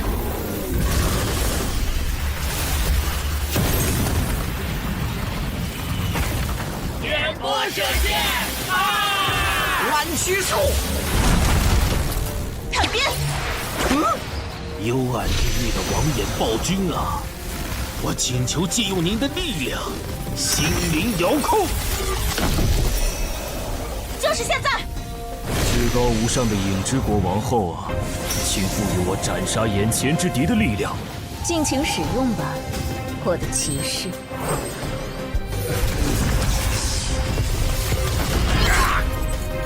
干掉了一只首领级鱼人，可以交差了。西门方向的冒险者请注意，有英雄级鱼人正在往这个方向移动。啊！英雄级鱼人，怎么来的这么快？怎么办？打还是跑？哎，他们这次没召唤那只眼球怪物，是觉得没必要吗？还是他们现在不能召唤？找到了，那个负责警戒的绿皮傻大个，看上去要更强一些。就杀他！不，小特利是魔法弓，你要吗？不要，长得太丑了。行吧，这些鱼人比我想的弱，我打算主动出击，找落单的杀，能帮我提供一下位置信息吗？可以。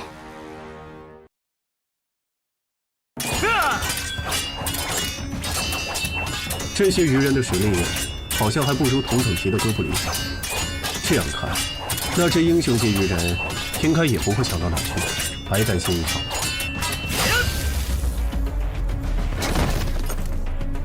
这些鱼人弱得很，我一个人就能搞定，你去帮别人吧。好。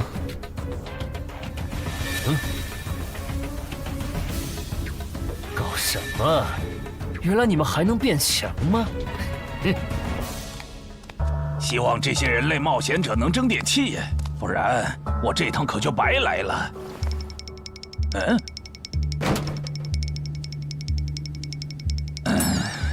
都冻成这样了，你就不能换个地方藏吗？看你能跑到哪去！小心，他喷了强化药剂，我的元素护甲不一定能挡住他的细弓波了。收到。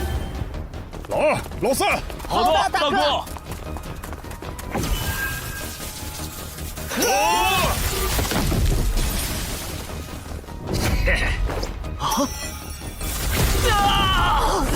小 C， 班主老弟，你在得意什么？欧提路克，冰封术。幽暗地狱的王眼暴君啊！我请求借用你的力量，心灵遥控。玩够了吧？把那只眼球怪物叫出来！我要和他打。狼骑，问过了，他没回应。张离，来帮忙。我知道你还有底牌没交。不，我拒绝。这只英雄级鱼人是奔着你来的，我没义务为你冒险。更何况你的控制法术还对他无效。我撤了，你们加油。你，可惜了。看来你们真的无法再召唤他。我还想着杀掉他，说不定有机会2段进化。狼骑，没用了。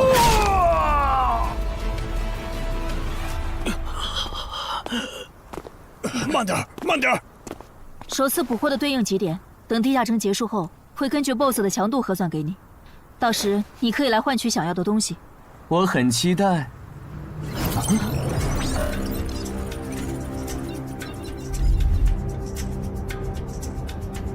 该咱们登场了。大意了。虽然对10级人类冒险者的强大有一定预期，但强化到9级的基因巢穴守卫，竟然这么轻松就被干掉了。这个高等级的人类冒险者和森林里遇到的那些完全不一样，不能再……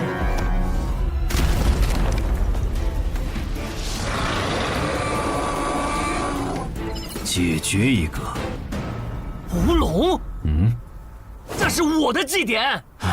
只是一只首领级鱼人，没必要抠得这么细吧？你们就是这片区域最强的人类吧？英雄级鱼人，稳点儿！这只首领级鱼人的毒被安小姐的毒素防护克制，就这么拉扯着打，慢慢磨死他。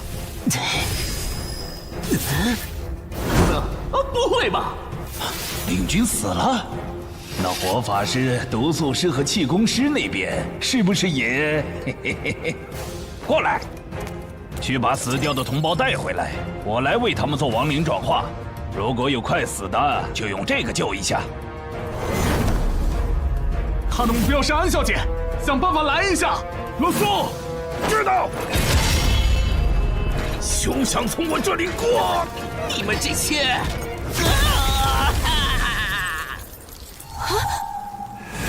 天使，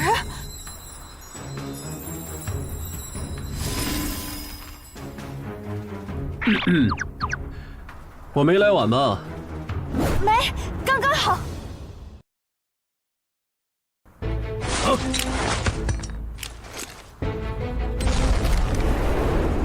这谁扔的烟雾弹？不对，我感知掉了。正常烟雾弹没有这种效果，这是奇物化的烟雾弹。火法师和领军死了，主人让我喊你回去。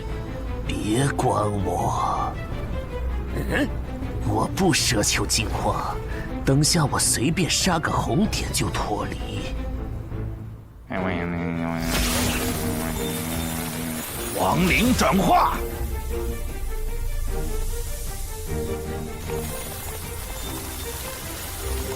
我变成亡灵了。对，主人，我回来了。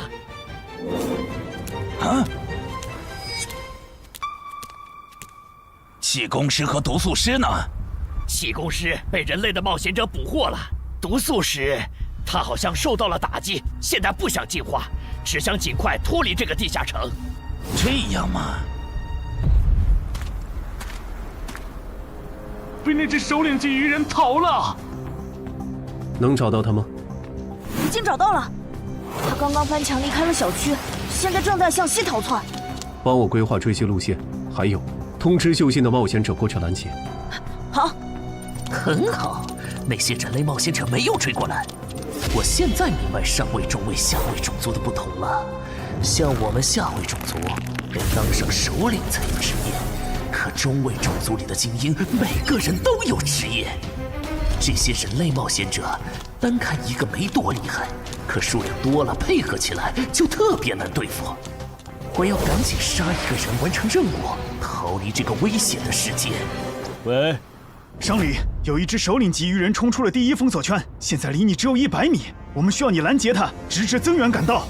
可我已经解决了一只首领级鱼人，按照翻转地下城防卫条例第7条，你们不能。我知道，但他现在离你只有20米、10米，他到你背后了。被发现了！该死，怎么竟让我碰上这种事？不管了，反正是下位种对中位种，但身为首领级的我，没理由会输给精英级。让开！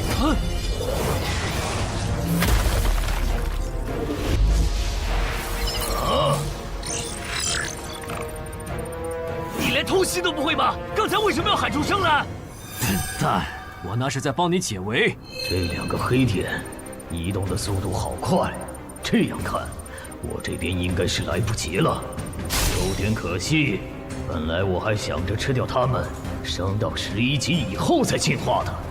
啊，那是进化之光。等等，英雄级鱼人居然还能进化，这不是6到10级地下城吗？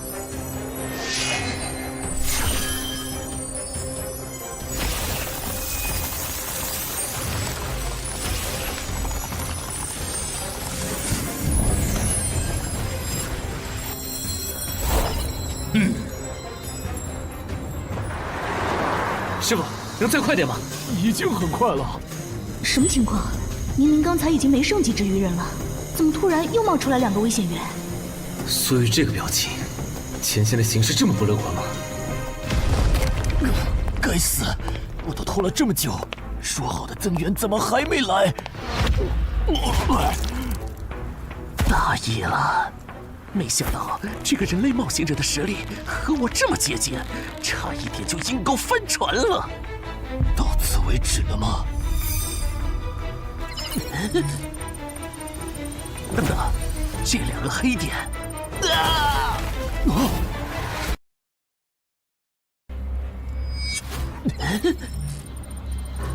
等等，这2个黑点，正人君，首领级的祭典怎么算？特事特办，我可以按照濒临失控的地下城的标准来核算。就在曼哈努斯当着陈华宫和吴龙的面完成进化的瞬间，2人的脑海闪过这么一个念头：那个女孩说的地下城会失控，竟然应验了。7级常规地下城进阶到9级生存类地下城，已经是很少见的小概率事件了。在这个基础上，又出现了英雄级个体，并且还能主动进化，这种事简直闻所未闻。唉，我到底是有多倒霉，才会一头撞上这种死局？陈华公，啊！以目前的形势，我觉得就算是镇人君来了，也没法挽回失控的局面了。要不，咱们撤吧。前提是他肯放我们走。正人君。他是你们的首领吗？什么情况？鱼人不是不能用人类的语言吗？我能感受到，那个方向有2个很强的人正在往这边赶。他们中有你们刚才提到的正人君吗？有的话，能告诉我这位正人君现在是传奇吗？无可奉告。看来不是，那就没什么好担心的了。小心，他要动真格的了。终止召唤！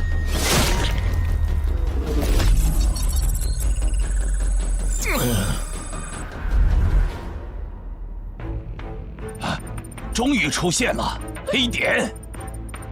不过保险起见，还是先完成脱离任务，先去解决一个红点吧。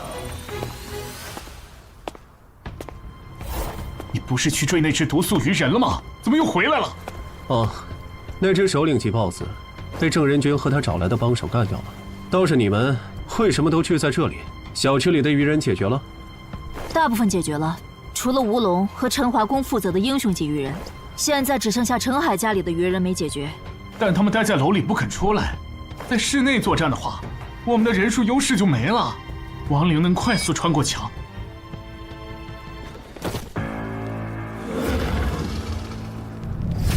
这些人类冒险者怎么聚到一起了？麻烦了，人类聚到一起，人数多了，自己反而兵力不足了。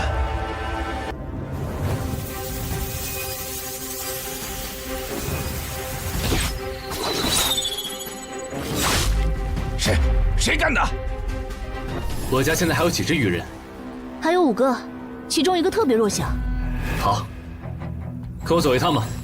我需要你站在明面上帮我分担火力。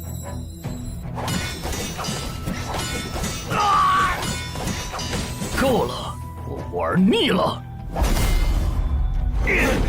你个乌龙，机会我可是给你创造了，你给我好好把握！一铁贯穿，我杀神枪，还有你。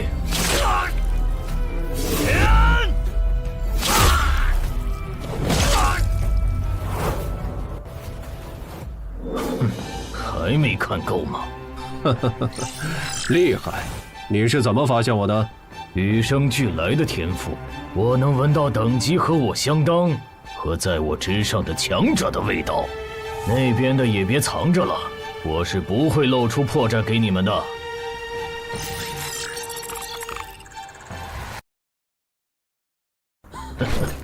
说起来，你们还真是冷酷无情呢。就这么看着我对你们优秀的后辈下杀手，如果我不叫你们出来，你们是不是还会继续看下去？彼此彼此吧。你的部下不也被歼灭的七七八八了吗？郑仁君，这家伙的实力和你跟我说的差的也太多了吧？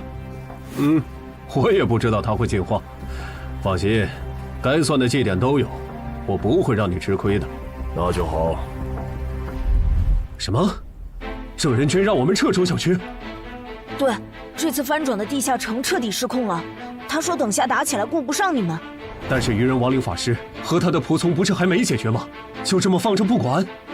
没有放着不管，苏玉刚刚联系我了，他说楼里的愚人由陈海哥处理。陈海来了，你现在给他打电话，让他别犯傻。那只愚人亡灵法师和他解决的愚人暗杀者不是一个级别的，他这样的传说苗子没必要在这上面冒险，哪怕这个翻转地下城和他有关也不行。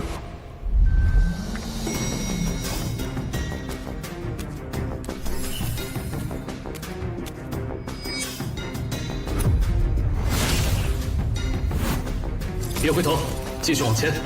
又被瞬杀了，开什么玩笑？这可是7级精英种亡灵，没办法了。你们去给我干掉那个绿大个儿。好。他这样的传说苗子没必要在这上面冒险，哪怕这个翻转地下城和他有关也不行。小哥，不行啊，陈海哥关机了，电话打不通。啊，关机了？啊？需要帮忙吗？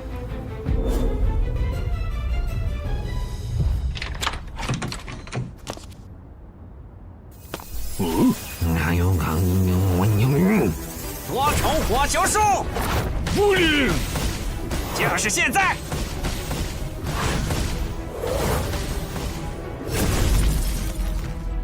和暗杀者有着相同技能的人类，怪不得那2个巢穴守卫会被瞬杀，这样就解释得通了。上一任，走廊的愚人就交给你了。多重火球术，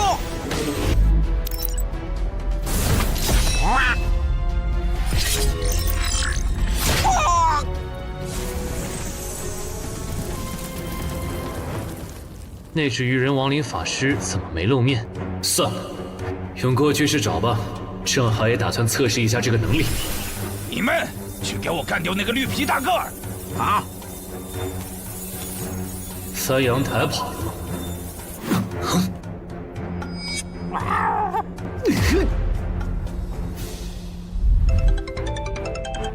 姚哥，我这边抓到了不用来探路的普通愚人。这个先放一放。你现在在哪儿？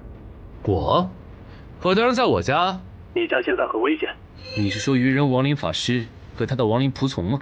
那些亡灵已经被我处理掉了，但那个愚人亡灵法师我没逮到，被他翻阳台跑了。什么？你提醒下小区里的冒险者，注意别被他抓。陈海，好久不见。徐茂，你怎么也来了？我来的晚，小区里的首领级愚人就赶上一只，听说你这边还有一只，就过来碰碰运气。那你算白来了，大鱼已经跑了，他手下的亡灵也被我和我的哥布林随从清干净了。何不？那把武器，这些等等再聊，咱们得撤了。撤？不去帮吴龙和陈华攻吗？已经帮不上忙了。你和苏璇是对的，这个翻转地下城确实失控了。虽然回音受到的伤害不会同步给本体，但回音被毁是会消耗体力的，而且打到现在，我这边的牌基本都展示一轮了。安然，如果你的暗杀拳杀不了这怪物，那咱们今天都要交代在这儿了。再来一次，显现回音。啊！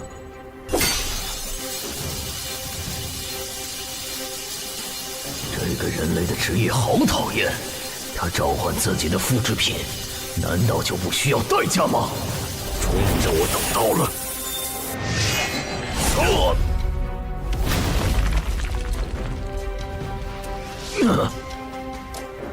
这都没死，看来他其他属性免疫很强啊。正人君，这个 BOSS 太难杀了，我要求按15级翻转地下城 BOSS 的标准核算绩点。可以。好，那你接着磨，出机会了我再出手。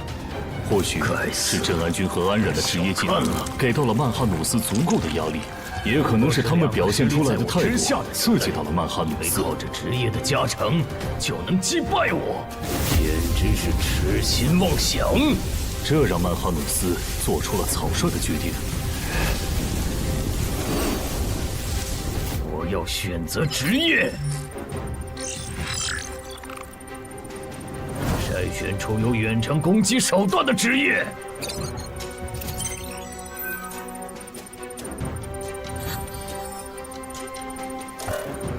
少啰嗦，我选2。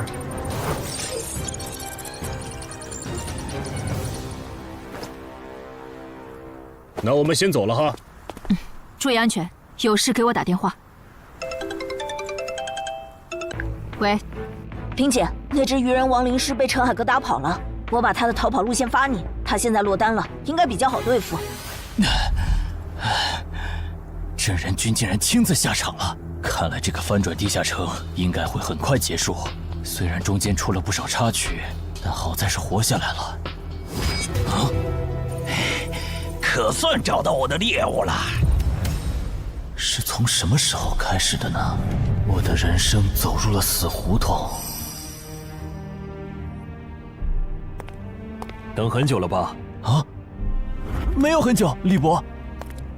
这是我之前跟你提到的周畅，传说级冒险者周建明的孙女。这是云霄市的新兴冒险者商礼，她是咱们省唯一受到影之国王后青睐的冒险者，以后大有可为。你们认识一下。你好。你好。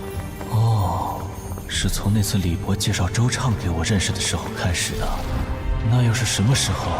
我的冒险者生涯正式步入坟墓了呢。早生贵子！好像是从我变成周家女婿，官方给我分配超出能力上限的攻略任务，而我的妻子却袖手旁观的时候。还没好吗？他快撑不住了！岿然不动。完了！五环法术，怪物定身术。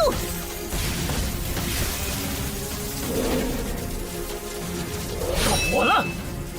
殇灭！重击！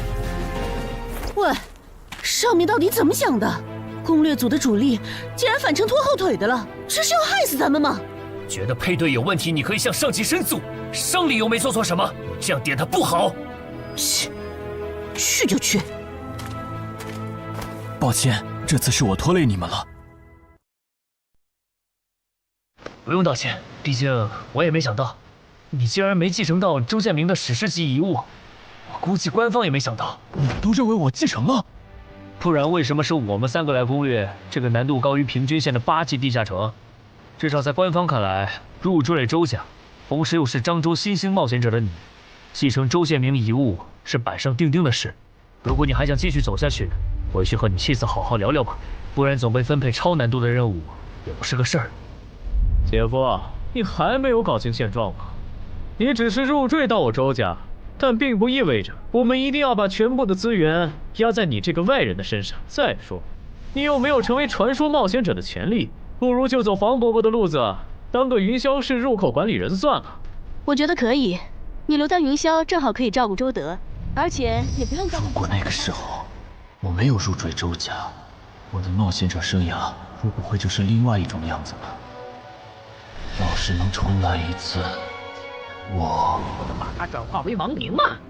办不到，我只能转化同种族的鱼人。看到了，他们就在前面。这些人类来得好快，快有什么用？脱离任务已经完成了。脱离。喂？什么？伤离死了？对，并且那个亡灵法师已经……糟了，那只英雄级鱼人又进化了。不是，这怪物还能再次进阶吗？这就是实业吗？我现在有点理解，实力远不如我的你们，为什么有了职业的加持以后，可以给我造成这么大的麻烦了。不过，也就到此为止了。鱼人流，不中弹。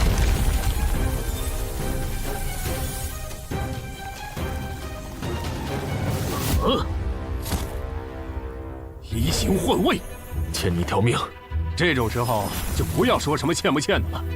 哼，原来你的复制品还可以和别人交换位置啊！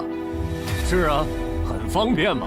那如果我同时攻击你和你的复制品，你该怎么躲呢？王传齐下！好快，感觉好像躲不掉了。别傻站着了，那个进阶不了。让你的人联系黄泉，这怪物的实力就能摸到传说级的边了。咱们不是他的对手。无意义的挣扎。喂，那个大小的气弹可不是开玩笑的。去！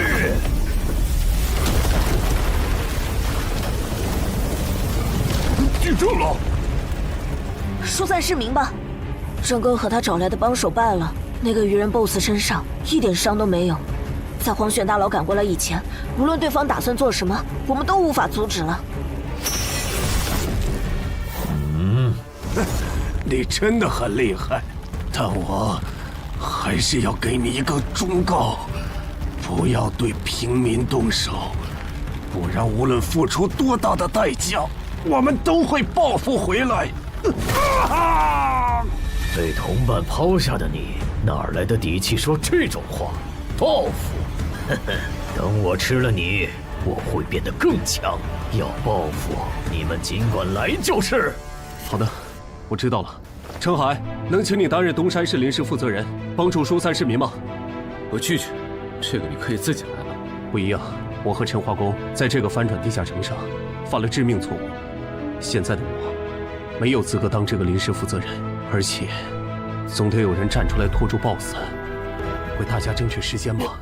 你赶紧逃命去吧，我尽量多为你们争取点时间。地下城失控，大家都有责任，你没必要把命搭上。不，我是官方冒险者，我不能犯了错以后还当逃兵。陈海，以后就麻烦你帮我照顾好小林他们了，东山市就靠你们了。这组织没白假。我申请，让我去挑战那个英雄级鱼人。别冲动，我知道有个能帮你越级挑战的隐藏职业。我也知道你在坟场和高成勇那里得到了强力的装备和奇物，但那可是连郑仁君和安冉都束手无策的，半只脚踏入传奇的怪物。现在的你不可能是他的对手。你先听我说完。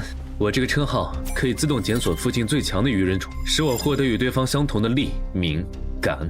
就算你们的基础数值完全相同，你和他仍有着无法弥补的战力差。这不是……那如果再加上这件能提供战斗意志和经验的史诗奇物——传奇亡灵库罗德的头盔，以及那边的史诗装备——黑骑士之剑，2件史诗级。哎呀，安教练，你这次可真是看走眼了。还有我的职业。死亡行者，我靠他先后和2位传奇级 BOSS 交过手，就算是19级的上位传奇，我也有自信在他的手下撑过3分钟。很抱歉，对你们隐瞒至今，但现在我想作为东山市民、东山市冒险者、东山市官方冒险者协会的一员，尽我的一份力，请不要拒绝我。你都这么说了，我还怎么拒绝？那就说定了，等下我当主坦，你从旁牵制。徐梦你呢？来不来？我就算了。等我吃了你，就去抓那个跑了的人类，到时候我就能和你们的传奇一战。如果我能侥幸击败你们的传奇，除非太阳打西边出来。死到临头了还嘴硬，我看你是不想死痛快了。喂，杂鱼兄，我来打2番战了。我都已经大发慈悲放你一马了，为什么你还要不识好歹的回来送死啊？既然你不珍惜捡回来的这条命，去死去死，去死去死！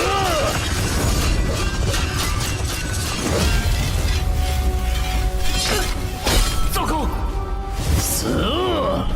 行换位。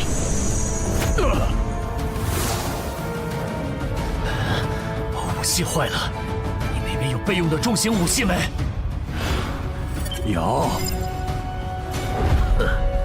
竟然还在垂死挣扎！你们在聊什么？聊得这么起劲，也带我一个嘛。程海，他不是才6级吗？他来干什么？这个人类很强。有点意外啊。那个叫程海的冒险者，很有可能挽回局势的。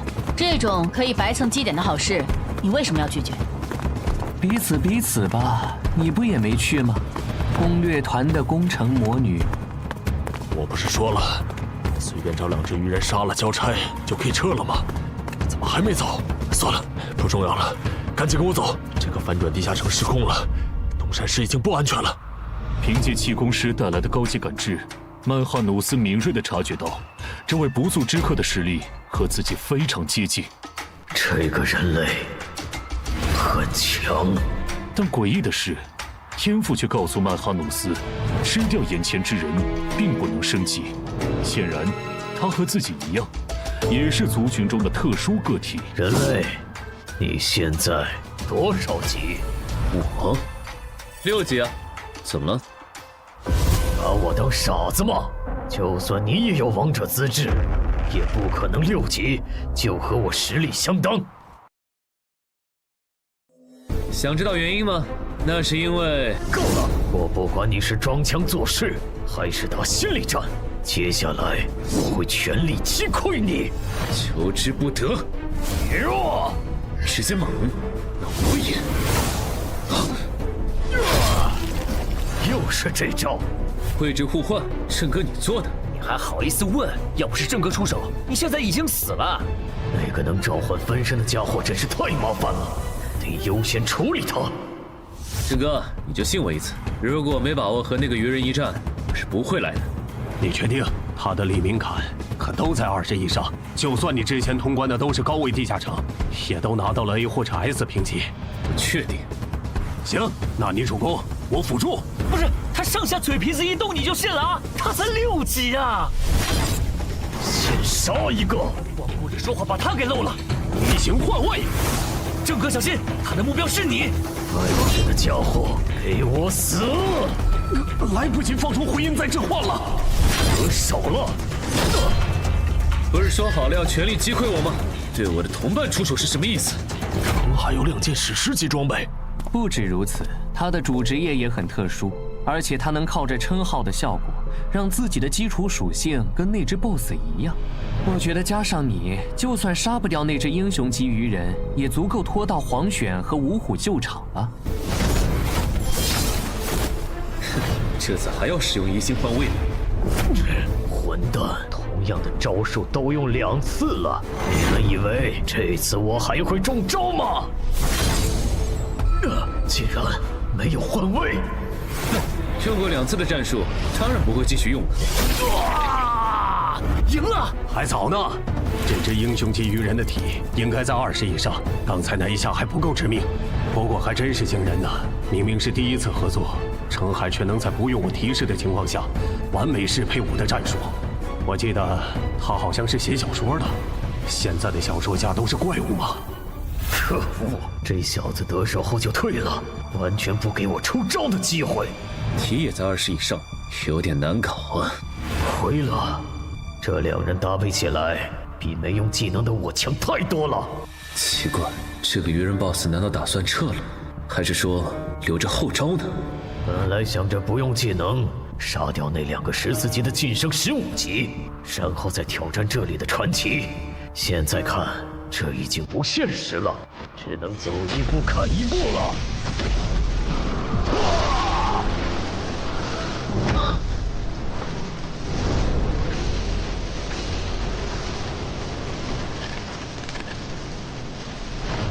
本来打算把这招留给你们的传奇的，但现在看来是没这个机会了。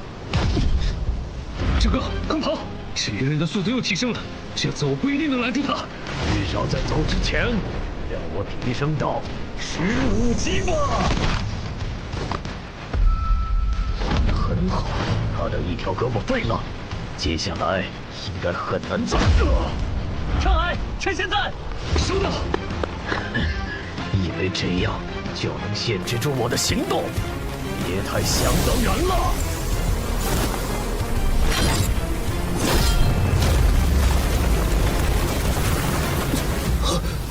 闹剧就到此为止，去死吧，彪哥！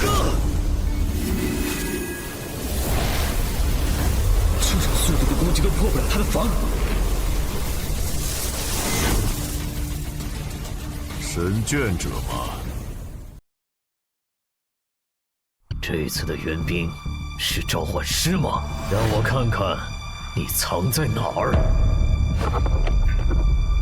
找到了，他旁边的绿皮傻大个应该也是他的召唤物。2个都没什么实力，可以先不管。等等，你还有胆子回来？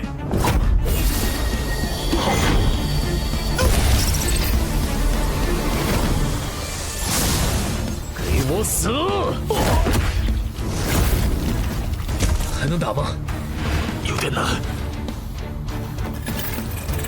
这是回血药剂，你和郑哥省着点喝。在增援赶到以前，咱们只能靠他撑时间了。我明白了，不杀掉你，我就不能对其他人出手。是这个意思吧？可以这么理解。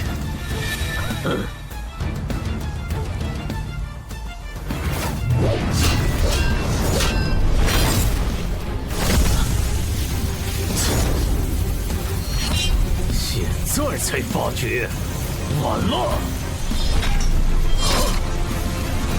好奇怪的兵器，竟然能突然变化刺向我眼睛，得多加防范。还好他没和长莲对战过，不然刚才就只能硬接他的气功波了。但这么高强度对攻下去，他迟早会适应的。得换个打法了。用这个吧。啊，别喝太多，你一小口就能结痂了。这么阔气吗？3A 级教练就配备了回血药水，我还以为至少要馆主级才有。是程海借给咱们用的。我估计他自己都没意识到，在6级这个阶段，找到这种级别的装备奇物有多难。我警告你别打他的主意啊！不管这个翻转地下城最终结果如何，程海都会成为我民省官方冒险者协会全力培养的超新星。我不会这么不识趣的。我能在民省淘到一个徐茂，已经是大功一件了，没必要为了不适合我的东西和你们交恶。不过说真的，都到这份上了，针对热武器的禁令，你还要遵守吗？我靠，这回血药水的味道怎么这么怪呀？里面加了芥末吗？用追逐战来拖延时间，天真！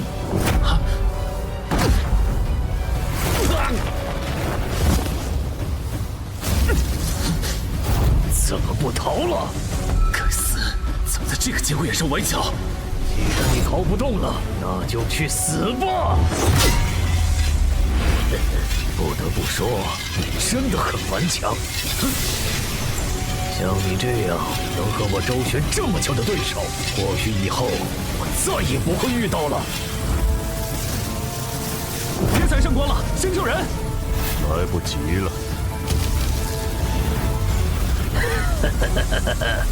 我会记住你的，人类。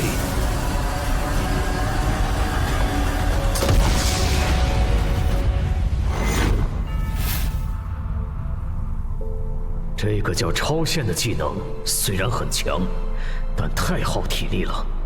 还好这个人类的等级不高，不然本大爷说不定真会败在你们手上。你还没赢呢，笑什么？一个手下败将，不会以为简单处理了下伤口就能和我再战了吧？别太异想天开！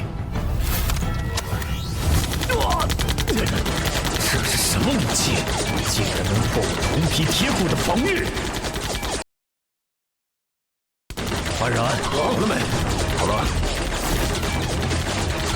那我这边就不用顾忌了。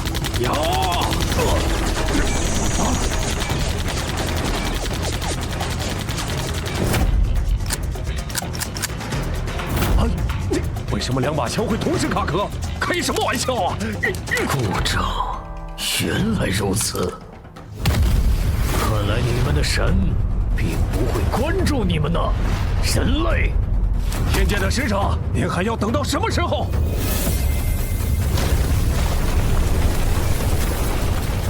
你怎么瞄着呢？我刚才差点被你杀了。不会的，我有分寸。感激不尽，武神。不是，他这都没死。圣系会分尽一切非传奇单位，你明明还不是传奇。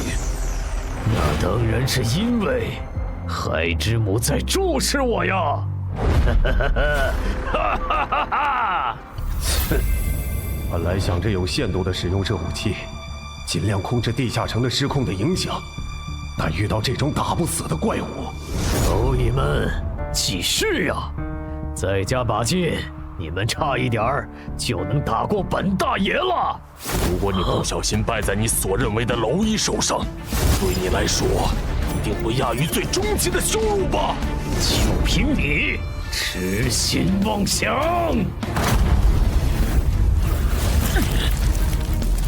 太傲慢了，连续的车轮战早就让你打不动了，现在的你没办法硬接下我的拳头。自己享有墓志铭吧！该享墓志铭的是你！再来一次，超限！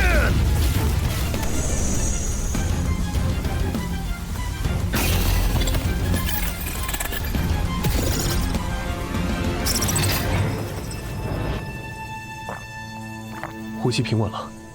不，奇怪，澄海的冒险者面板怎么弹出来了？他都没醒。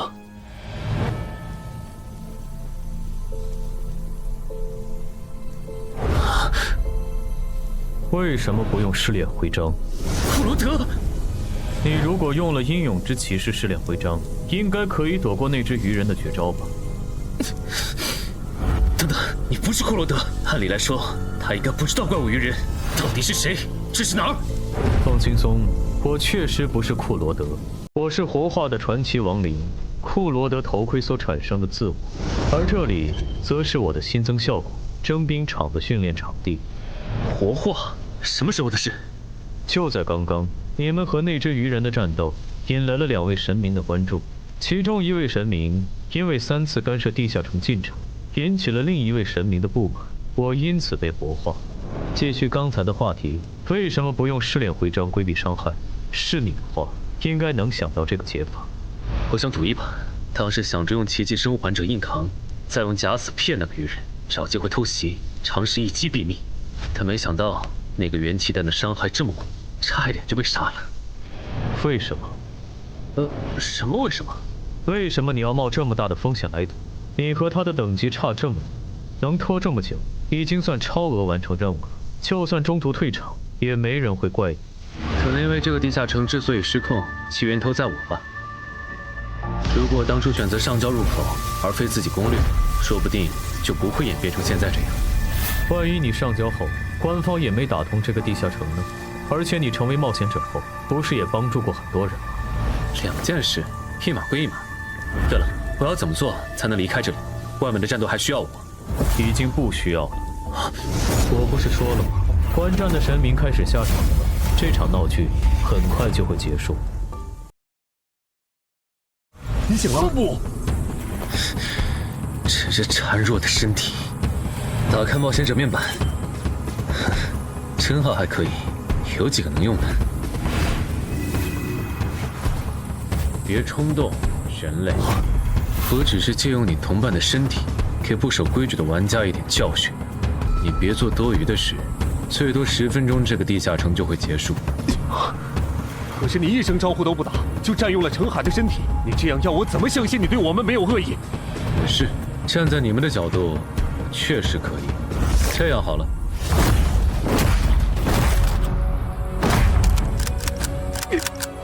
搞什么？怎么又卡壳了？死吧！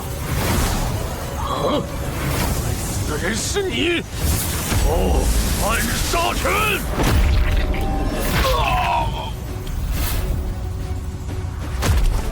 安然，被你们耍了这么多次，就算是傻子，也知道该怎么应对了。谁？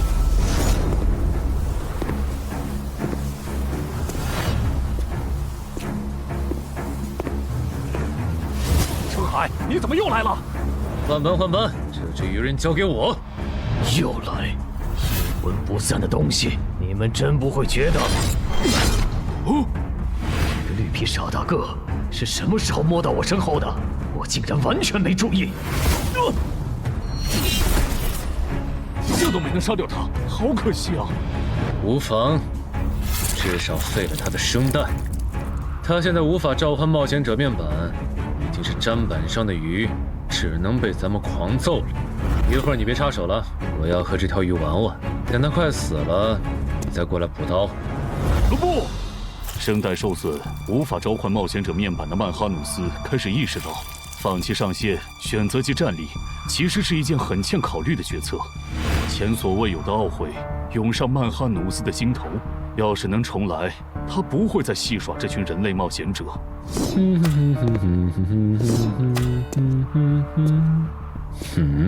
同样感到后悔的还有布里伯杜，连续违反 DM 协议的代价让他不得不孤注一掷，提醒曼哈努斯还有一线生机。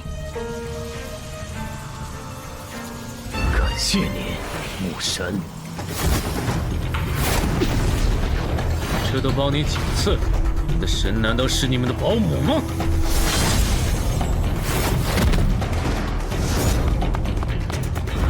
那个方向，好像抢姚文忠手里的回血药剂。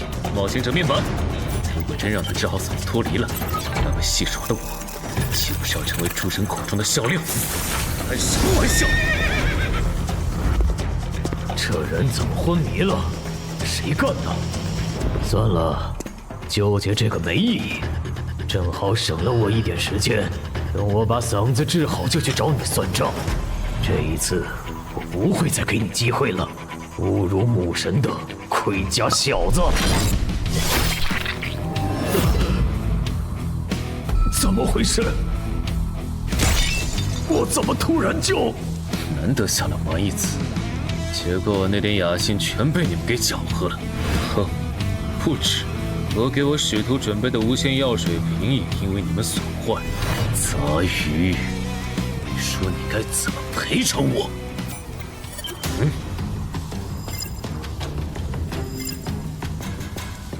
赔偿可以，但这条鱼人必须死。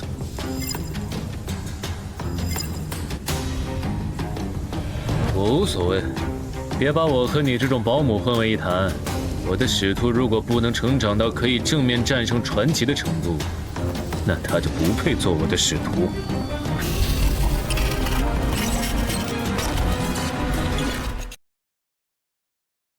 哥布，你来的再迟一点，这鱼人就死了。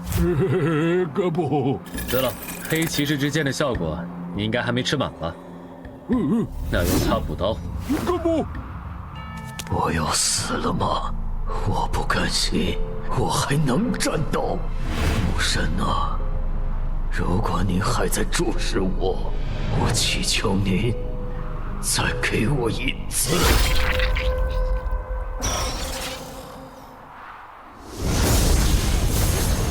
这是什么星塔？为什么萨满大人的传承之书里没收录？你激活了哥布林的隐藏进化路径，跨级击杀敌对英雄种的基因个体，只要后续觉醒天赋和真名，就能成为货真价实的英雄种。真的吗？先别急着高兴。既然您已出手中断了这个翻转地下城，能不能先把澄海先生的身体还回去？他可是我钦定的继任者，如果有什么闪失，我和看好他的人会很心疼的。我刚办完事，你就急着催我走，这就是你们人类的待客之道。就我个人而言，还是很欢迎您本尊亲至，接受我们的感谢。但是上身澄海先生的身体就不太合适。哥，这样上马，那可是碾压了准传奇鱼人的未知存在啊！如果你不想小妹以后再也不理你，就别啰嗦。免了吧，嘴上说着感谢，实际却在天上埋伏了传奇战士，随时准备报喜发难。这不，还好，这位未知存在还算通情达理，总算是送走了。澄海哥，我的澄海哥！别哭了，我还没死呢。澄海哥，你醒了！我睡了多久？20分钟吧。我们在去东山市医院的路上，等你检查完身体，黄雪应该会对你进行简单的安全评估。安全评估？我不知道你是真不知情还是在装傻。地下城已经解决了，终结掉的人就是你。在你睡过的这20分钟里，有未知存在征用了你的身体，然后干脆利落地杀死了那只13级的英雄种鱼人。你想一下，有传奇甚至传奇之上的存在可以借用你的身体当跳板出现在我们的世界，官方会当这一切都没发生过吗？所以官方会怎么对我？澄海哥，知道。啊？不过不管怎么说，你都是东山市的英雄，不会有人敢为难你的。目前最坏的情况应该是你以后很难进入协会的决策层，毕竟没人敢拍板保证你身后的未知存在是否对我们抱有善意。不过我们散人联合就没这个顾虑，我们并不会因为这个原因就排斥你进入散人联合的高层，反而有未知存在做后盾的你更值得我们拉拢了。如果你在协会待得不开心了，可以考虑下我们，散人联合的大门永远为你敞开。啊！搞半天，原来你们想挖我啊！我不否认，毕竟6级就展露出超新星潜质的你，可以说是刮到了一半的大奖彩票。就算会得罪黄选，我也想把你拉到我们散人联合。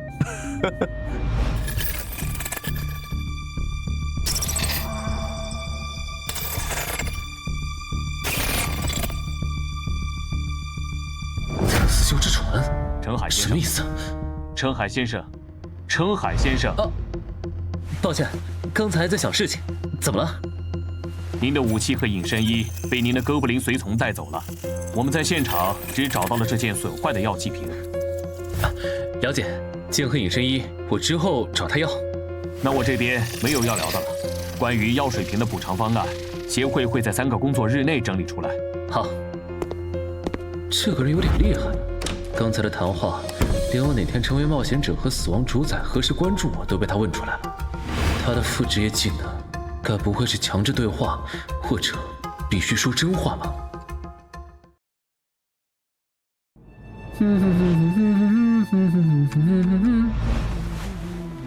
评估结果出来了，澄海一切正常。那个用澄海身体神将的未知神明呢？5号有问吗？问了，但澄海知道的也有限，目前只确认了对方称号“死亡主宰”。听起来似乎是亡灵系的神明。他是什么时候接触的澄海？在之前伪装成新人，通关了女妖之森地下城的时候，澄海取悦了死亡主宰，并获得了一次对亡灵不死的恩赐。也就是这个恩赐，让澄海完成了坟场首通。安教练，我们来看你了。嗨，安教练，医生有说这次要静养多久吗？大概2周吧。那看来对漳州专家级地下城的第3次摸底，你应该是赶不上了吧？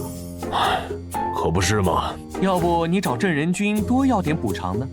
毕竟这次翻转地下城，你差点就被他坑了。不用你说，我也会的。对了，程海那小子怎么没和我们一个病房？安教练，他的情况特殊，现在外面有很多势力想要接触他，已经被协会保护起来了。啊！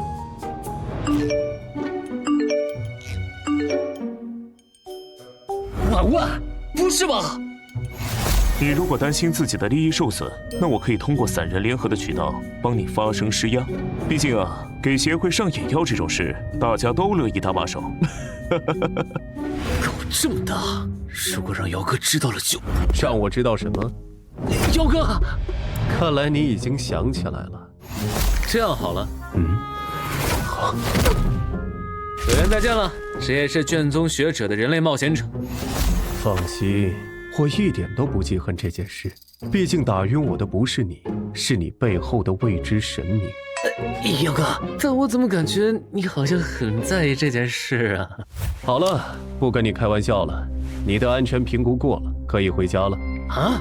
现在吗？不需要再观察几天？怎么想留这儿白吃白喝吗？国内登记在册的神眷者就超过10个，他们背后的神明大多是守规矩的。说白了，只要你背后的神明没有展现出明显的反社会、反人类倾向，那协会这边就不会限制你的人身自由。反社会、反人类倾向？哎，你怎么又变样了？奇怪，我为什么要说又？算了，你和我简单说一下那位大人追问我身体的事吧。胳膊。懂了，所以他是用我的身体打赢了那只鱼人，然后让你补了刀，你才进化成这个姿态的。不止如此，我还激活了隐藏进化路径，是连萨满大人的传承之书都没能收录的。那不错，正好你这个新形态蛮帅的，以后就叫你豪杰吧。对了，我的隐身衣和黑骑士之剑是不是在你那儿？在的。没别的事了，黑骑士之剑你拿好，等以后击杀强敌没提升了再还我。哥不。之前还担心他可能会跟不上我的脚步，现在看来这个担心有点多余啊。我的天，传说级！这效果也太 bug 了吧！征兵场我知道，这个突然冒出来的临时托管，该不会是降神吧？不行，我得问问。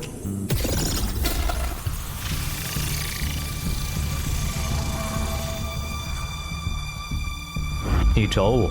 对，我有事想问你。讲。临时托管的效果是什么？还有征兵场的待解锁功能，怎么解锁？临时托管，你不是已经体验过了吗？什么？还真是降神？这也太犯规了吧！至于完整的征兵场的解锁方法，干什么？打败我，你就能解锁了。服了。一个是传奇亡灵库罗德的战斗意识和经验的巨献，一个是比他还强的英勇之骑士。我才6级啊，你拿头和他俩打？哼！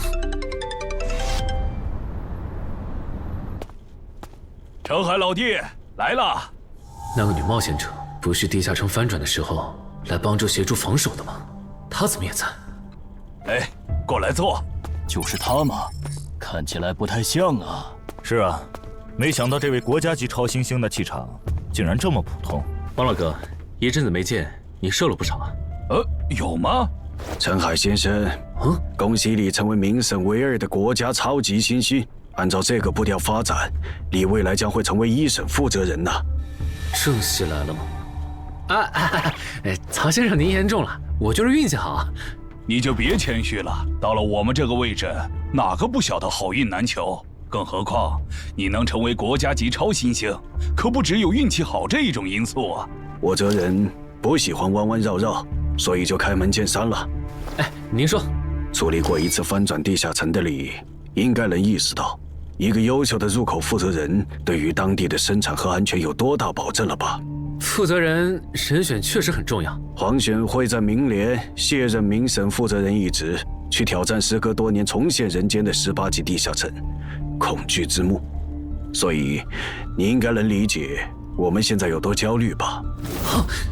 恐惧之墓，18级地下城恐惧之墓。我知道这个地下城 ，BOSS 不是被传说级冒险者周建明带队击杀了吗？没那么容易，那可是连核弹都炸不死的怪物。周建明和黄雪他们当年豁出性命，也只是把它封印在了这个世界的某处。这才是真相。你所知道的，只是官方为了避免引起民众恐慌，特意修饰过的版本。但我还有一点不太理解，现在地下城就算出现，攻略价值也会下滑很多吧？这样一个地下城，为什么他会宁可舍弃明省负责人的身份，也要再挑战一遍？还是说这个恐惧之墓其实很特别？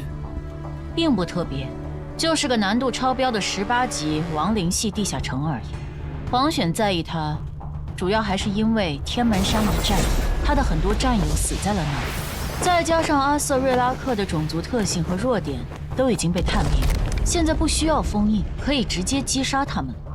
这种情况下，你觉得黄选会眼睁睁地看着仇人被别人手刃吗？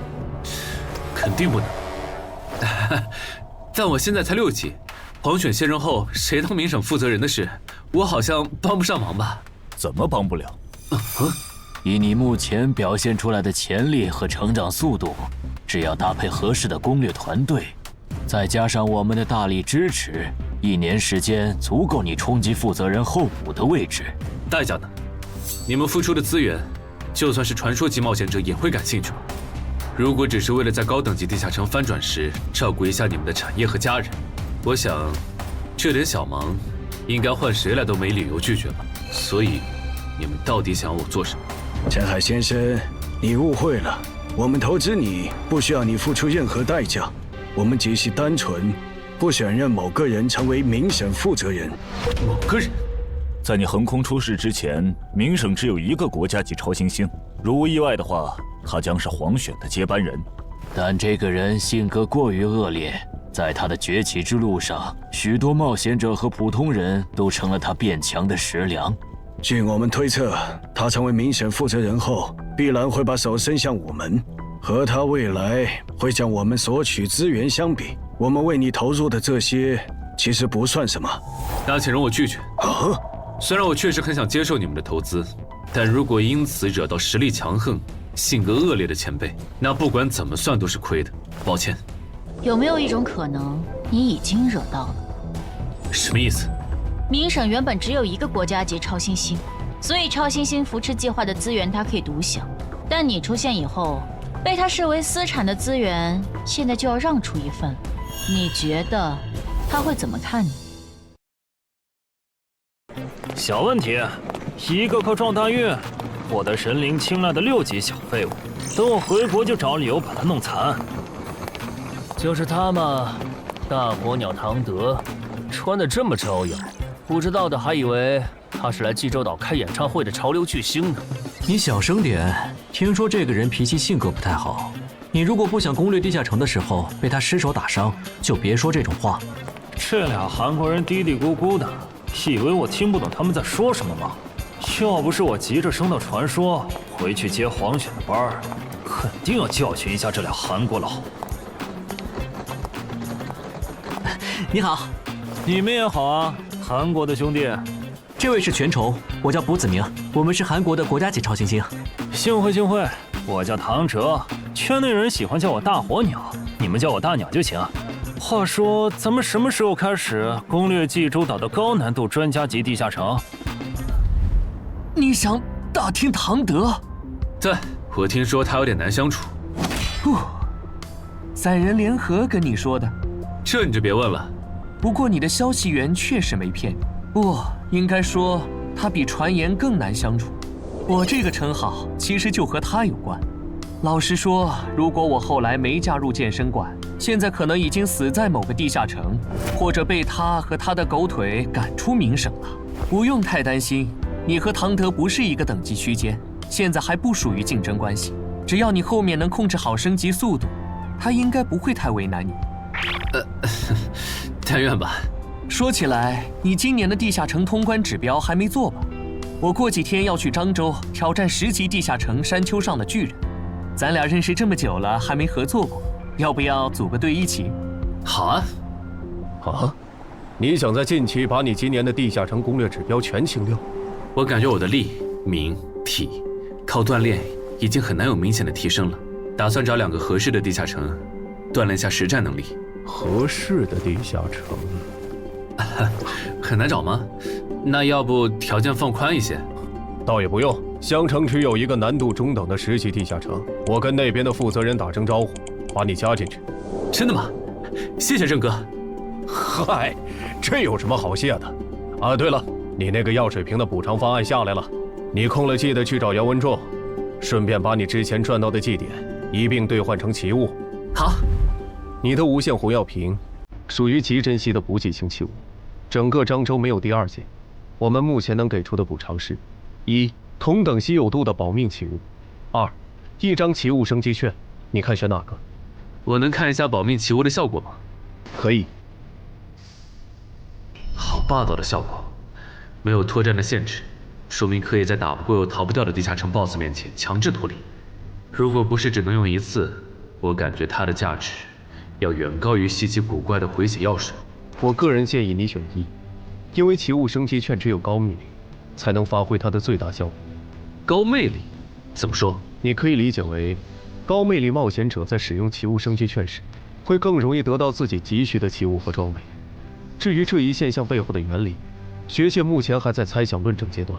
等等，我记得用奇物升级券换到稀奇古怪的回血药水时，不仅是面板提示我呀，而且那时魅力值才11，这算高吗？难不成那时候死亡主宰之类的什么东西就盯上我了？是他拉了我一把，从鬼门关前救回了我吗？但是为了什么呢？陈海，不好意思，走神了。我选1。好，那我们接下来核算祭点兑换奇物。结果适合我的奇物就只有这2件，这跟手杖找东西时有一半的几率指错方向。不过有了它，以后碰到寻找类任务，总归能派上用场，也算是挺好用的辅助奇物。还有这枚戒指，虽然用1次要冷却3天，但这上面的范围性伤害法术刚好可以弥补我没有群伤技能的短板，完美。现在的我已经没有死角了。